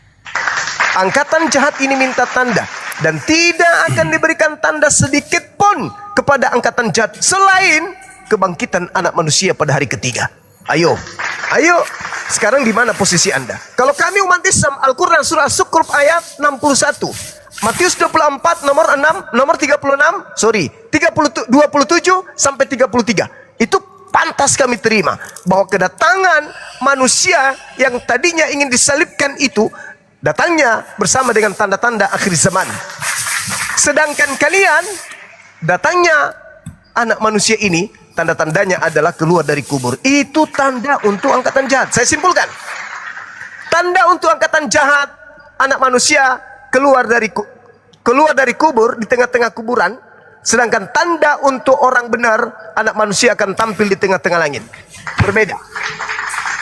Oke, pertanyaan saya sekarang ini buat Bang Juma nih. Silakan. Ya. Setelah Yesus bangkit dari kubur, dia menampakkan diri di dunia ini selama 40 hari lamanya gitu. Dan ini berkumpul dengan murid-muridnya dan dan berbicara dengan murid-muridnya. Itu siapa itu?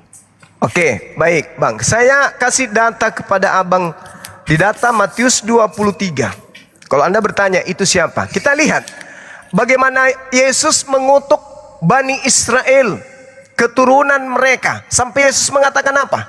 pesan terakhir, ungkapan terakhir, luapan terakhir Yesus. Setelah dia disiksa, teraniaya, diasingkan, diusingkan, dan dipusingkan oleh umatnya sendiri. Apa kata dia? Yerusalem, Yerusalem, engkau yang membunuh nabi-nabi dan melempari dengan batu orang-orang yang diutus kepadamu. Berkali-kali aku rindu mengumpulkan anak-anakmu sama seperti induk ayam yang mengumpulkan anak-anaknya di bawah sayapnya. Tetapi kalian tidak mau. Lihatlah, rumahmu ini akan ditinggalkan dan menjadi sunyi. Dan aku berkata kepadamu, mulai sekarang kamu tidak akan melihat aku lagi, hingga kamu berkata, diberkatilah dia yang datang dalam nama Tuhan. Mulai sekarang kau tidak akan melihat aku lagi. Lalu Anda mengatakan setelah itu dia masih dilihat 40 hari 40 malam. Bagaimana bisa? Kontradiksi. Justru ketika awal bencana dimulai adalah ketika tanda untuk angkatan jahat ini berlaku. Kan tadi tanda angkatan jahat, Bang. Jadi angkatan jahat minta tanda. Tidak diberikan tanda kepada angkatan jahat selain anak manusia keluar dari kubur. Setelah anak manusia ini keluar dari kubur sebagai tanda angkatan jahat, yang percaya siapa, Bang? Bani Israel? No, murid-muridnya tidak percaya. Kalaupun ada yang percaya, apa kata Yesus? Mereka, dia, sang Kristus palsu, melakukan tanda-tanda dahsyat, mujizat, kekuatan-kekuatan, sekiranya mungkin menyesatkan murid-murid pilihan juga.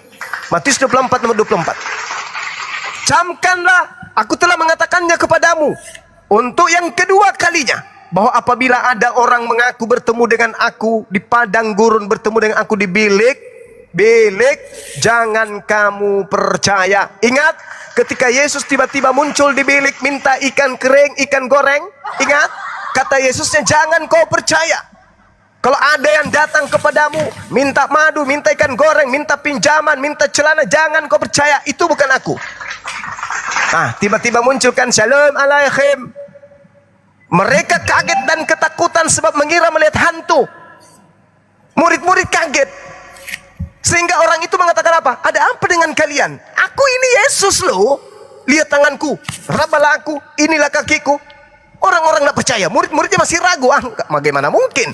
Guru kita bukannya sudah dibunuh? Kok bisa ada tiba-tiba di sini? Mereka ragu. Sehingga oknum itu mengatakan apa? Adakah di antaramu yang memiliki makanan? Dikasihlah mungkin ikan goreng. Lalu dia bertanya, apakah kau masih heran? Apakah engkau masih ragu? Apakah hantu makan ikan goreng? Katanya, hantu tidak makan ikan goreng, berarti aku ini adalah gurumu. Sama aku guru. Ragu. Karena kenapa? Ini bukan Yesus. Yang keluar ini bukan Yesus dari kubur. Nah, apa pola sederhananya, Bang? Yang mengajarkan kekristenan, yang mengajarkan Katolik Protestan di Nusantara ini bukan Bani Israel. Artinya apa? Ada tongkat estafet yang terputus antara pengajaran si mayat yang bangkit pada hari ketiga, nyebrang sampai Roma Yunani, tidak diajarkan oleh orang-orang yang percaya kepada Yesus, melainkan antikristus yang dilantik padanya, orang yang keluar dari kubur sebagai Tuhan, mengajarkan kepada Bani di luar Bani Israel untuk menjadi pengikutnya. Baca kisah para Rasul 17, 14, bagaimana Paulus in the gang sampai ke Roma, sampai ke Athena, mengajarkan tentang manusia yang bangkit dari kubur ini untuk nebus dosa-dosa orang Roma dan Yunani. Nyebrang sampai ke kerajaan Belanda, nyebrang sampai ke Jerman, nyebrang sampai ke Inggris, Portugis, lalu kemudian nyebrang sampai ke Nusantara melalui penjajahan. Tidak ada Bani Israel yang turun secara akademik dari sinagoge-sinagoge yang ada, dari Mikdas yang ada di Yerusalem, yang meneruskan kemudian perjalanan sampai ke Indonesia mengajarkan tentang kekristenan. Tidak ada. Yang ada adalah Barat yang datang ke Indonesia, yang setelah menerima tanda-tanda angkatan jahat kepada mereka, yaitu mengajarkan bahwa ada manusia suci dari tengah-tengah Yahudi yang bangkit untuk dosa-dosa mereka. Mereka kemudian merangkul itu, menerima itu, tidak ragu, sebab mereka masih bisa pesta Minggu, mereka masih bisa pesta babi, mereka tidak mesti juga potong kuluk dan mati langsung masuk surga. Makanya mereka menerima ajaran itu. Tapi apakah, sekali lagi, apakah Bani Israel yang datang mengajarkan itu kepada kita? Tidak. Sinagoge hari ini masih bersih dari ajaran-ajaran Paulus. Sinagoge hari ini masih bersih dari ajaran Katolik. Sinagoge hari ini tidak ada kitab perjanjian baru di dalamnya. Dua agama yang berbeda, dengan Tuhan yang berbeda, dengan kitab suci yang berbeda, dengan nabi yang membawanya pun berbeda. Itu fakta. Islam datang sebagai pemutus tali mata rantai penyesatan dunia oleh oknum palsu yang mengaku Yesus. Islam diutus. Ketika roh kebenaran itu datang, maka dia akan menginsapkan dunia akan dosa. Kenapa menginsapkan dunia akan dosa? Sebab sudah lebih 6 abad ajaran dosa, yaitu menyembah selain daripada Tuhan, dan menyembah kepada makhluk yang keluar dari kubur, itu dihentikan dengan datangnya orang suci yang membawa 10.000 pasukan untuk melumpuhkan kemudian seluruh hukum-hukum jahiliyah yang ada di atas muka bumi. Ulangan 33 nomor 2. Ketika ia datang dari gurun Paran, di tangan kanannya terdapat hukum obor api yang menyala-nyala untuk membumi hanguskan seluruh hukum jahiliyah di muka bumi. Itulah api apologet Islam Indonesia hari ini. Silakan. Ya. Oke. Hebat sekali Bang narasinya Bang. Jadi, tetapi sekali lagi saya katakan, sangat disayangkan gitu Abang membuat ini cerita sendiri di luar daripada ini Nats Alkitab yang sudah diterangkan sebegitu jelas gitu. Abang menyimpangkan daripada cerita-cerita yang sebenarnya gitu. Begitu ini saya Bang, pendapat saya Bang. Oke Bang, ini aku mau siap-siap, ini mau ke gereja. Silakan. Ini aku mau ke gereja dulu, nanti kalau ada waktu nanti saya naik lagi Bang. Terima kasih banyak Bang. Baik, sama-sama. Silakan. Wah, ini mah guru kecap ini.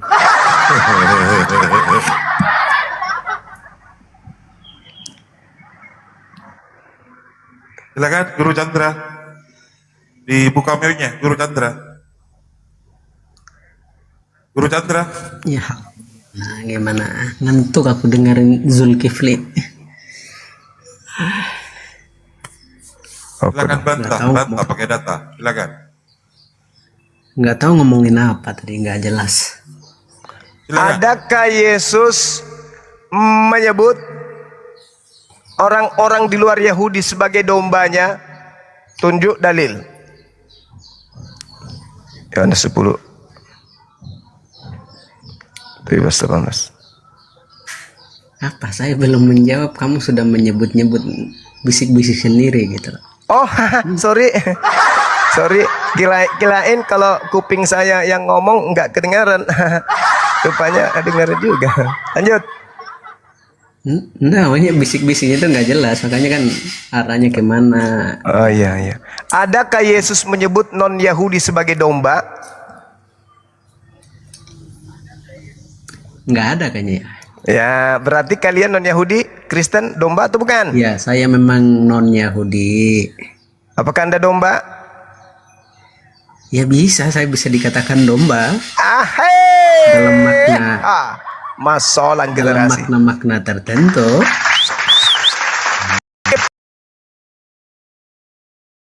Dombanya itu loh, giginya bertaring. Nah, ini kan kamu definisikan dulu. Ini Yahudi disebut domba kenapa? Lalu ini saya disebut domba kenapa? Definisikan dulu arahnya kemana kan? Baik. Dengarkan saya Bang. Kenapa Bani Israel itu disebut domba? Karena Bani Israel itu kepadanya diutus beberapa pembimbing, beberapa guru, beberapa pengajar, beberapa nabi. Nabi ini pengajar, pembimbing. Dia adalah tutor, mentor. Dia yang melakukan konseling terhadap Bani Israel, sehingga dia dipanggil sebagai gembala. Mereka dipanggil gembala karena mereka yang membimbing. Kenapa mereka membimbing? Karena mereka bangsa pilihan. Tidak ada di luar setelah Bani Israel yang diutus kepada mereka nabi, yang kemudian di mana mereka disebut sebagai umat yang adalah domba, dan para nabi disebut gembala. Jadi kenapa mereka disebut domba Bani Israel ini, Bani Yakub ini? Karena kepada mereka diutus beberapa gembala atau pengajar. Di antaranya Musa, Daud, Salomo, Yesus, Harun, dan seterusnya. Mereka itu adalah gembala-gembala yang diutus kepada kawanan domba dan kambing. Ingat, di dalam Yeremia 23 nomor 3, dan aku sendiri akan mengumpulkan sisa-sisa kambing dombaku, disebut kambing dombaku, dari segala negeri kemana aku menceraikan mereka, dan aku akan membawa mereka kembali ke padang mereka. Mereka akan berkembang biak dan bertambah banyak. Jadi yang disebut domba, saudara, Yeremia 50:17, hanyalah Bani Yakub. Gelar domba diberikan kepada Bani Yakub. Anda yang bukan Bani Yakub, mengaku-ngaku domba, sudah menggenapi nubuatan serigala berpakaian domba. Begitu sudah. Masuk. Begitu sudah. Nah, kalau begitu kita sedikit tanggapi ya. Ini semua kalau saya tidak salah Zulkifli ini mengutip Matius 15 ya ayat 24 kalau saya tidak salah, bahwa ada ungkapan, ada kalimat yang keluar dari mulut Yesus di mana dia mengatakan, aku diutus hanya kepada domba-domba yang hilang dari umat Israel. Ya, saya secara khusus memang mengakui itu misi awal dari Yesus, misi pertama kan gitu. Misi pertama datang untuk mengumpulkan kawanan domba yang di dalam Israel, yang orang Israel itu sendiri, orang Yahudi, itu misi awal. Nah, ada juga misi Yesus. Misi Yesus apa? Yang kamu sebut tadi, Yohanes 10 ayat 16. Apa kata Yesus? Ada lagi padaku domba-domba lain yang bukan dari kandang ini, yang bukan dari golongan Yahudi, yang bukan orang Yahudi, yang bukan ber-KTP Yahudi. Ada juga. Loh, kalau gitu ada juga yang bukan dari kandang ini, yang bukan dari Israel. Lalu siapa domba ini? Nah, makanya kan kami menyebut kamilah domba ini. Kamilah yang menjadi, jangan ketawa. Jangan ketawa. Jadi kamilah domba ini, kamilah yang digembalakan oleh Yesus. Yesus sendiri memperluas bahwa ini domba itu bukan hanya dari Israel, tetapi ada juga yang dari luar kandang Israel ini, yang di luar dari. Terus ada juga kisah di mana Yesus ini mengatakan di ayat mana itu ya? Tunggu, saya ingat dulu. Aku cari dulu di ayat mana. Di Kisah Para Rasul ya. Di Kisah Para Rasul, seorang non Yahudi yang dibaptis oleh Petrus. Nah, terus ini Petrus kan orang Yahudi. Ada juga yang dibaptis oleh Petrus yang non Yahudi. Ini Petrus adalah orang Yahudi yang digembalakan oleh Yesus, dan yang Cornelius yang dibaptis oleh Petrus itu adalah orang non Yahudi. Jadi ada rantainya, ada rantai pengikatnya gitu loh. Gak berhenti pada orang non Yahudi, gak berhenti pada orang Yahudi, tetapi non Yahudi juga mendapatkan itu. Nah, mengenai ini kalau kamu kutip di dalam Perjanjian Lama atau PL beberapa Yeremia tadi itu, terus kamu samakan dengan serigala, itu logika cacat. Karena memang kalau merujuk kepada Perjanjian Lama, ya memang domba itu hanya Bani Israel, disebut hanya orang Israel, hanya orang Yahudi kalau merujuk di dalam Perjanjian Lama. Tetapi Yesus kan datang untuk mengatakan bahwa domba ini bukan di dalam kandang itu, bukan hanya di dalam Israel itu, bukan hanya di dalam ini negara Israel itu, bukan hanya di bangsa Israel itu, ada juga yang di luar dari kandang itu. Nah, Yesus kan memperluas bahwa visinya, penyelamatannya itu bukan hanya pada suatu wilayah yang sempit, tetapi meluas kepada semua orang gitu loh. Semua bangsa. Semoga baik. Jadi saya katakan kepada saudara, ini cerita yang gini, dengarkan. Khususnya kepada generasi Islam, dengarkan. Catat kalau perlu. Kondisi Bani Israel. Jadi yang pertama tadi Yeremia 50 nomor 17. Mudah-mudahan saya tidak keliru teman-teman. Di situ Yakub diibaratkan domba, anak-anak Yakub anak-anak domba. Itu yang pertama. Yang kedua, Yehezkiel 5. Yehezkiel 5 itu bisa dikutip dari data 11 ke 12 sampai ke 13 dan seterusnya. Di situ dikatakan, sebab itu demi aku yang hidup, demikianlah firman Tuhan Elohim, sesungguhnya oleh karena engkau menajiskan tempat kudusku dengan segala dewamu yang menjijikkan dan dengan segala perbuatanmu yang keji, aku sendiri yang akan meruntuhkan engkau. Aku tidak akan merasa sayang dan tidak akan kenal belas kasihan. Sepertiga daripadamu akan mati kena sampar dan mati kelaparan di tengah-tengahmu. Sepertiga akan tewas dimakan pedang di sekitarmu, dan sepertiga lagi akan kuhamburkan ke semua mata angin.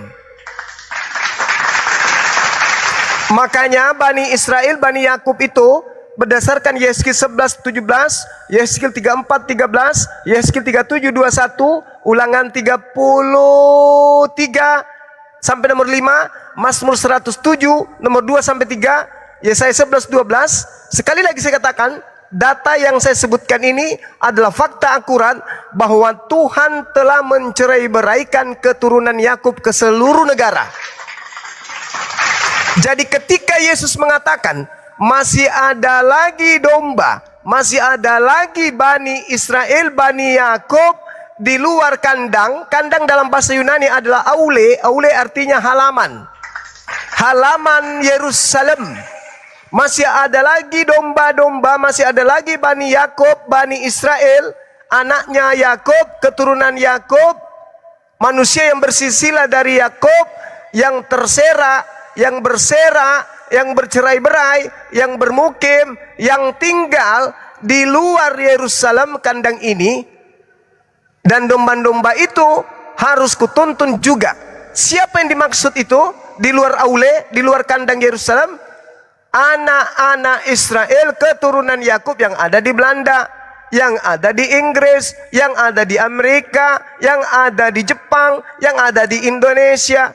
Makanya Yesus mengatakan dalam Matius 10 nomor 5 dan 6, Yesus berpesan kepada ke-12 muridnya agar jangan ke bangsa lain, melainkan pergi kepada domba-domba yang sesat dari umat Israel. Jadi tidak boleh ke bangsa lain, cuman ke bangsa Israel saja. Kalau di Indonesia ada bangsa Israel, mereka harus ke Indonesia. Kalau di Belanda ada Bani Israel, murid Yesus harus ke sana. Tapi hanya untuk Bani Israel saja. Jadi saya pahamkan kepada saudara, Yohanes 10 nomor 16, masih ada lagi domba-domba lain yang bukan dari aule, kandang ini, halaman ini, Israel ini, Yerusalem ini. Domba-domba itu harus kutonton, dan mereka akan mendengarkan suaraku, dan mereka akan menjadi satu kawanan dengan satu gembala. Siapa mereka? Bani Yakub yang tinggal di luar Yerusalem. Selesai kita di situ. Lalu kalian ini sopo? Kalian ini pengikut Yesus Romawi, bukan Yesus Yahudi. Kalau Yesus Yahudi, dia diutus hanya untuk domba, Bani Yakub. Kalau Yesus Romawi, diutus untuk seluruh bangsa. Siapa yang mengutus Yesus Romawi ini untuk seluruh bangsa? Tuhan langit dan bumi. Siapa Yesus Romawi ini? Iblis yang diutus Tuhan untuk menjaring orang-orang jahat. Farikan hada wa farikan hakka alaihimud dalala. Sudah pantas manusia itu selamat karena percaya kepada Yesus Yahudi, dan sebagian lagi sudah pantas menjadi sesat karena percaya kepada Yesus Romawi. Apa yang terjadi ketika percaya Yesus Yahudi? Tuhan hanya satu, Tuhan tidak beranak dan tidak diperanakkan. Tuhan itu tidak berubah menjadi makhluk. Tuhan itu maha tinggi, maha suci. Tuhan itu yang mengutus para nabi. Dia tidak serupa dengan makhluk. Apa yang terjadi ketika Yesus Romawi yang berlaku? Maka Tuhan turun ke bumi menjadi bayi, ditempeleng sama manusia, diludahin sama manusia, dikutuk, mati terkutuk. Tuhan berdoa kepada Tuhan, Tuhan menjadi bukan Tuhan, Tuhan menjadi manusia, Tuhan dibunuh manusia, Tuhan kemudian menjadi bayi, manusia melahirkan Tuhan, seluruh makanan bisa dimakan, ibadahnya seperti pagan, Tuhan yang menjadi tiga, Tuhan digambarkan binatang bermata tujuh, semua itu adalah disengaja oleh Tuhan langit dan bumi untuk disiapkan oleh orang jahat. Yesus Yahudi, Tuhan langit dan bumi. Siapa yang mengutus Yesus Romawi? Tuhan langit dan bumi. Untuk apa? Yesus Yahudi diutus untuk menjaring orang-orang yang benar, Yesus Romawi diutus untuk menjaring orang-orang yang jahat. Farikan hada wa farikan haqqa alaihimud dalala. Jelas itu tertulis Al-Quran surah Al-Araf 27, Al-Quran surah Al-Araf ayat 30. Wa ma qatalu wa ma salabu walakin syubbiha lahum. Nah, Tuhan menyerupakan Yesus Romawi dengan Yesus Yahudi. Supaya apa? Supaya menjaring orang-orang sesat. Kenapa dikatakan orang sesat? Karena mereka orang malas. Mereka nggak mau lagi diperbudak oleh Tuhan. Mereka nggak mau lagi diperhamba oleh Tuhan. Mereka mau merdeka. Mereka mau dianggap anak-anak Tuhan. Mereka nggak mau dihambakan Tuhan, diperhamba Tuhan. Mereka nggak mau menganggap dirinya sebagai hamba, tapi mereka menganggap dirinya sebagai pewaris surga. Mereka pemalas. Mereka melakukan dosa, tapi mereka nggak mau bertanggung jawab terhadap dosanya. Dosa yang mereka lakukan dilimpahkan kepada orang lain. Mereka yang berzina, orang lain yang kemudian menanggung dosa-dosa mereka. Itulah pemalas, karakter setan. Tidak mau tunduk kepada Tuhan, tapi mimpi masuk surga. Mereka hanya mau bernyanyi-nyanyi sekali seminggu. Tidak mau beban neraka ada pada diri mereka. Tidak mau badan mereka yang punya kelemahan ini masuk ke surga. Nggak mau. Karena mereka sadar tubuh mereka penuh dosa. Maka mereka mengatakan tubuh yang penuh dosa ini tidak layak masuk surga. Yang layak masuk surga hanya roh. Makanya mereka membebaskan jasad mereka dimasukkan binatang apapun, makanan apapun. Karena mereka menghina diri mereka sendiri dengan mengatakan diri kami ini yang berupa daging tidak akan masuk ke dalam surga, tidak akan mencicipi aroma surga, tidak akan masuk sedikit pun ke surga. Tubuh kami ini akan menjadi tanah, tubuh kami ini akan menjadi makanan cacing. Mereka menghinakan diri mereka sendiri dengan mengatakan selamat tinggal diriku, biarkan rohku yang masuk ke surga, aku biarkan diriku sendiri yang sebelahnya, yang satu naturnya masuk dalam perut cacing. Itulah fakta yang terjadi hari ini. Sekali lagi, farikan hada wa farikan haqqa alaihimud dalala.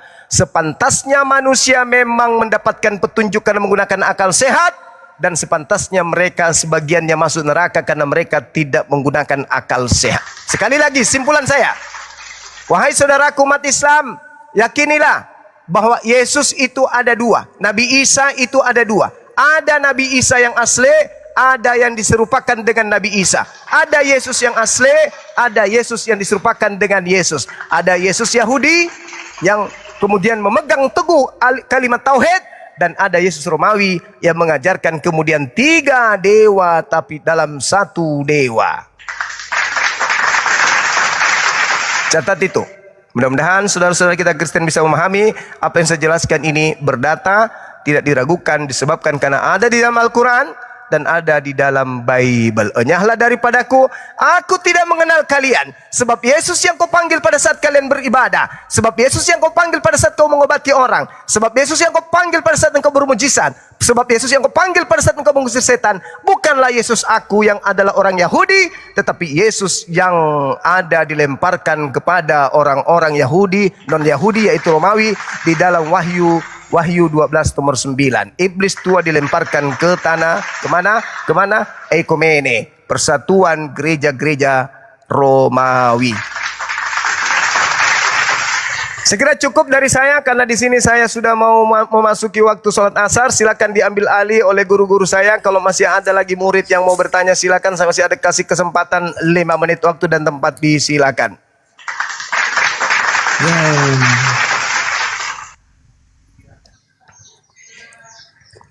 Oke, saya pertegas lagi yang mengenai Yohanes 10 ayat 16. Ini Zulkifli di sini ngilor ngidul ya. Karena ayatnya kan, teksnya kan jelas. Ada lagi padaku domba-domba lain. Itu domba-domba lain yang bukan dari kandang ini, yang bukan dari orang Yahudi, yang bukan dari ini bangsa Yahudi. Ada yang lain, artinya itu bukan dari atau orang yang bukan Yahudi gitu loh. Tapi penafsirannya apa? Dia mengaitkan tentang Bani Yakub, Bani Musa. Dia kaitkan itu semua. Bukan anak Yakub tapi ngaku domba. Terus disebut serigala. Logika macam apa nih? Lompat-lompat logika gitu. Terus kami disamakan di Matius 7 ayat 15, serigala berburu domba. Loh, kalau kamu kutip mengenai di Matius 7 ayat 15 itu jatuhnya kepada nabi-nabi palsu. Bukan tentang orang-orang luar Yahudi yang ngaku Yahudi, ngaku jadi Yahudi. Bukan tentang itu gitu loh. Bukan tentang aku yang dari Indonesia ngaku ini saya punya kewarganegaraan adalah warga negara Yahudi. Kalau mengenai Matius 7 ayat 15 yang kamu kutip gitu loh. Jadi ini orang Yahudi di situ bukan Yahudi di situ, serigala di situ bukan berbicara tentang ini identitas seperti identitas gitu loh. Nama lahir di mana di gitu loh.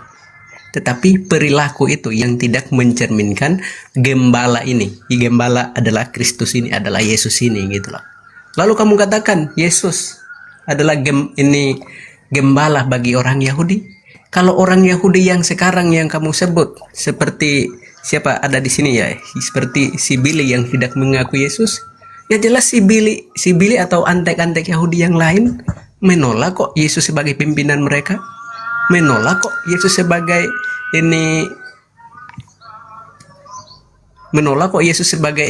raja mereka, menolak gitu loh.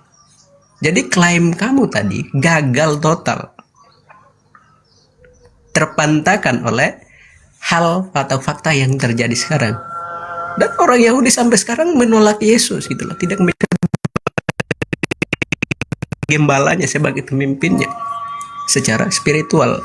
Justru kamilah orang Kristen ini yang mengagungkan dia, yang memuja dia, yang menjadikan dia pemimpin, melihat karakternya, melihat sifatnya yang begitu tulus, bahkan ia rela menyerahkan nyawanya gitu Pak.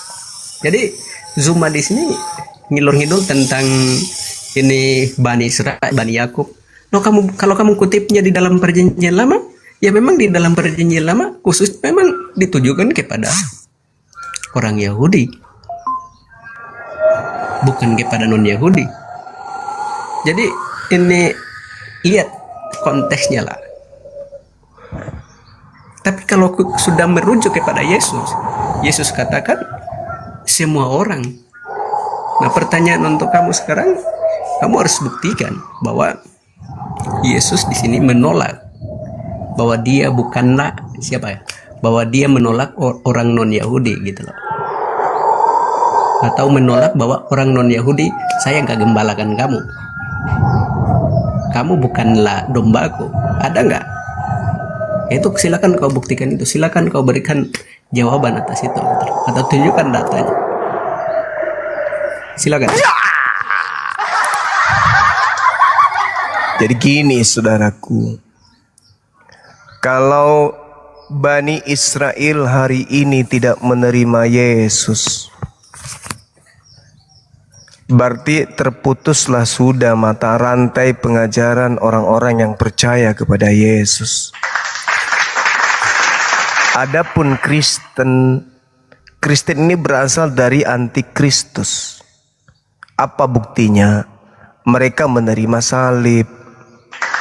Salib itu puncak kejayaan pekerjaan antikristus terhadap Kristus.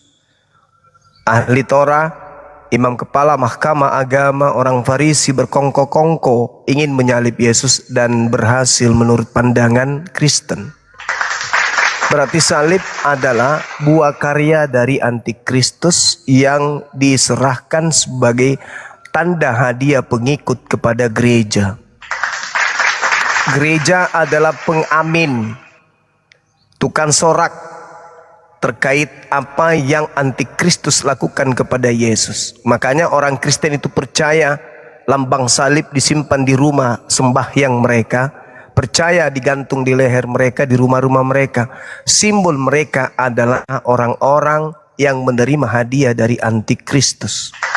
Pantas aja Yesus mengatakan, sebab itu aku berkata kepadamu bahwa kerajaan Allah diambil daripadamu dan akan diberikan kepada suatu bangsa yang akan menghasilkan buah kerajaan itu.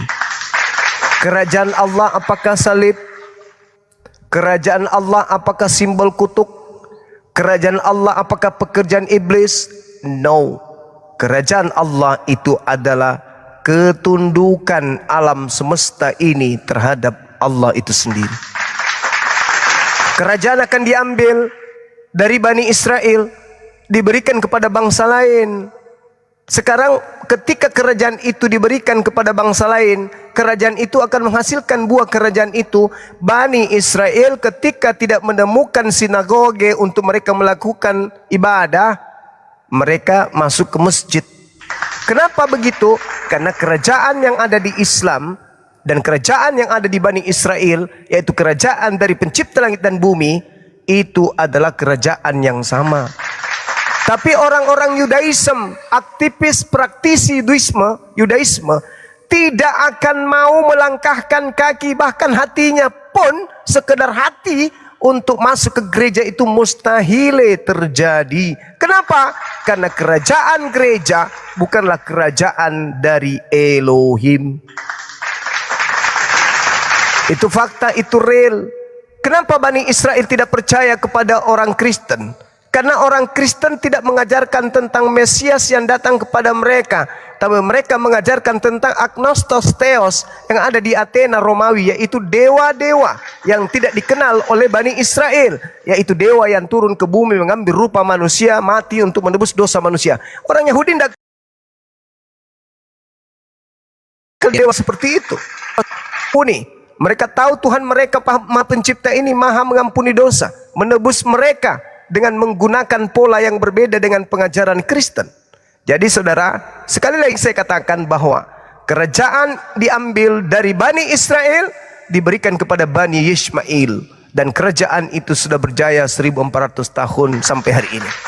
Sedangkan Kristen tidak ada kerajaan selain Vatikan. Vatikan ini kerajaan penyembahan kepada dewa-dewa nenek moyang mereka yang mereka masih tetap sembah hari ini dalam nama Yesus, padahal yang mereka sembah adalah agnostos theos berdasarkan KPR 17 nomor 23 yang orang Katolik, yang orang Athena sembah, yaitu agnostos theos dalam nama Yesus. Itu fakta, itu real. Jadi ya, saya cukupkan sampai di sini. Yang pasti adalah yang disebut domba hanya Bani Yakub, yang disebut kemudian pengikut hanyalah Bani Yakub, tetapi ada di luar Bani Yakub yang juga mengaku domba. Selain Bani Yakub yang mengaku domba, tapi bukan Bani Israel, baca Wahyu 3 nomor 9, mereka adalah jemaat iblis. Jadi peringatan buat saudara-saudara saya Muslim, jangan pernah mau menyembah Yesus yang dikatakan oleh saudara kita Kristen adalah utusan Mesias kepada Bani Israel. Jangan, karena yang mereka jual itu bukan Yesus yang datang ke tengah Bani Israel, tetapi Yesus yang datang kepada Paulus, yaitu Yesus manusia. Beda. Jangan mau terkecoh, jangan mau tertipu. Silakan Dewan Guru yang ada di sini ambil alih, saya ibadah sejenak. Silakan. Terima kasih Saudara Chandra. Lanjutkan. Iya, Gurunda sholat. Iya, siap Gurunda. Bunda Rama, Assalamualaikum. Salam. Nanti si Bunda Rama menanggapi ya. Saya nanti Bunda siapapun mulai menanggapi ya. Dari apa yang utarakan rangkuman argumentasi versi dari Zulkifli tadi itu ya. Imam kepala Mahkamah Agama Farisi yang merencanakan penyaliban Yesus, jadi salib adalah buah karya mereka. Yaitu ya. Terus Zulkifli antikris. Gereja adalah pengamin dan tukang sorak atas apa yang antikris lakukan. Buktinya lambang salib disimpan di rumah ibadah, digantung di leher, karena banyak orang Kristen melakukan itu. Lalu kerajaan Allah akan diambil daripadamu, Matius 21 ayat 43 dikutip tadi, dan akan diberikan kepada suatu bangsa yang akan menghasilkan buah kerajaan itu. Abang tafsirkan itu bukan salib, bukan kutuk, tetapi ketundukan kepada Tuhan, kepada Allah. Bani Israel kalau tidak ada sinagog, mereka mau masuk masjid untuk ibadah. Nah ini poin yang keempat ya. Tetapi mustahil mau masuk gereja karena kerajaan Islam dan kerajaan Bani Israel itu sama. Nah ini saya sedikit aneh di sini. Kerajaan Islam dan kerajaan Bani Israel itu dikatakan sama oleh Zulkifli. Dari pencipta lain yang aku pernah belajar Islam dan sampai sekarang masih ada war, masih ada perang mereka sampai sekarang. Yahudi tidak kenal dewa yang turun jadi manusia mati tebus dosa. Berarti si Zulkifli di sini menggugurkan argumentasi awalnya tentang Yesus adalah gembala bagi Israel. Dia menggugurkan argumentasi dia sendiri loh. Lalu kerajaan itu diambil dari Bani Israel dan diberikan kepada Bani Ismail. Itu pendapat Zulkifli. Sudah berjaya 1400 tahun. Sedangkan Kristen kerajaannya apa? Hanya Vatikan, penyembah kepada dewa nenek moyang dalam nama Yesus. Nah, kita lihat. Dan secara Taurat memang betul Ulangan 21 ayat terkutuklah orang yang digantung pada kayu. Itu sebabnya orang Yahudi abad pertama tidak mungkin menjadikan salib sebagai simbol kemenangan bagi mereka. Salib itu aib bagi orang Yahudi. Makanya kan Paulus mengutip itu. Paulus menarasikan pemberitaan tentang salib adalah kebodohan bagi orang Yunani dan batu sandungan bagi Yahudi. Dan Paulus sudah mengutarakan itu. Betul. Salib awalnya itu bukan suatu simbol kerajaan. Nah itu baru kan setelah konstitusi abad keempat salib diangkat sebagai simbol resmi kerajaan Roma. Itu baru abad keempat itu diangkat sebagai simbol bagi kerajaan Roma. Terus saya mau ini menanggapi soal Matius 21 ayat 43 ya. Kerajaan diambil daripadamu. Dalam konteks Matius 21, Yesus salah dan Farisi setengah keburukan. Nah, kalau kerajaan itu tetap dalam Bani Israel, hanya pengelolanya diganti. Jadi bagi kami pengelola. Bagi kami tafsir kami kerajaan itu ke gereja karena Yesus katakan Yohanes 10 ayat 16 tadi itu. Di mana tertulis bro, Yesus memindahkan Bentar, itu. Saya selesaikan dulu. Saya menanggapi semua. Ada beberapa poin tadi yang disampaikan oleh. Iya. Ya. Saya selesaikan dulu. Gitu. Silakan. Kerajaan itu dipindahkan ke gereja kayak kami ini, karena Yohanes 10 ayat 16 tadi itu. Ada yang lain yang bukan dari kandang ini. Ada domba lain dari kandang ini. Duh, tadi kan udah dijelaskan Bang Zuma bahwasanya yang lain dari kandang itu tetap domba, bukan selain domba. Betul nggak? Ya gimana mau selesaikan menanggapi poin-poin Zulkifli, tapi si Ardiansa di sini memotong. Ya nggak apa-apa, langsung aja to the point daripada omong kosong. Ini kan bukan gereja. Saya perlu menyelesaikan. Percuma dong saya catat 5 poin yang disampaikan oleh. Itu poinnya udah disampaikan Bang Zuma dan udah jelaskan Bang Zuma, tapi kau ulangi lagi gitu. Saya lagi menanggapi 5 poin tadi itu. Iya, tapi kau ulangi lagi yang sudah dijelaskan Bang Zuma. Saya hanya membantah itu hanya dengan satu kali. Coba saya tanya teman-teman Muslim di sini, teman-teman Muslim, Bunda Rahma dengar nggak tadi Gurunda menjelaskan bahwasanya yang dimaksud Bani Israel, sebentar, yang dimaksud domba itu terpecah itu adalah karena memang banyak sekali domba-domba atau Bani Israel itu berada di luar Yerusalem, betul nggak Bunda? Bye-bye bro. Dan tolong itu Bang, kalau menjawab pakai dalil, pakai Iya. data kayak Gurunda. Kok itu karang bebas dari tadi? Udah kabur. Nggak apa-apa. Daripada kita gini loh Bunda. Daripada kita merasa bodoh gitu kan. Karena udah dijelaskan Bang Zuma, Gurunda udah jelaskan gitu loh. Terus kemudian dia tanggapi lagi seolah-olah Gurunda belum menjelaskan sehingga saya harus menanggapi lagi gitu loh. Ini kan namanya bodoh gitu loh. Tadi kan udah dijelaskan bahwa saya keturunan Yakub itu tersebar luas di seluruh dunia ini. Meskipun nanti ternyata tadi kan Gurunda bilang begini ya kalau nggak salah ya, domba itu andai pun dia ada di Indonesia tetap sebutannya domba, betul nggak Bunda? Iya, karena Bukan selain domba. Keturunan Yakub itu disebut Keturunan Yakub, betul. Jadi kesimpulannya adalah kalau tidak domba-dombaku terpecah itu di seluruh penjuru bumi misal, tetap itu keturunan Yakub, tetap itu Bani Israel gitu loh, bukan selain Bani Israel. Lu kok malah mengaku ini dari Kristen? Matamu suwe. Sejak kapan orang selain Bani Israel disebut domba? Coba ada nggak? Ada nggak? Nggak ada. Ngawur itu namanya. Jangan begitu ya. Mentang-mentang Gurunda udah nggak monitor, diulangi lagi. Udah dijelaskan sama Gurunda. Lu penjelasan Gurunda lebih lengkap daripada penjelasan saya. Lu kok kau ulangi lagi?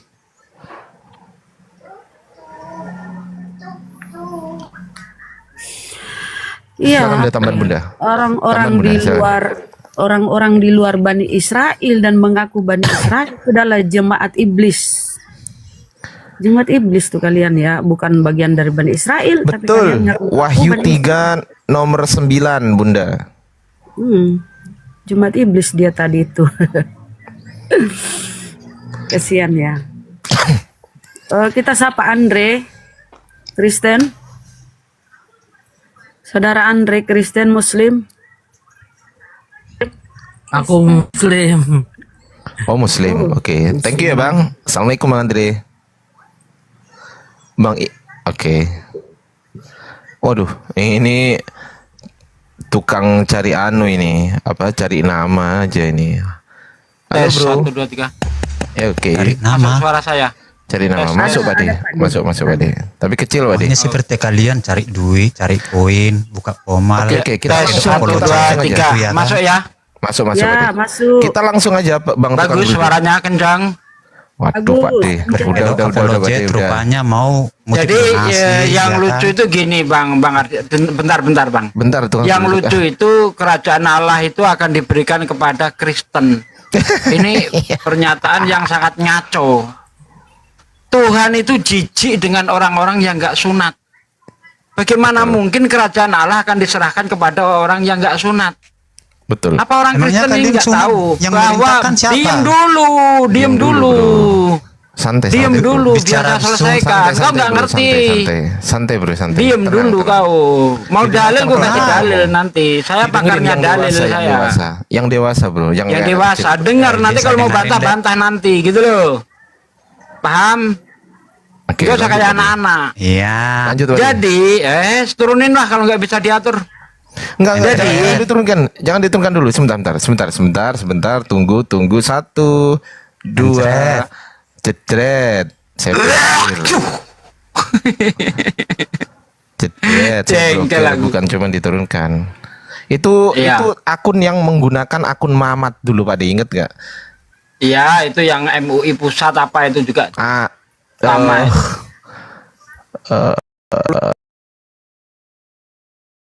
MUI pusat itu OTNU. Kalau yang Ya. ini Mamat ini. Intinya kesimpulannya ya menghujat lah dia. Lanjut tadi.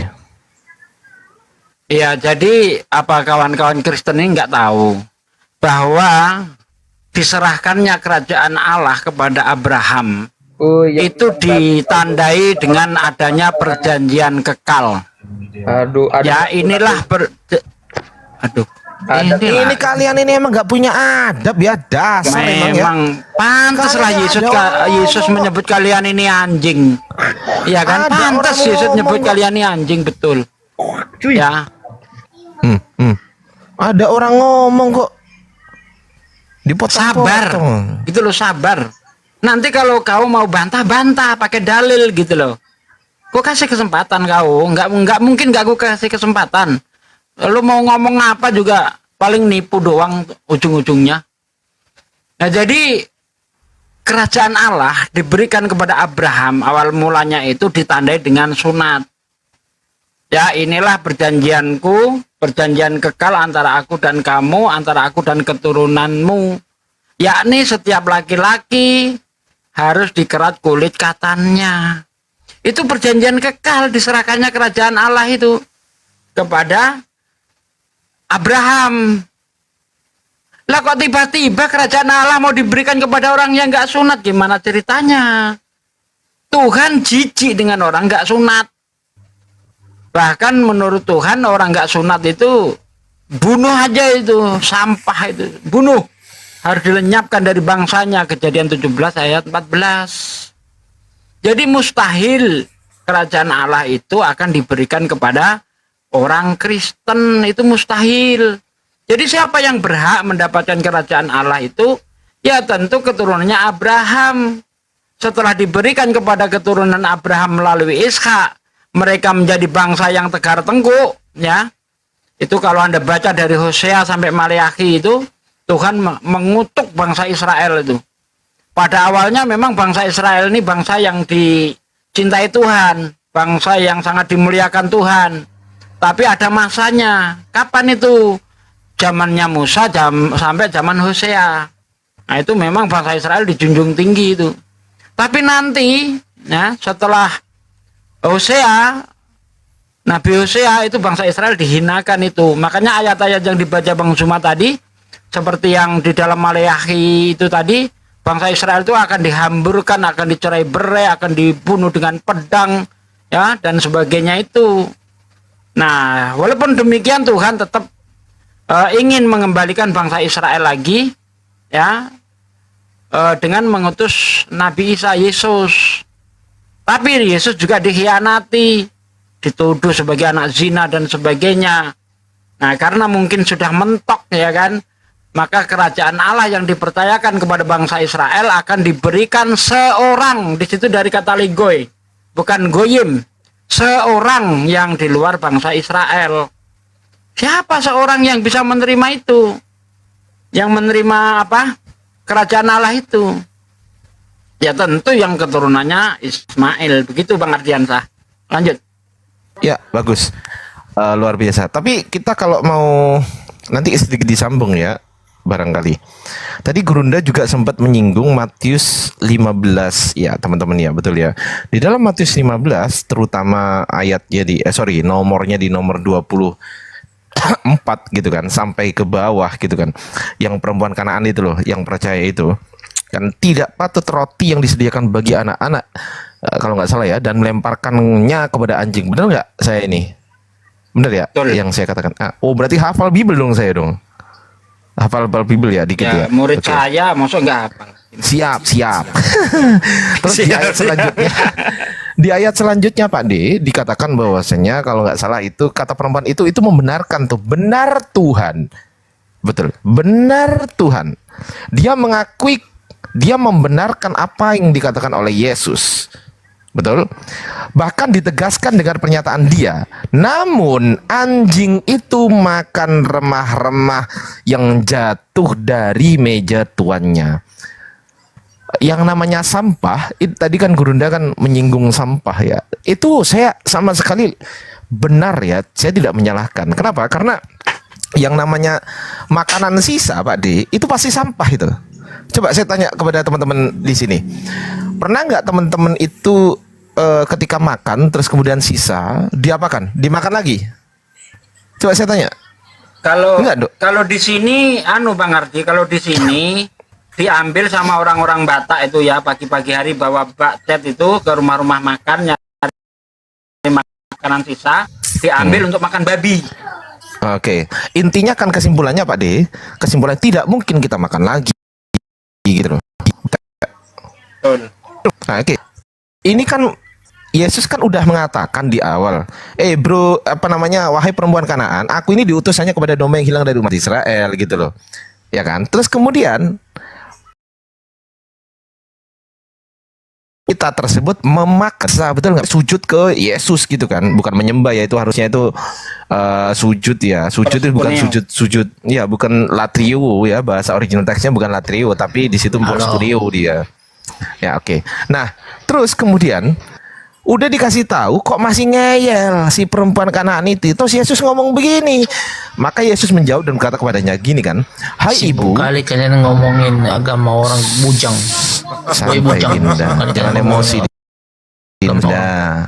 Jangan emosi, jangan anjing. emosi Dinda, santai deh. Ini Iya, kandamu santai, Dinda, ini kandamu Dinda. Orang bujang kalian. Santai. Mau diskusi nggak? Kalau nggak mau diskusi turun, ya. Oke, kita lanjut ya. Arfa, cek kontak. Lanjut ya. Jadi kemudian begini, Yesus, astagfirullahaladzim. Udah turunin. Blokir. Moderator. Banyakin istri kalian, udah banyakin istri. Iya. Banyakin anjingmu juga ya. Banyakin anjingmu. Ya, lanjut ya. Terus kemudian di ayat selanjutnya begini, teman-teman perlu cek nih. Pak D minta tolong dicek Pak D. Di situ berhubung perempuan Kanaan itu memaksa kepada Yesus, Yesus sudah mengatakan kan bahwasanya aku bukan untuk kamu kan begitu kan.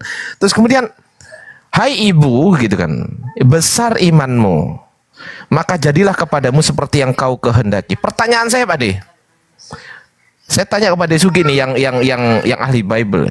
Di situ Yesus mengatakan, jadilah kepadamu seperti yang ku kehendaki atau yang kau kehendaki, Pak D? Yang kau kehendaki. Berarti bukan kehendak Yesus. Sepakat kita? Bukan. Jadi anak itu sembuh, anak ibu itu sembuh bukan karena pertolongan Yesus, tapi karena kepercayaan ibu itu. Ya, dia rela disamakan dengan anjing. Dari situlah anak itu sembuh. Itu Bang. Dan kalau Pak D nggak arah situ teman-teman ya. Kalau Pak D memang mengarah ke situ. Kalau saya Pak D lebih karena kritik tekstualnya. Kalau saya kritisi Pak D, pertanyaan saya simpel. Pada saat ibu itu mendatangi Yesus, anaknya ikut nggak Pak D? Nggak dong. Betul? Halo, Pak D? Iya, halo. Ini lagi ngomong sama istri, ditawarin kopi, lagi disuapin kopi ini. Lanjut.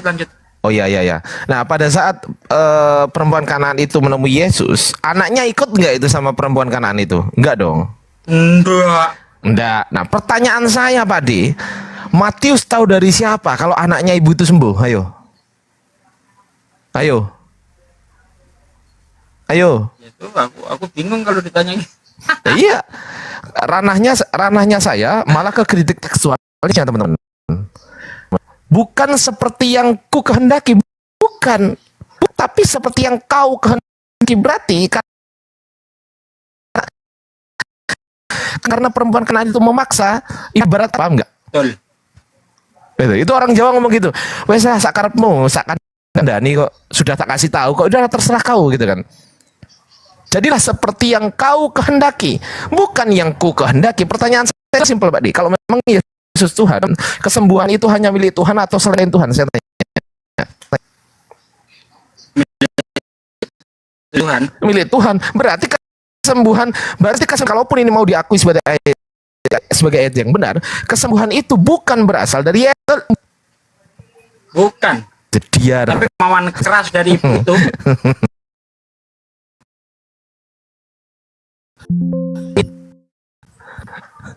Itu jadi ya kemauan keras dan dia rela disamakan dengan anjing, itulah yang membuahkan dan sebagainya, ranahnya ke situ. Tapi kalau saya agak sedikit melenceng ranahnya Pak D. Tahu dari siapa gitu loh Matius ini. Perempuan Kanaan ini anaknya sembuh. Perempuan Kanaan saat menemui Yesus, anaknya nggak diajak kan gitu. Enggak. Tahu dari siapa? Matius. Ayo. Ada beberapa pertanyaan Pak D. Ada beberapa kemungkinan Matius mengikuti ibu itu sampai pulang ke rumah. Pertanyaan menemu Yesus, Matius ada di sini. Hai, kenal lagi. Cok.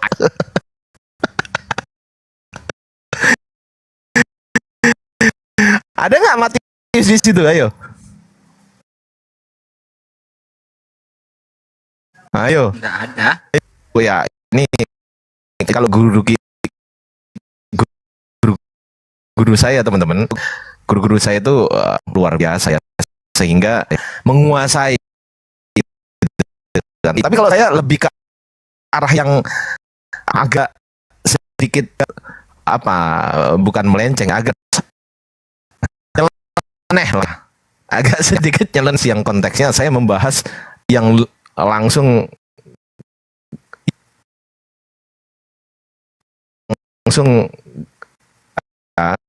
nggak usah diskusi kan, nggak bisa jawab gitu. Saya kembali.